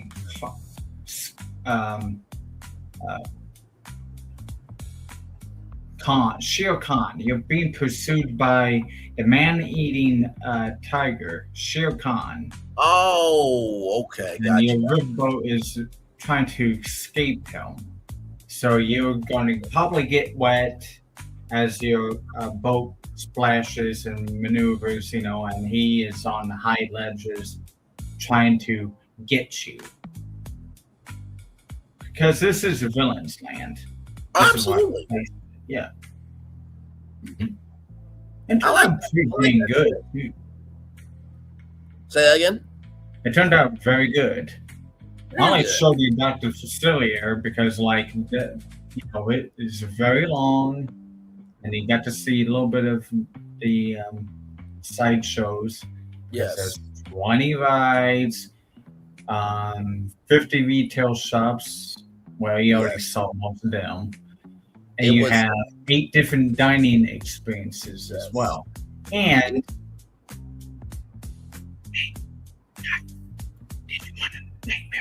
Christmas area. There you go. Yes. No, for sure. It was almost like Scooby-Doo's Spooky Island, but Disney-fied pretty much. But no, it was a great job for sure. Well, yeah. Yeah.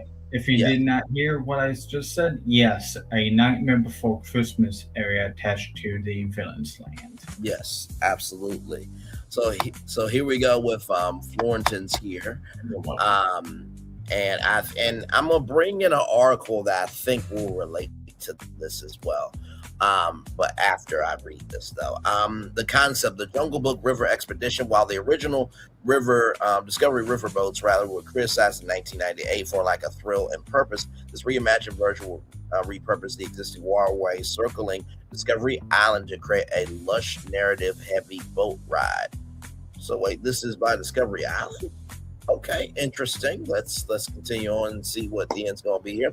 Unlike Navi River. Yeah, they had boat docks, yes, on Discovery Island.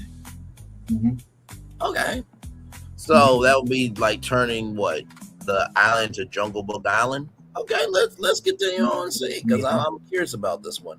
Unlike Navi River Journey, which focuses on ambient atmosphere, this attraction will be a character-first journey through the Indian jungle. Experience a voyage of the Bare Necessities, guest board refurbished versions of the original Discovery River boats. Example, the Hasty Hippo or the Crocodile Bell, now rethemed as handcrafted expedition vessels.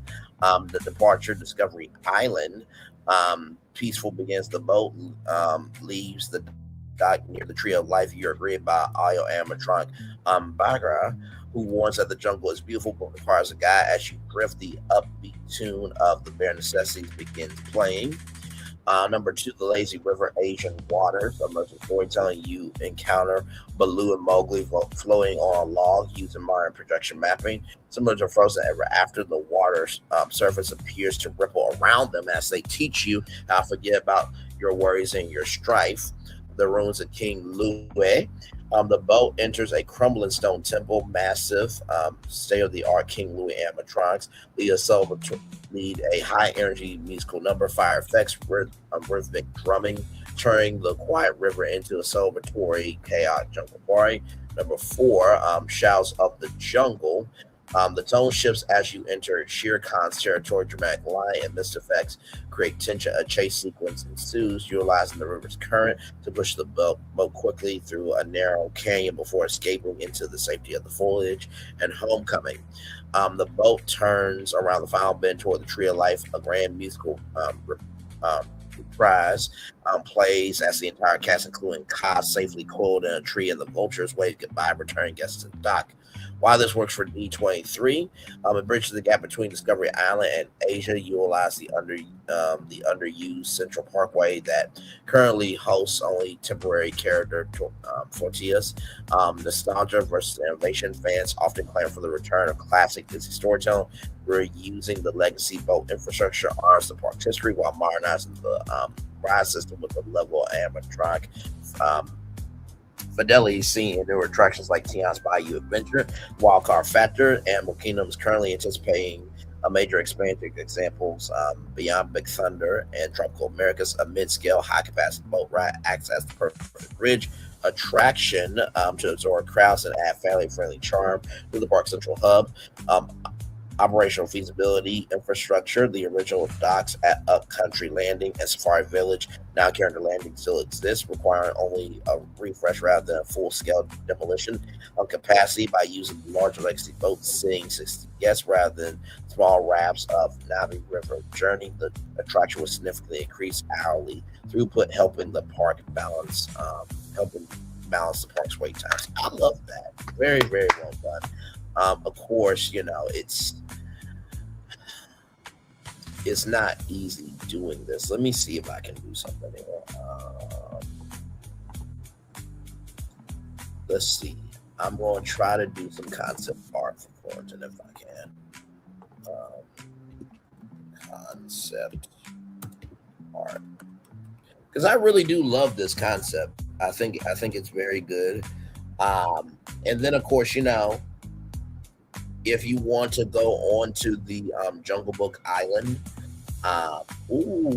okay, yeah, this is definitely helpful. Okay, so I got some concept. Here we go.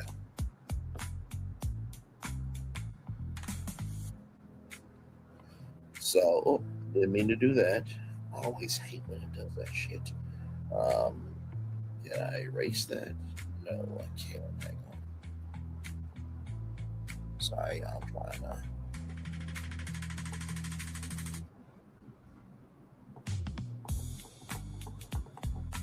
There we go. Okay, that's what I'm looking for. Okay. So as we zoom in here, you see Baloo's Drift. You see Mowgli there. I love this. I think that this is very good if you can transform the actual jungle. And what I would do, honestly, is make the island, Jungle Book Island. And, you're going through the island and stuff like that. And so guy's like, oh, my God, we got to leave the island because something's going on. And then, the island is actually safe, but you gotta, be on the river and stuff. So, Phil, what do you think of Florentine's concept? I think I was able to do some concept art. It was done pretty well. That's beautiful imagery, just like yours. Oh my goodness! No, absolutely brilliant. And I wanted to bring this in here because I think that this concept will definitely relate to this here. And and offhand Disney, you better be here for this, okay? Walt Disney Imagineering will unearth newly rediscovered Society of Adventurers and Explorers artifact at D23. Now, if you know offhand Disney, he brings this up any chance he gets. And I believe he deserves his damn credit for this, for sure. And if you know this person here, he is I think it's this guy here. Yes, because the monkey's there. So this guy is at Mystic Manor, which is overseas, by the way, just in case you guys need to know that. On August 14th, Walt Disney Imagineering will host an inside look at the Society of Explorers and Adventurers at D23, unearthing a newly rediscovered artifact. Okay, so you have France, you have China, you have Hong Kong, you have Japan, you have Hawaii, you have California, you have Castaway Key in Florida. Okay, so this is the global headquarters of it all. So Artifact Vault, Global Controls, Archive, Tech Lab, Airship Docking, Rocket Launch Bay, Time Train Station, and Nautilus Docking. So you got time travel here, here, here, here, and here. Now we do know about Spaceship Earth, the TV show. Could the Society of Adventurers and Explorers help out with Spaceship Earth, the TV show? Just saying, because you're gonna need artifact vaults. You're gonna need global controls to understand, the polarity and the axis and the equator and all that stuff. You need archives. You need tech labs. You need an airship docking. You need a rocket bay, and you might have to go underwater. So this could actually be something bigger here. Okay, not just for Spaceship Earth, but Disney at large. Let's keep going here. According to Disney, this summer, Sea is collaborating with Walt Disney Imagineering to show the world more about the organization. In particular, Sea wants to share more about the adventurers who demonstrate insatiable curiosity for the world's mysteries who make up their organization. While there's no shortage of secrets across history, and even in your everyday life, they might, emphasis on might, discuss some enigmas which even elude the society. And keep this private, but Sea has a newly rediscovered artifact ready for presentation. For the past 3 months, a Sea archivist has been cataloging all the artifacts in the Society's collection. And they've rediscovered incredible pieces of Sea history, such as intricate Greek amphoras from Lord Henry Mystic, or acquire sarcophagi, courtesy of Harrison Hightower III. One crate unearthed from the archives, unopened for at least a century, is making its way to D23. But here's the surprise, or the gag, as I said, ladies and gentlemen. Gag. The surprise is neither Imagineering or Sea has any clue what's inside. I'll say that 2 more times. Neither Imagineering or Sea has any clue what's inside. Neither Imagineering or Sea has any clue what's inside. It's just one of Sea's enigmas, like what the Voyage manuscript really says, or what exact books were lost in the burning of the Library of Alexandria. So the Society is eager to reveal a piece of Sea and share the spirit of discovery together with you.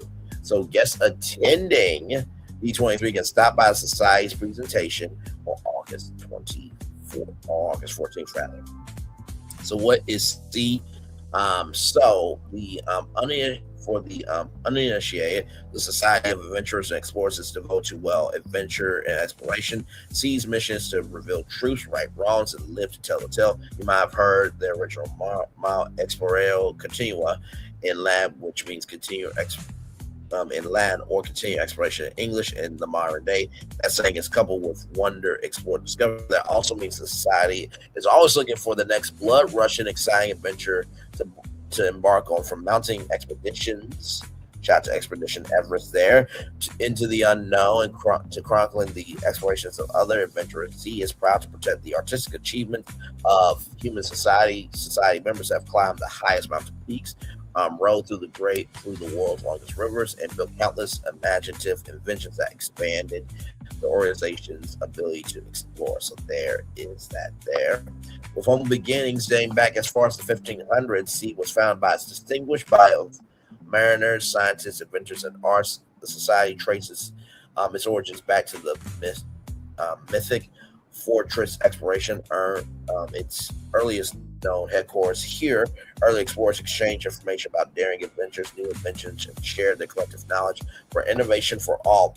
Since then, Sea remained a hub of ingenuity and discovery, passionately dedicated to exploring what is not yet understood. To accomplish this, members meticulously document their long history, from finding lost artifacts to retracing steps of their adventurer alumni, and embark on modern expeditions to under-researched locations, or to put it simply, to identify, conserve, and curate the world's unknown around us. After all, mystery is only the catalyst of adventure.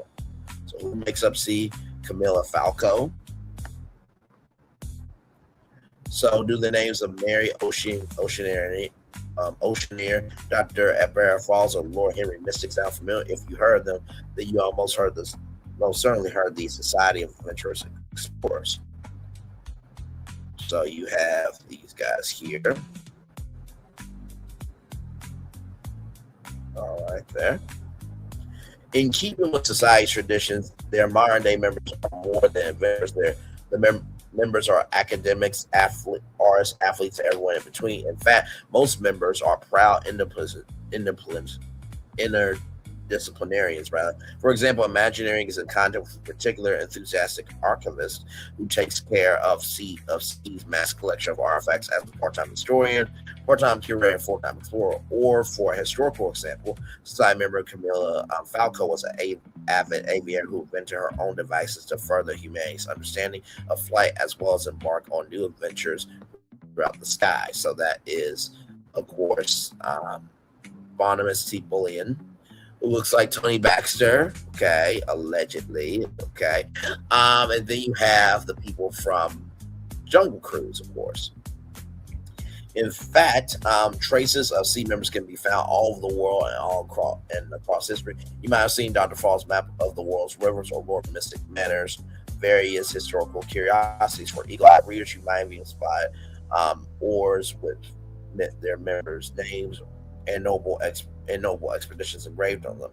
At their core, all society members possess natural curiosity and unbreakable desire for adventure. So, offhand, Disney, you better be at this damn presentation, because you talk about this more than anybody else, and you deserve your credit. So August 14th, you need to be there, because neither Imagineering or C knows what's inside.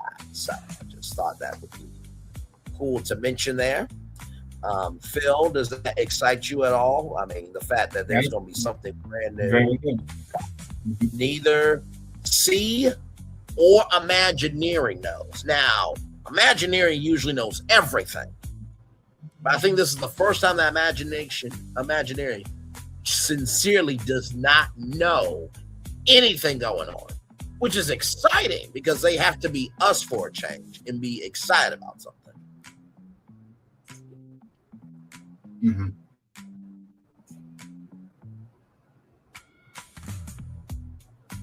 Yes. That's good. So here is Phil's pitch here.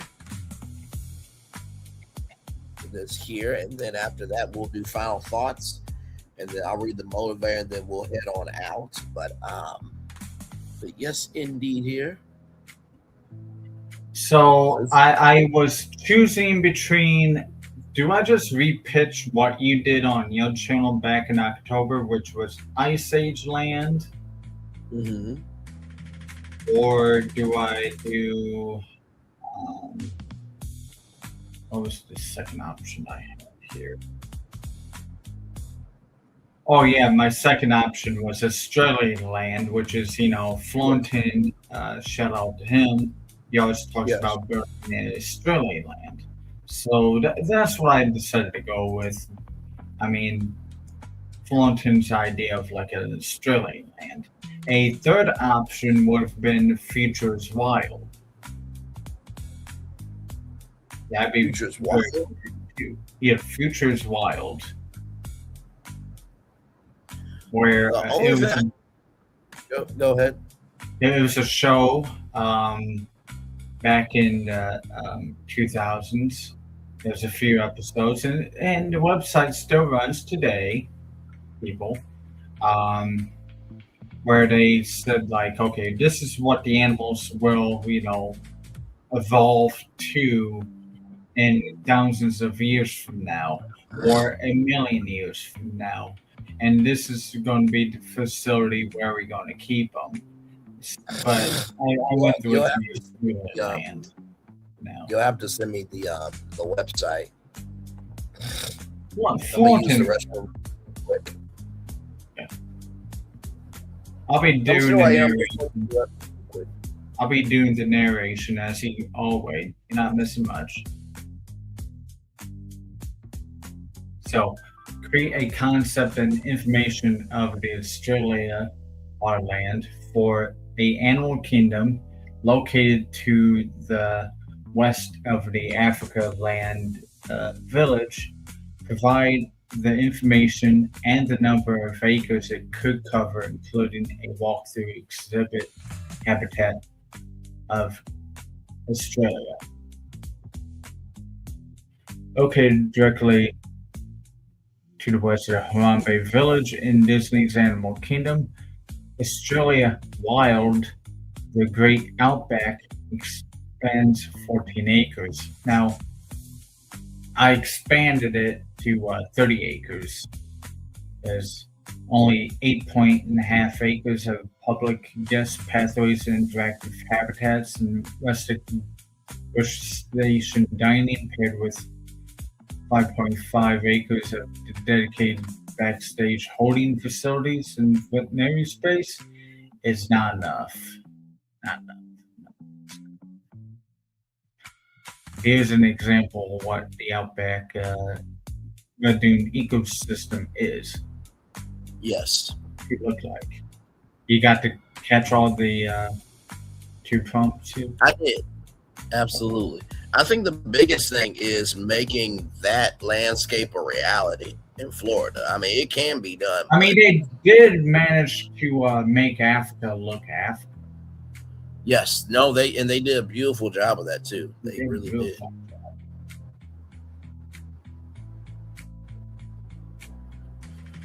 So we did it. I did expand on 14 acres, but then again, it gave me a phase 1 and phase 2. Then 2.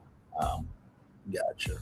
That's what happened when I made it 30 acres, which we'll get to it.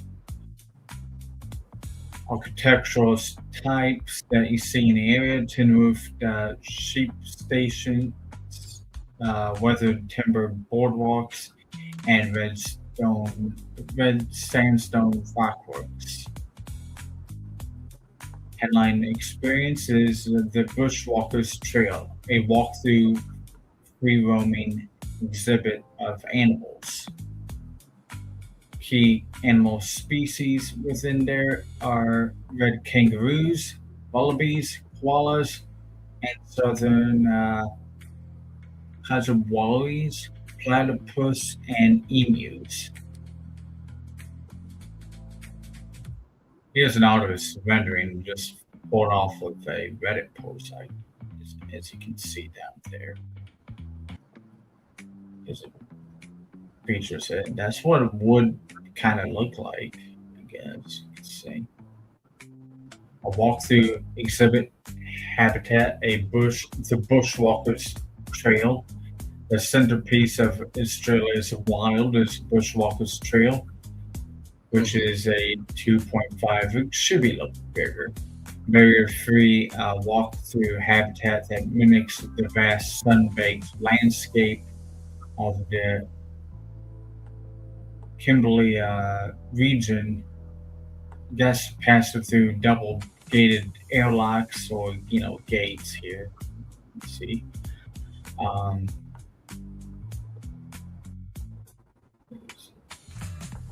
Shared habitat space where native fauna roam without visible fences. Free roaming zone.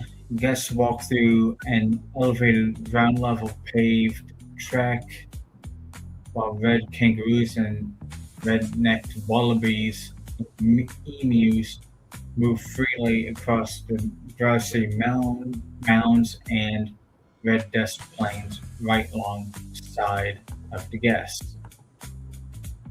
The Icarus overlook an offshoot boardwalk winding through mature eucalyptus trees, providing high-level viewing platforms for sleeping koalas and vibrant lorikeets. Billabong and Borough Complex, a shaded subterranean freering bunker embedded into a simulated rock face, allowing clear underwater views of platypus and freshwater crocodiles. Now, I expanded on that one, I believe. Phase 2.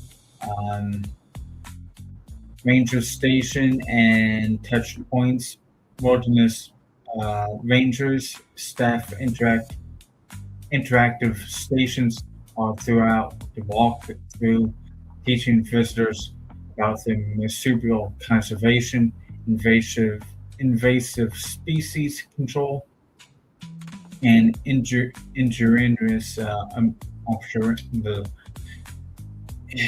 indigenous operational land management techniques. Right. Supporting land amenities, Ironbark Station Kitchen is a quick-service dining hub styled after a 19th century Australian cattle station, serving flame-grilled meat pies, barmati, and damper bread.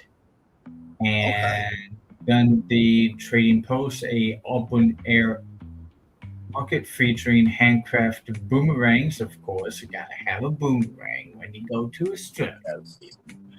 Upheld jewelry, which gotta be probably very nice, and conservation gear sporting native Australian wildlife rescues. Now, did you want to break down? Here's an image of what that would look like, and an idea of out of a real life image to see platypus, swimming in some water. It's a grotto, a subterranean viewing gallery embedded in red sandstone rockwork. Panels to hold this back are 3 inches thick. Provide a 30-foot continuous underwater view of the Bullabong, platypus. Habitat tank specs holds 18,000 gallons of fresh water, ranging from 1.5 feet shallow foraging flats to 5.5 feet deep diving pools. Clay and slit-lined riverbeds feature artificial roots, submerged logs, and gravel banks. Bird nesting complex, artificial earth-molded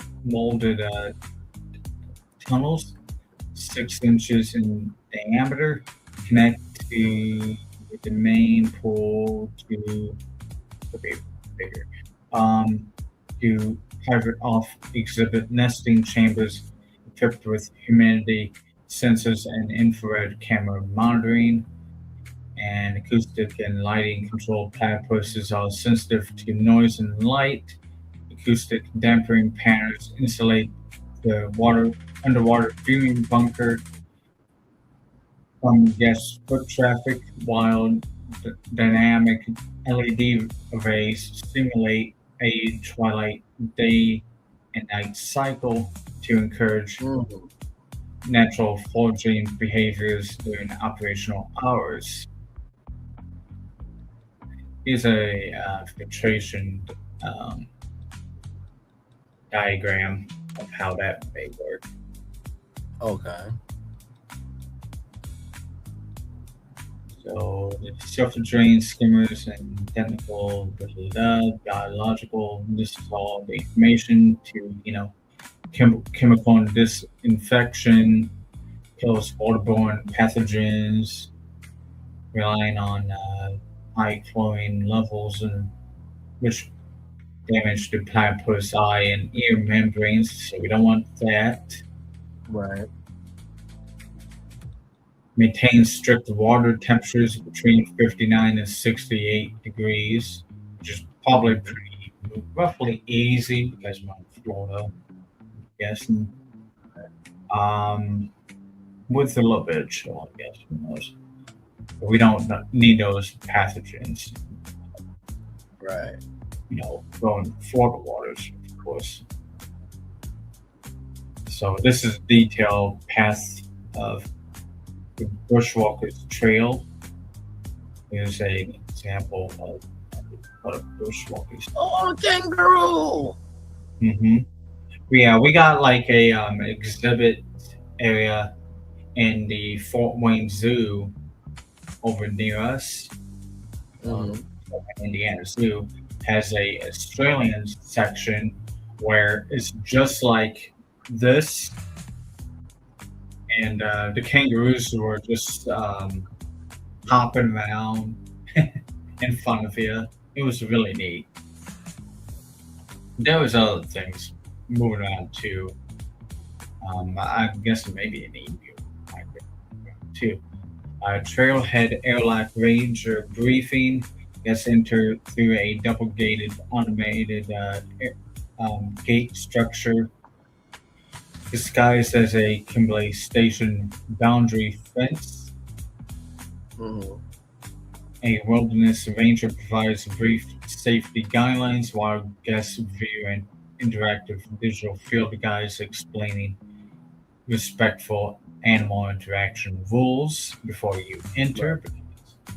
You don't want to be like touching the kangaroo and like the kangaroo goes kapow, with his legs. They're really powerful, and they have claws, big claws. So, yeah, we may trim them, but don't get hurt. Don't be petting animals you shouldn't be petting. Moving on, the red sand plains is the first scene. A ground level red clay pavement lies through open grassland and low shrubbery. Red kangaroos, emus, and red-necked wallabies free roam without barrier fences right along the path, restricted to suboptimal ground level topography.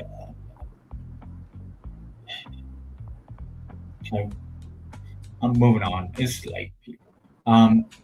A canopy of trees and koala outlook. The path transitions into an elevated wooden boardwalk that rises 12 feet into a dense grove of eclipses trees. Guests arrive at eye-level viewing platforms to observe sleeping koalas, 20 frogmouths, and vibrant rainbow lokeets feeding into high foliage. The causeway glade, dense tropical foliage, closes in around the trail as it enters the humid Daintree biome. Guests view southern cassowaries, walrus across high impact acrylic safety walls disguised behind tropical root structures and fallen timbers. Right. Subterranean billabong grotto. This tread descends into a cool air-conditioned sandstone cavern embedded in the riverbank. Seamless 3-inch thick viewing windows offer submerged views into the 18,000-gallon Piper's billabong. Adjacent is freshwater crocodiles, sunning rocks, and maybe you can sit swimming out the ground if you happen to have this same area. Ranger outposts and exit. Before exiting, guests pass an interactive ranger station featuring touchable native artifacts such as emu eggshells, shed snake skins, marsupial pouch models, a second automated airlock automatic door guests returns the guests directly into the Dundee Trading Post courtyard itself. So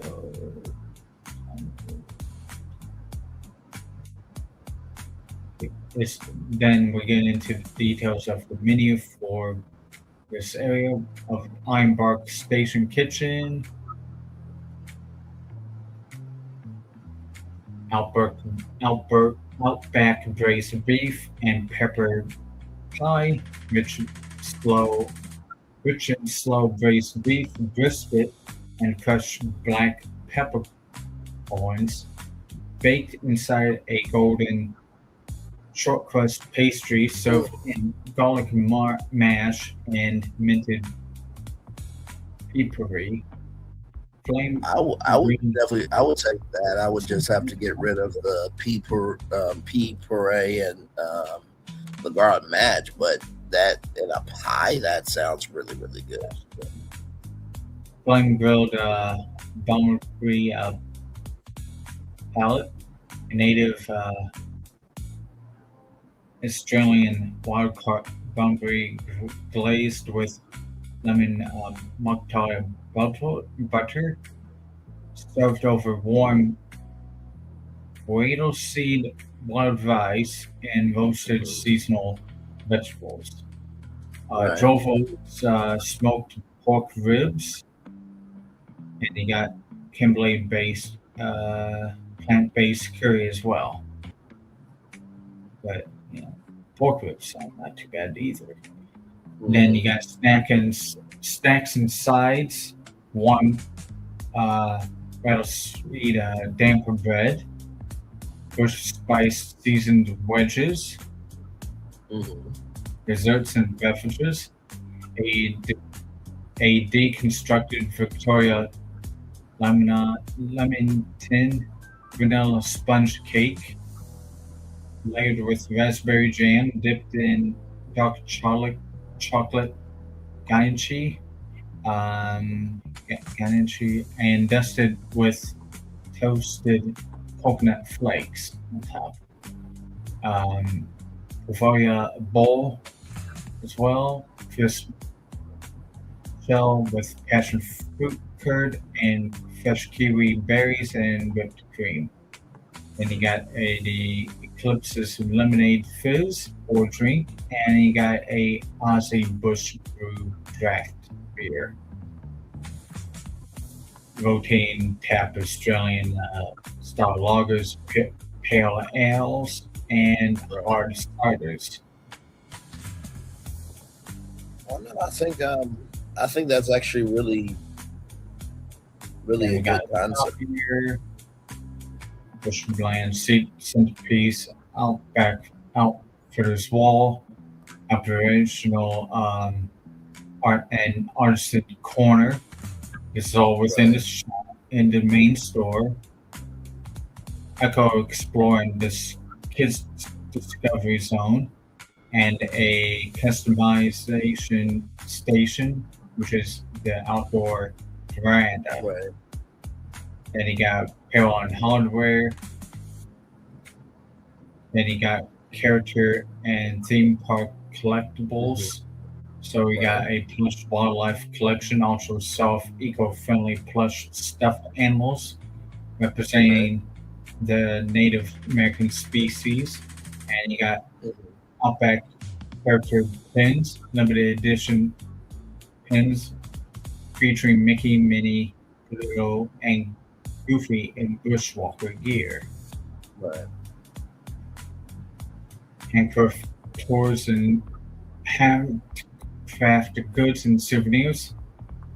Hand-painted boomerangs and instruments, decorative boomerangs crafted by partner indigenous artisans, complete with cultural story cards explaining the art style, and opal jewelry and natural stone pendants and eclipse seed necklace and leather wristbands and snack and gourmet goods. Great a map layout. That's what it laid out as. I think that this is a great concept because when you think about it, right, it gives, in addition to what we did already with Animal Kingdom, this Australia concept, it brings out all new energy to the park and makes it a full day. And not to mention too, when you look at the Australian nighttime sky, it is completely different. And you have Bluey, which is Australian as well. you have all of those things tying together there. So you could collect badges if you want to. Okay, the little ones can collect badges. Yes. So you could collect a marsupial badge. You could earn the badge of the Eclipse's specialist badge. Right. As an example of that, explorers test their sense of smell and interactive scent canisters featuring different Eclipse's leaf oils, like scented peppermint and blue gum, and examine preserved Eclipse's branch specimens. And all these badges, by the way, y'all can be like tracked on the My Disney Experience app. And it could probably be, if you get all the badges, you get like an exclusive item only available at the Animal Kingdom. So there's definitely some ways to do this for sure. It's quite a criminally a shame. It's a criminally shameful that they did not do this kind of thing for Wilderness Explorer. Right. You collect the badges, and you can walk out of there wearing just as many badges he did. Well, yeah, I think on one of the shows this week, I think I mentioned that you could do the Up experience or bring Up into the Tropical Americas area. You know what I mean? Even though they do not mention it, which is criminal. Yeah. I'll hold it against them when they announce further updates about the tropical coast of America. And if they do not mention, Wilderness Explorer, badges or whatnot, shame on them. Shame on them. No, I agree. Making badge and a expert badge, a bush stewardship badge, create a master plan summary of the Australia Wild.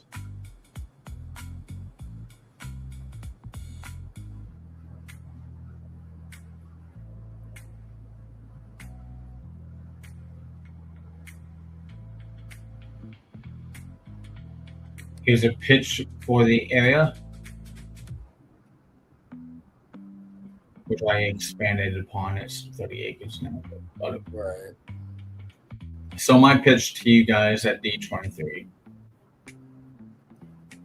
Australia Wild, the Great Outback, delivers a immersive, authentic region to complete the continental narrative of Disney's Animal Kingdom. Situated directly west of the Harambe village, this is a 14-acre, which is phase 1 expansion, bridges the gap between the African savannas and the Asian rainforests by introducing the unique evolutionary biology of marsupial fauna and rich indigenous land care heritage of the Australian continent. The land leverages barrier-free walk-through habitats, state-of-the-art aquatic filtration systems, high-capacity quick-service dining, and interactive conservation programs to drive guest draw time to be in the park, and you can further destroy the narrative. It's a half-day park. That correct. And then two, it could maybe keep the park open longer. Yes. Because you guys closed it at 6. Maybe you do need a night show. We'll have to see if that's going to be offered during D23, but we'll see. That could be the other second one. That could be another for this. I mean, honestly, to tell you the truth, like if you added all 3 of these along with the other stuff that we did, it's game over because, like, you know, the Australian thing, you can literally go into the night. The Mushu ride is gonna be lines wrapped around for the Mushu ride, and then you know, if you want to do a Jungle Book nighttime island experience, right? You know, you're doing this tour of the island. It's like, oh my God, we gotta get off the island. Is everything okay? No, everything's not okay. We gotta get off the island, and then you know you're back on land afterwards. So yeah. Yep. So this is development breakdown, land area divided amongst buildings and the key attractions and amenities of each of them. Roaming marsupials. All quick service has 600 seats inside it. And has a engraving hub at the training post, and backstage care facility is it's climate and climate controlled. Right. That's controlled. Well, very good, sir. I think we got it. And if you want to see what it looks like as phase one, it's a way. That's amazing. Very well done. I love how, and everything is like literally where it needs to be. And also too, I love the fact that it can be an expansion to that. I think that bringing Australia, to the US would do a lot of good for, because there are some Australians that do live, in the US, like Hugh Jackman. I know Hugh Jackman would definitely contribute to this great expansion. So very well done, good sir. The way I got phase 2 and phase 3 here. And while you were talking about the Adventurers and Explorers Society, I wanted to add them to this area as well. So Gibson Desert Expedition, which is 8.5 acres for phase 2. I don't know if camels are in Australia. I don't know why that's there. Well, hold on, wait a minute. I don't know. Maybe the Society of Explorers and Adventurers brought the camels over because they're not native to Australia. No more Egypt than anything else, but I get what you're saying. Thorny Devils, though, or Tasmanian Devils, I'm guessing I'm trying to say, but then again, maybe it's something different. Dingoes are in Australia, at least. So that's the new animals you get to see there. Probably exclude the camels, but maybe they brought them over to the Exploration Society. Then you go to phase 3, which is 13 acres. To complete the 30 acres of land, you have a guided electric river expedition boat, which is a 7.5 minute long ride. 16 guests can fit in per vehicle. Saltwater crocodiles, sawfish, and sea turtles are what you'll see. Charting the horizontal falls and estuary. Well, very good, sir. Ancient rock art and dig site, because guys, we lost a dig site that was all the way in Dino Land. Yes. And so we did present a dig site for Ice Age land, but I wanted to try to bring something new other than just like rehashing something that was already great enough, which was like the Tundra land that we did back in October. So to do.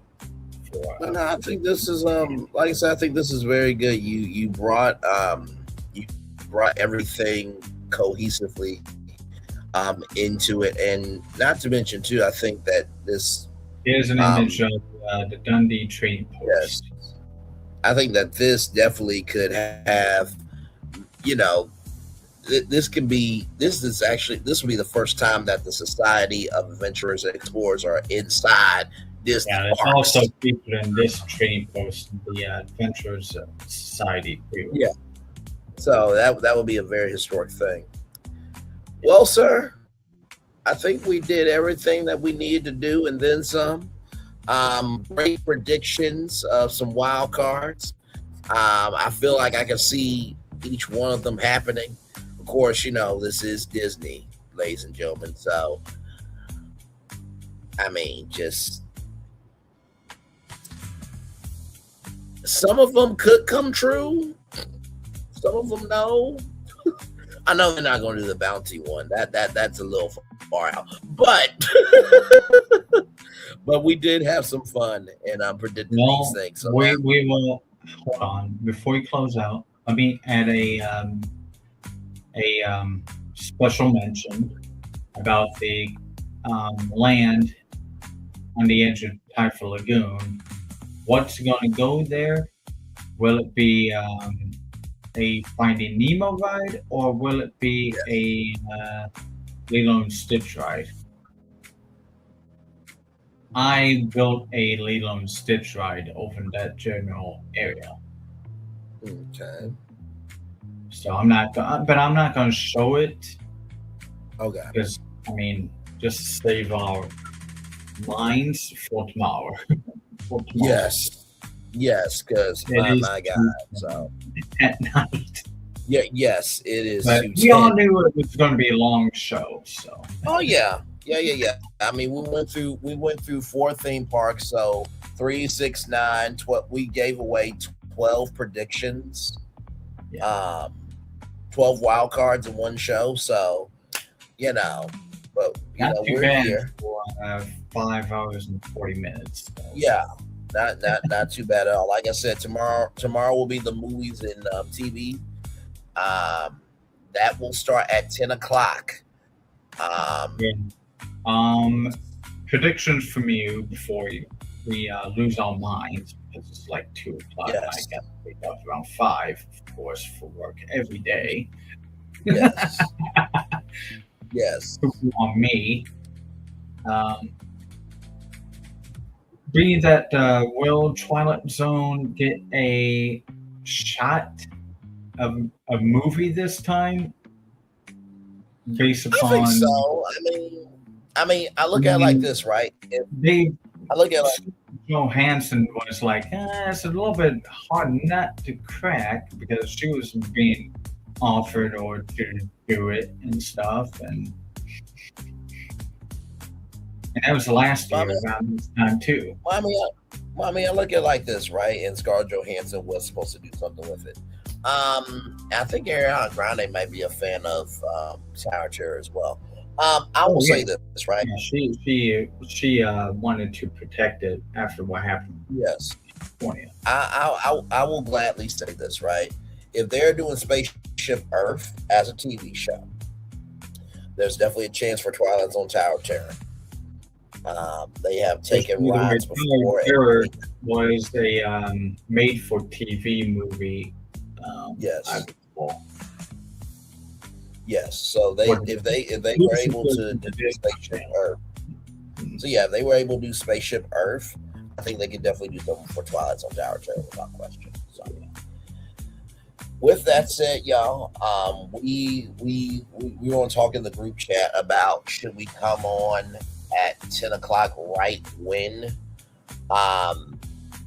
they start the presentation for the movies and TV, because we did say we're going to cover all the announcements. So we're not just covering the theme parks, we're covering the movies and TV, because that could, make it do what it do for the theme parks.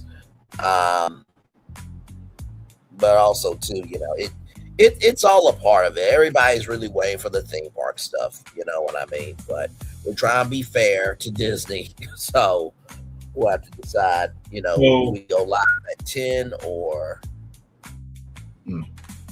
It's up to you, sir. I mean, I'm back home around 2 o'clock every day. Okay. And, We'll talk. Available whenever he's available, but I mean, I'll catch up or something. Yeah, I wish it wasn't so late for the East Coast for the movies and TV presentation. But then again, it's going to be that late for the theme parks as well. So I feel like if we do like the theme parks and stuff, I'm sorry. If we do the movies and TV shows, like, yeah, if we did live at 10 o'clock, then we would have to do it like in 2 hours and then be done. Like to save our brains for Saturday. You started this at 8:30 and look where we at. It's almost 2:30. So I know. So I don't want to be the same for Saturday. Because Saturday is going to be the big day where we're all going to be breaking down everything. So we'll get it worked out as we often do. I think Disney is just ready to unleash this, and they're getting ready for whatever hell, fire, and brimstone is going to be coming their way. So, but anyway, with all that said, y'all, it is 2:15 in the morning. I'm going to read this daily motivator, and then we are going to head out. So we're going to talk about this here for Thursday, August 13th, 2026. Have some consideration. I never worked a day in my life. It was all fun. Thomas Alva Edison, very well said. Right here, have some consideration. Nothing takes place in a vacuum. Because of that, it's always important to consider a whole range of factors when choosing your next move. Be mindful of all that surrounds you and your efforts to create desirable outcomes. Take care of unintended consequences. Have ample consideration for other people, although what you do might work well for you. Rather, don't make it at the expense of other people around you. Be sure to also have consideration for the context. What has worked well in other times and places may not be so appropriate for the current situation. Before you act in the present, consider the future. Take care of what you're doing now. Does not cascade into a multitude of problems later. In seeking to push one thing forward, you don't want to push rather a lot of other things backward when deciding to exercise some consideration, so that whatever you do results in a net positive. Ralph Morrison.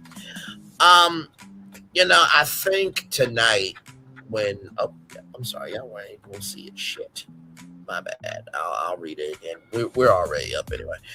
Nothing takes place in a vacuum. Because of that, it's always important to consider a whole wide range of factors when choosing your next move. Be mindful of all that surrounds you. Your efforts to create desirable outcomes. Take care to avoid unintended consequences. Have ample consideration for other people, although what you do might work well for you. Don't make it at the expense of other people and those around you. Rather, be sure to also have consideration for the appropriate context. What has worked well in other times and places may not be appropriate for the current situation. Before you act in the present, consider the future. Take care of what you're doing now. Does not cascade into multiple problems later.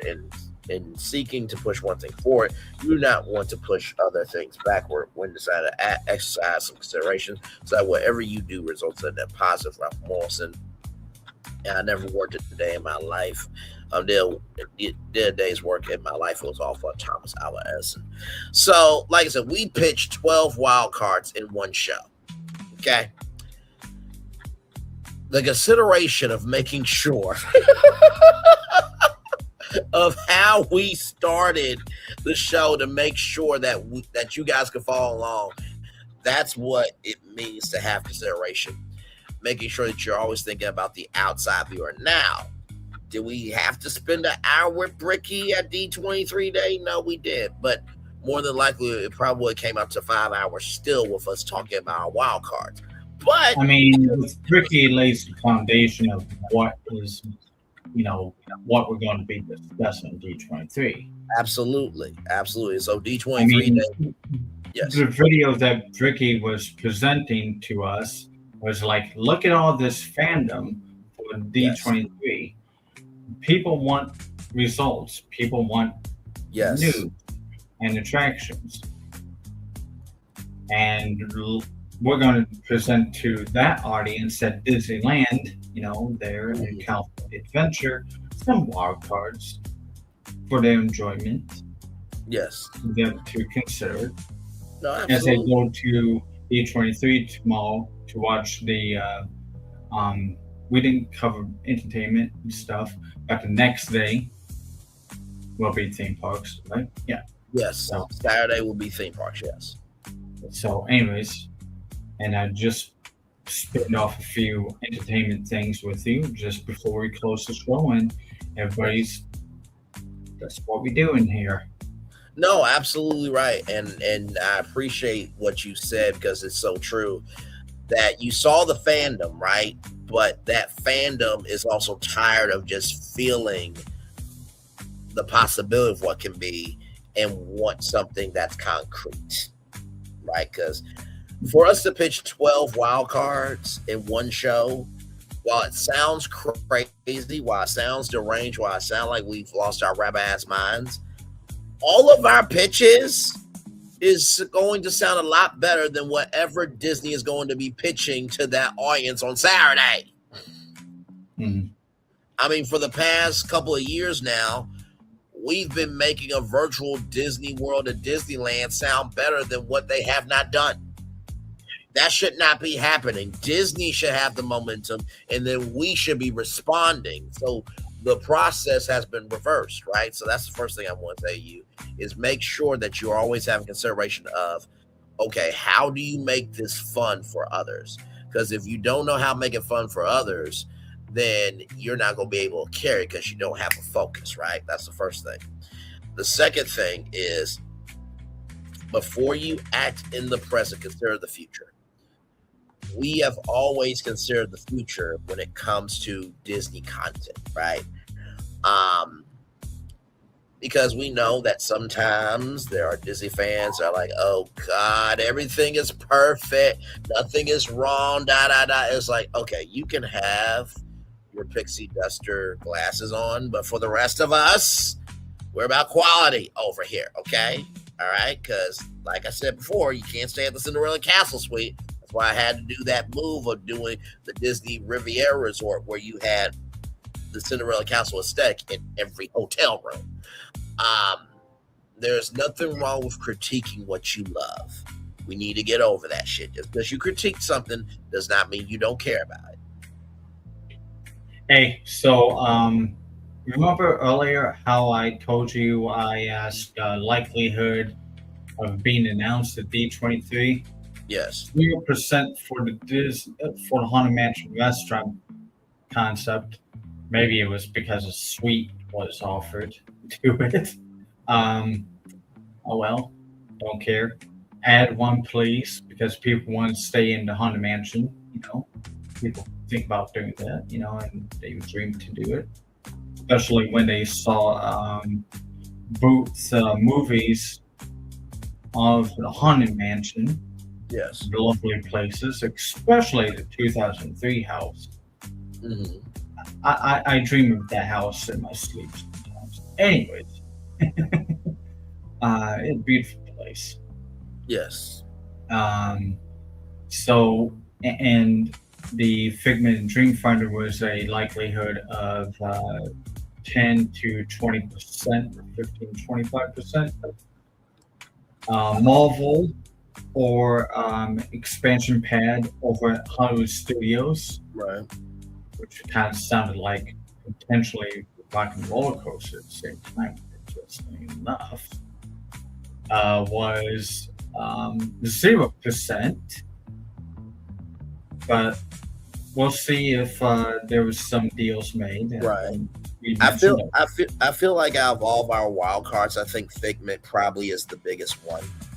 Yeah, because the rest of them were really just us being us. You know what I mean? For if we had the right C-suite and executives that, those could be good wild cards. But like I said, we're out beating Disney creativity all the time. So like that, no, all of our predictions, while it would be nice for one of them to hit, okay, inside the theme parks presentation, most of these wild cards are not going to happen, except for maybe the Figment one. That's probably the biggest one that we can hang our hat on.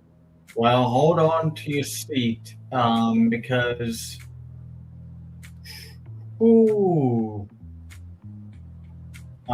guess what is the percentage chance of the Australia expansion happening?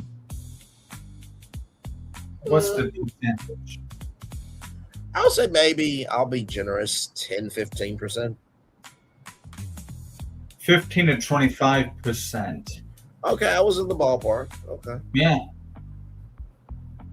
Low to moderate, it calls it. Yeah, I can see why, because Animal Kingdom does need, to be a full day park. Hollywood Studios needs to be a full day park as well. And I think from the improvements that they've been trying to do to Animal Kingdom and for Hollywood Studios, they know that it's a half day park that needs a lot of work. So with that said, the last thing we want to tell you all is this. They liked it so well, it made a blue sky presentation outline for D23. Yes. Oh, the third thing I wanted to say is be mindful of all that surrounds you. A lot of times what ends up happening when you are trying to be creative or you're trying to think of how to navigate a problem, sometimes we will just look at anything and everything as a solution just to move on. And sometimes it's important to be still, to take inventory and be reflective. I cannot tell you how much, rather, if we just did anything to do anything, BFP Imagineering would not work. Everything we do is based off of a genuine interest and intrigue of curiosity and creativity. Everything. Like even these 12 concepts, while some of these were out the blue, you really got to see, like, even for a wild card, still is creativity, right? So yes, indeed. So with that being said, it's 26 minutes after 2 o'clock in the morning.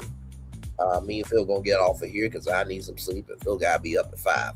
So with that being said, much love to you, Florentine. I think you'll enjoy. Animal Kingdom at the Good Circle. We have some good ones, for sure. So with that being said, it's time for the best outro on YouTube. Know what you do and do what you know. Never say you want more special, because you are always one of us. And trust, you may not be where you want to be, but by the end of it, you'll be where you need to be. Do what you've been chosen to do. Why it's one thing to call yourself, it's another thing to be chosen. One love, much love, all love. We have spent time with you. You spend time with us. And hopefully I spend time together, rocking great together. I always remember where you're doing radio, television, YouTube, living your best life. Or, child, like I said, 12 wild cards in one show. Okay? Make sure the replay is not just for review. Walton's going to be confused in the morning when he looks at his phone, because I copied a little bit of the draft pitch from D23 and sent it to him in the text message. Like, what is going on here? D23 in Australia? Yes. Yay. Oh, wait a minute. That was Phil. Yes. No, absolutely. I always remember. He's despicable. No, absolutely. And always remember, on Steve Love, you gotta give it. On Steve Love, you gotta give it. On Steve Love, you gotta give it. Where obstacles you will come, where success you have achieved upon this particular day, we're extremely proud of you, but no one else is proud of you. Be proud of your damn self. And finally, y'all, listen, at the beginning, middle, end of the day, whatever Disney is about to give, okay, it will be dragged through hell because they got a lot of work to do. But I did say that for some people, they have their tuxes and their dresses ready to be remarried to Disney. I also said that there are some people that are ready to get out of pen and divorce from Disney. But here's the gag. Whether people divorce Disney after this D23, whether they renew the vows or whether they still consider Disney a friend, Disney's not going away. The only way Disney is never going to be able to have the social capital of the audience be as strong as it is if this D23 falls on the fans' face. Because Disney, they have a good social media team that can listen to all of us, and they know exactly what people want. And they can say, screw y'all, we're going to do exactly what we want to do. If y'all do that, believe me, when y'all try to do something good, you're not going to be able to make withdrawals. You do not want to be in that position, and y'all are so in that position right now. So, commercial break and fireworks coming your way for the day. That was for the day. That's coming for the blessings on the way for you, me, all of us, as a society, as people, as culture. We feel the love is in right back to you. Tomorrow, movies and TV shows for Disney will not be streamed live, but that'll be at 10 p.m. We'll talk about, how we want to do it. If we just want to go live at 10, do that, and then get sleep. And then the theme park live will be on at 10 p.m., but we'll be streaming live on Disney Plus. So because I have Disney Plus, I will have it in another tab, and we'll talk about it that way, because I can't show it here because I will get copyrighted. Although Disney, if you could just make a D23 content creator directory, so for future D23 expos, we can pull up, the Disney YouTube channel, pull up Disney Plus and stream it, so we won't get a copyright. That would be great. All right. Phil, love you, brother. Good morning, good afternoon, good night to you. Good morning, good afternoon, good night to Florentin and to myself and to the world. Love you guys. The fact that there's two people here right now at 2:30 in the morning. Go the fuck to sleep. Probably both of them being me. Right? They're probably both me right now, because I'm trying to figure out which button is to press to leave this, or do I just end up losing the whole live stream? Oh no. So what's going to end up happening is when I hit in stream, it'll end on yours too. So okay. All right. Go for it. Good night, everybody. Love you all. Bye. Good night. Farewell.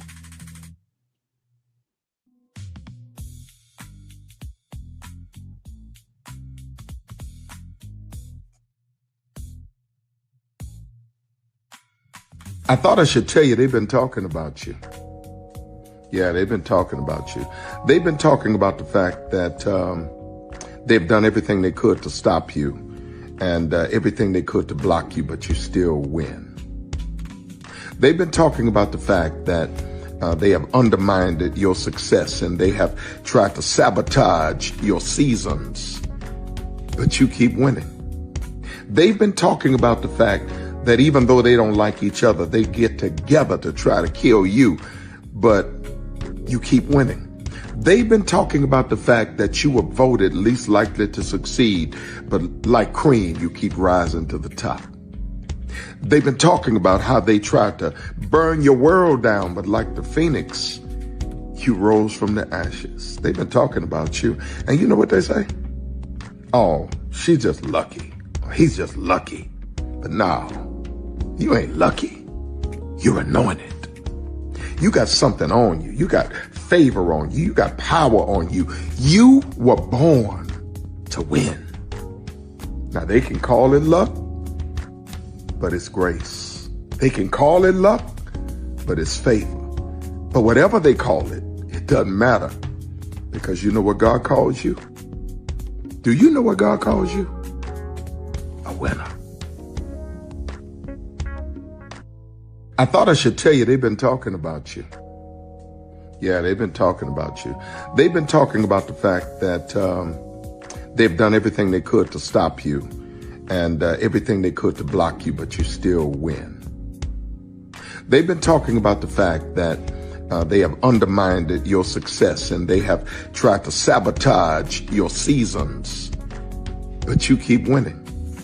They've been talking about the fact that even though they don't like each other, they get together to try to kill you, but you keep winning. They've been talking about the fact that you were voted least likely to succeed, but like cream, you keep rising to the top. They've been talking about how they tried to burn your world down, but like the phoenix, you rose from the ashes. They've been talking about you. And you know what they say? Oh, she's just lucky. He's just lucky. But no, you ain't lucky. You're anointed. You got something on you. You got favor on you. You got power on you. You were born to win. Now they can call it luck, but it's grace. They can call it luck, but it's favor. But whatever they call it, it doesn't matter, because you know what God calls you?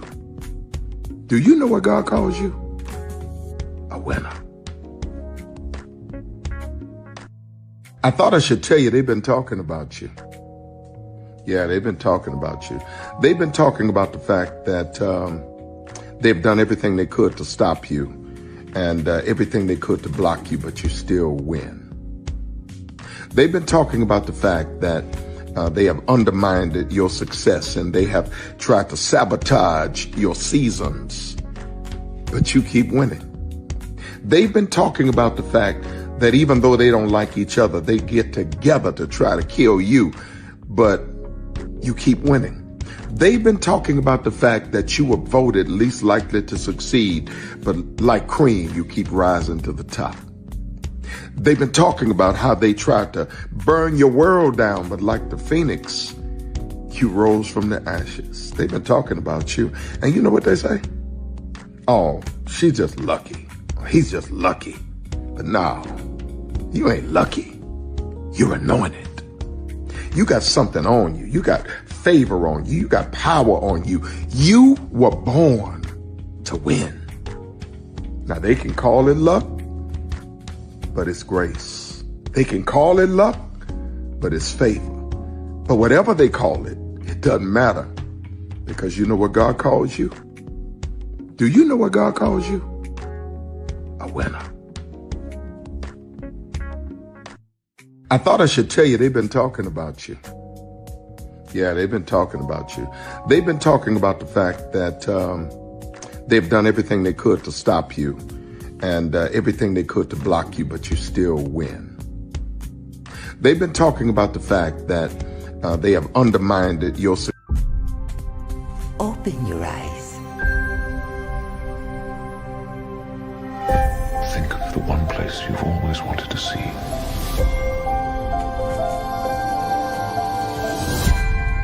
Where our magic comes from? They say if you dream a thing more than once, Please, please, please. it's sure to come true. Everything you see exists together in the great circle of life. There are stories about what happened. It's true. All of it. In every job that must be done, there is an element of fun. I told you she was tricky. Life is full of possibilities. What do you want to be remembered for? The world is in our hands, and we gotta do something with it. I just want to say a word of thanks to all the artists, the workers, and all of you. The young and the young in heart. You helped make this dream come true.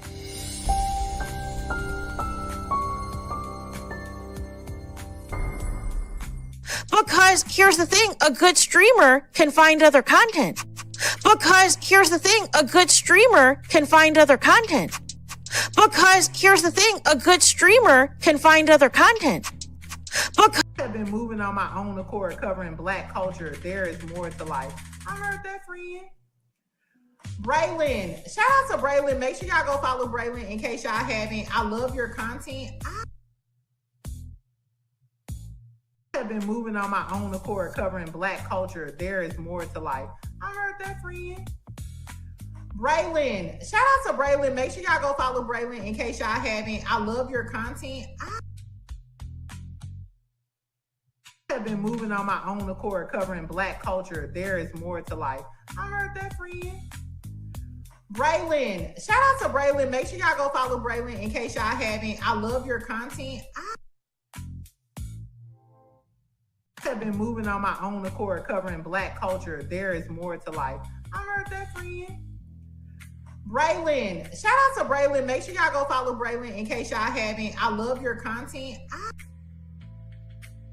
Child, Braylon been over there doing his thing, minding his GD business, staying out of trouble, trying to get the folks some positive stuff to talk about.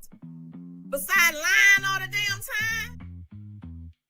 Child, Braylon been over there doing his thing, minding his GD business, staying out of trouble, trying to get the folks some positive stuff to talk about.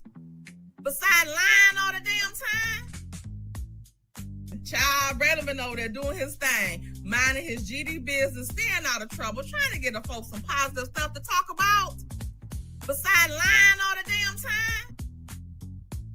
Child, Braylon been over there doing his thing, minding his GD business, staying out of trouble, trying to get the folks some positive stuff to talk about.